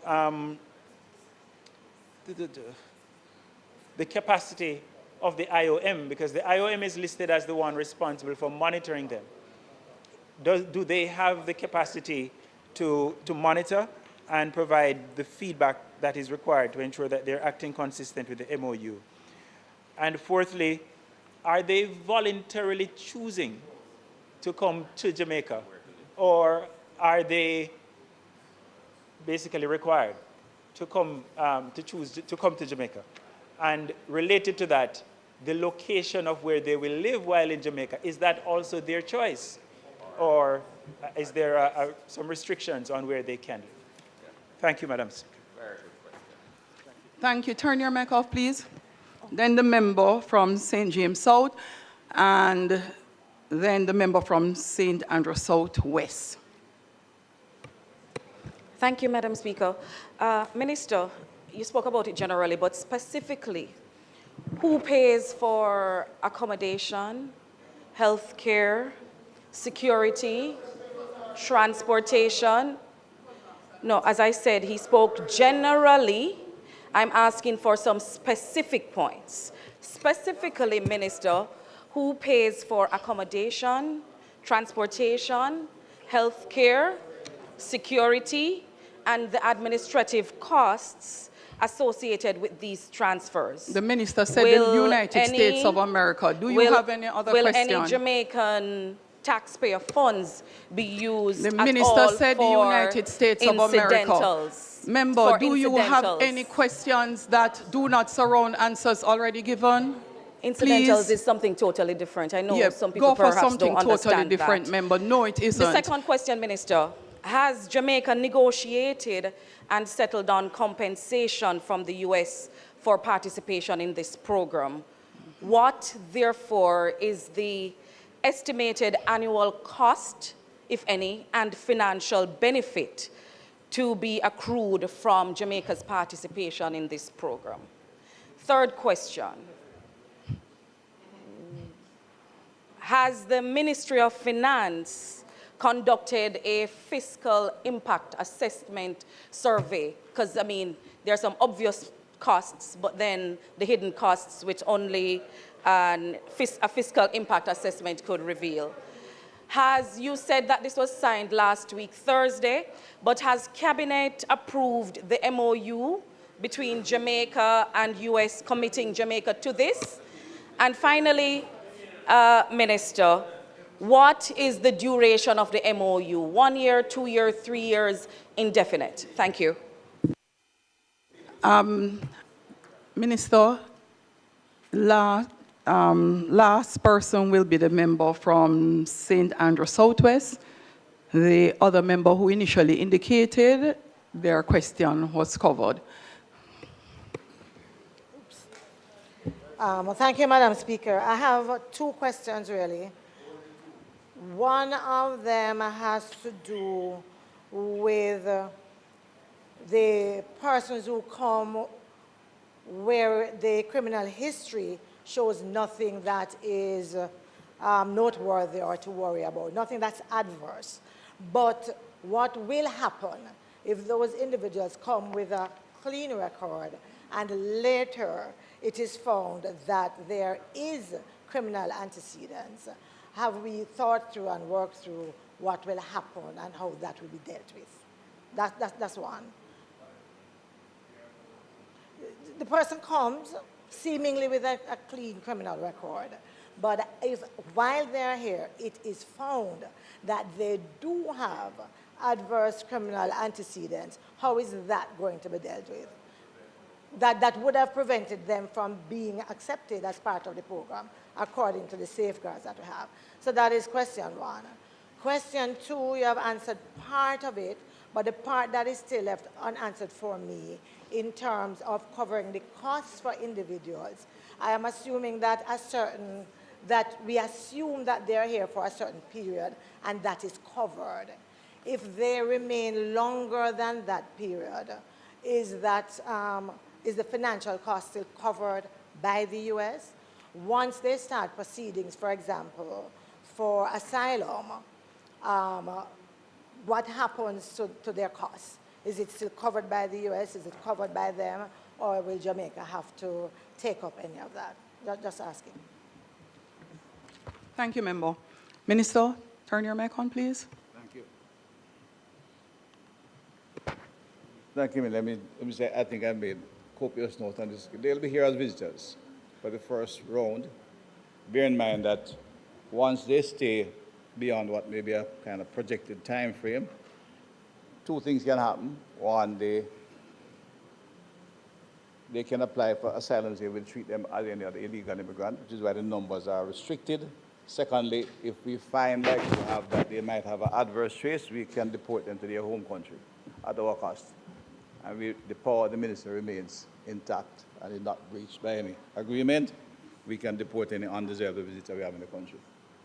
Okay? Capacity of the IOM is not one that we are going to have to go into. We have an understanding that they will provide certain services. Again, if the agreement is being pursued and we find that they cannot be with 25 people, because the numbers is what we have agreed to, then we'll have to examine their operational activity at that point in time. They are sent here by the United States government as illegal immigrants. They don't have a choice in where to go. If they have a choice, they'll stay in the United States. And they're offered to be returned to their home country. Once they get here, we are part of the operational detail we are seeking to settle is location. We have to identify a venue where they can stay, and that is part of what we have to do before we operationalize the activity. And no one will be sent here until we settle that, an appropriate location for them to stay, and they cannot be detained, and they cannot be a place which is signal sense that they're going to be detained.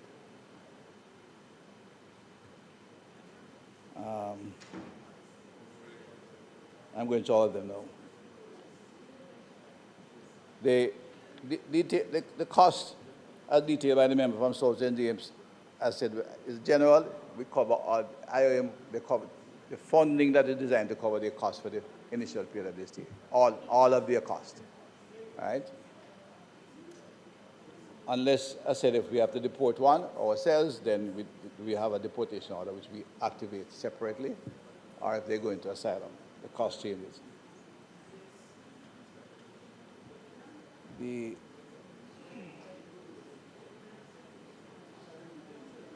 There's no compensation to be derived from the United States government. It's an agreement we have negotiated. As I said, the United States government is one of Jamaica's primary partners in terms of both trade and security, and we negotiate this. In this case, they asked. When we were to receive our IRMs, we asked for a negotiated agreement, and they send us the numbers we're saying, 2 flights a month. In this case, they asked us to accommodate their policy program, and we, in negotiation, did so. There's no compensation there. The United States, as a partner in security, they are our primary partners in security. And in times of emergency, they are always available. In the passage of Hurricane Melissa, they were particularly helpful beyond security. Their major helicopters were most critical in the initial phase. They were in your constituency, delivering goods and taking personnel because we didn't have that kind of equipment. And they're always on standby for that kind of activity at any time. Our relationship has not, we may vary in the public perception, but we have had a very strong relationship with the United States government for a long time. And I said their security areas in particular have been strengthened in the last few years and has worked extremely well in us identifying and disrupting both transnational criminal activity, gangsters and otherwise in our country. Up to recently, I've seen that I think they arrested some 5 individuals who are major shippers of guns in the United States, and that came about because of major bilateral cooperation in dealing with the illegal trade of firearms coming to Jamaica.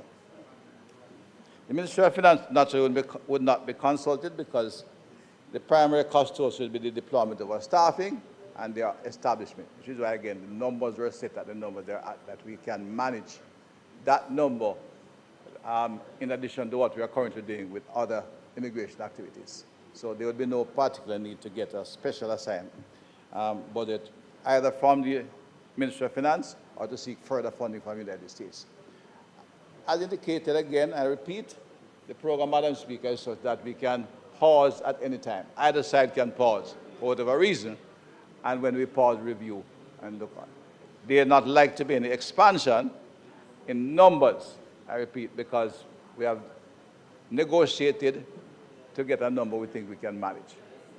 Given the activities in the Caribbean and around us, it may be that if other numbers increase, we may have to decrease these numbers. Not likely we'll have to increase them because the instability in some of our neighbors may force other individuals come to Jamaica and we deal with them.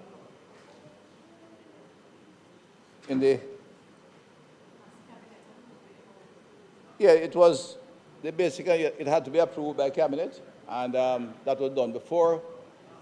And Cabinet gives instruction to the ministries. They instruct us on the basis of a draft MOU, which we then take to our partner, and when we discuss it, it was accepted, and we signed off together, same time. And the jury is an understanding which is clearly open-ended. Yeah, right. Let's see if I left. Your 2 questions again. If the adverse trace is found here, after they come here, I think a case like that, we would deport them. A member from Southwest St. Andrew, if the adverse trace is discovered when they arrive because they did not identify them initially, we would not allow, if they have an adverse trace, we can deny them application for refugee status and we deport them to their home country. And on international law, the home country is obliged to reaccept them. And that's important. If the adverse trace discovered when they come here, by continued collaboration and further investigation, we send them home immediately. I think that covers all. Member Southwest, we have covered your question, right? All right. Thank you, Madam Speaker. I think we have covered it. Turn your mic off, please, Minister. House Leader. Thank you, Madam Speaker. I ask for the recommittal of all the items on the agenda, starting at motions that may be made at the commencement of public business.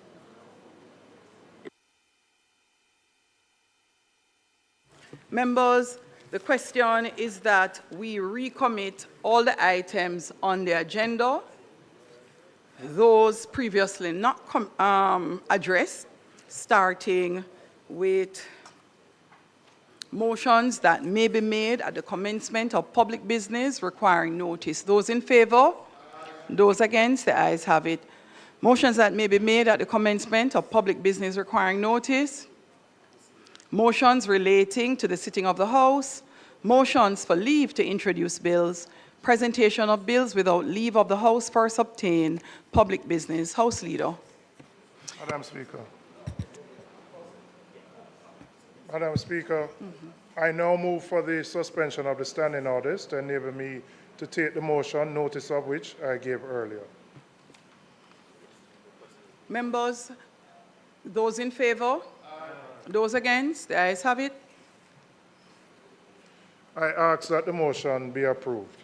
Members, the question is that the motion be approved. Those in favor? Those against? The ayes have it.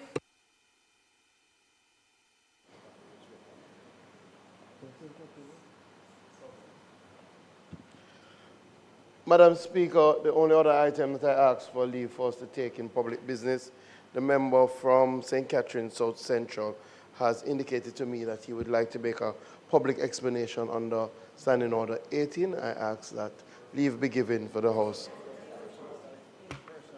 A personal explanation under Standing Order 18. Approval granted. Yes, ma'am.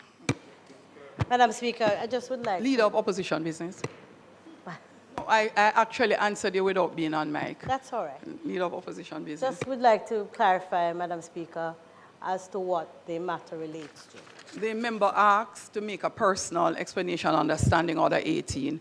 So according to the rules of Standing Order 18, he is allowed with leave to make...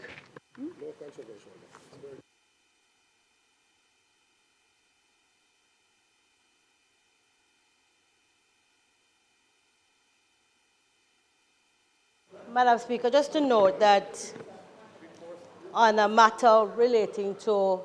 Member, do you have a written statement? Would you please approach the bench? Just making the point, Madam Speaker, that on another matter relating to a controversial issue, the member from Southwest was not allowed to make a personal statement. And we believe that if it is a controversial matter, that it would not be appropriate for that. It would not be appropriate for that personal statement to be taken today, because the same rules should apply. The same rules should apply. Yeah, absolutely.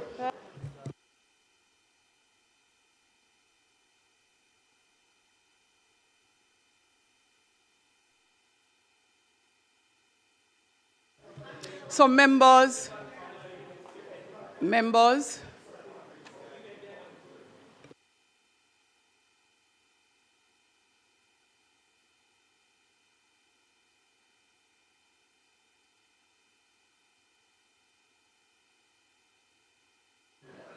House Leader.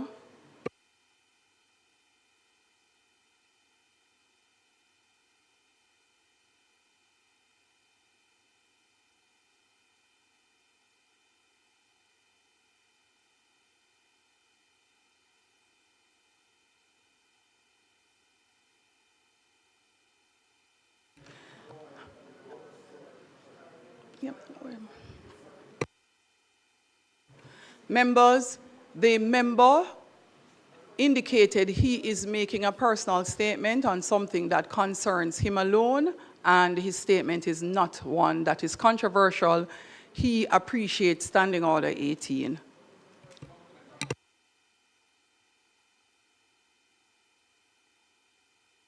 Mm-hmm.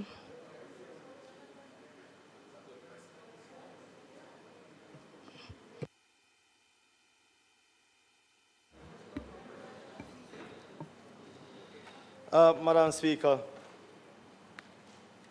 thank you for allowing me to address this Honourable House of Representatives by way of a personal explanation. Madam Speaker, I have had a brief opportunity to peruse the report of the Integrity Commission, which was tabled earlier.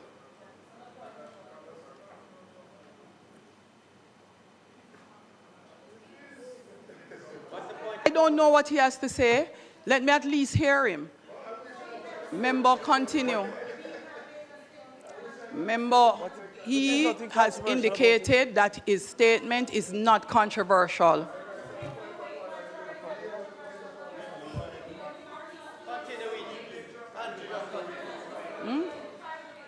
Thank you very much, colleagues.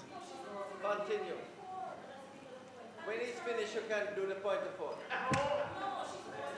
Continue, man.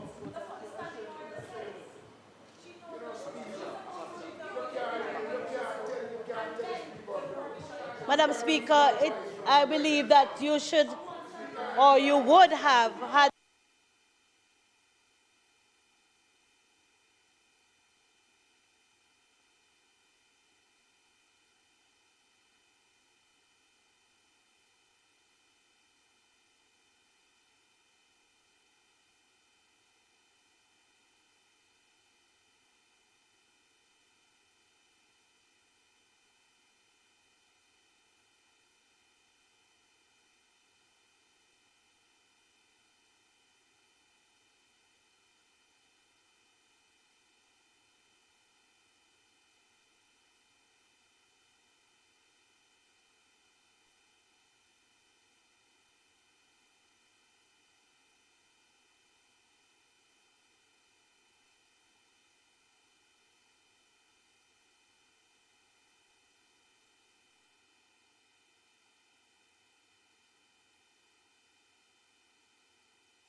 Member, you, based on discussion that we have had, would not be allowed to go into any details that contravenes the standing order number 18, which raises issues that are controversial, particularly affecting anyone or entity outside of yourself.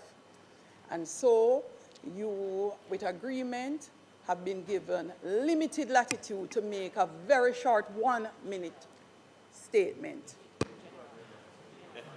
Thank you very much, Madam Speaker. Thank you very much, colleagues.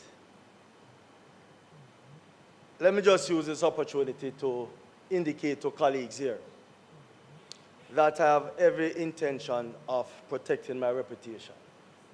It is a matter that some way or the other can affect all of us as members in this House. And so my team of lawyers will bring to the fore, to the public, that I am innocent, that the conclusions are inaccurate, and that we have a responsibility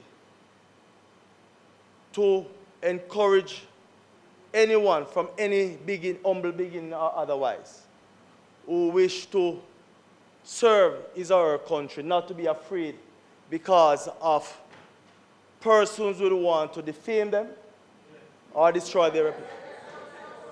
I will take that back, sorry. In addition to which your time is up, so close. Thank you very much, Madam Speaker, colleague. House Leader. Madam Speaker, we have no further business, so I will not ask to extend the time. I ask that the House be adjourned for a date to be set. Question is that this Honorable House do now adjourn for a date to be fixed. Those in favor? Those against? The ayes have it. This Honorable House now stands adjourned.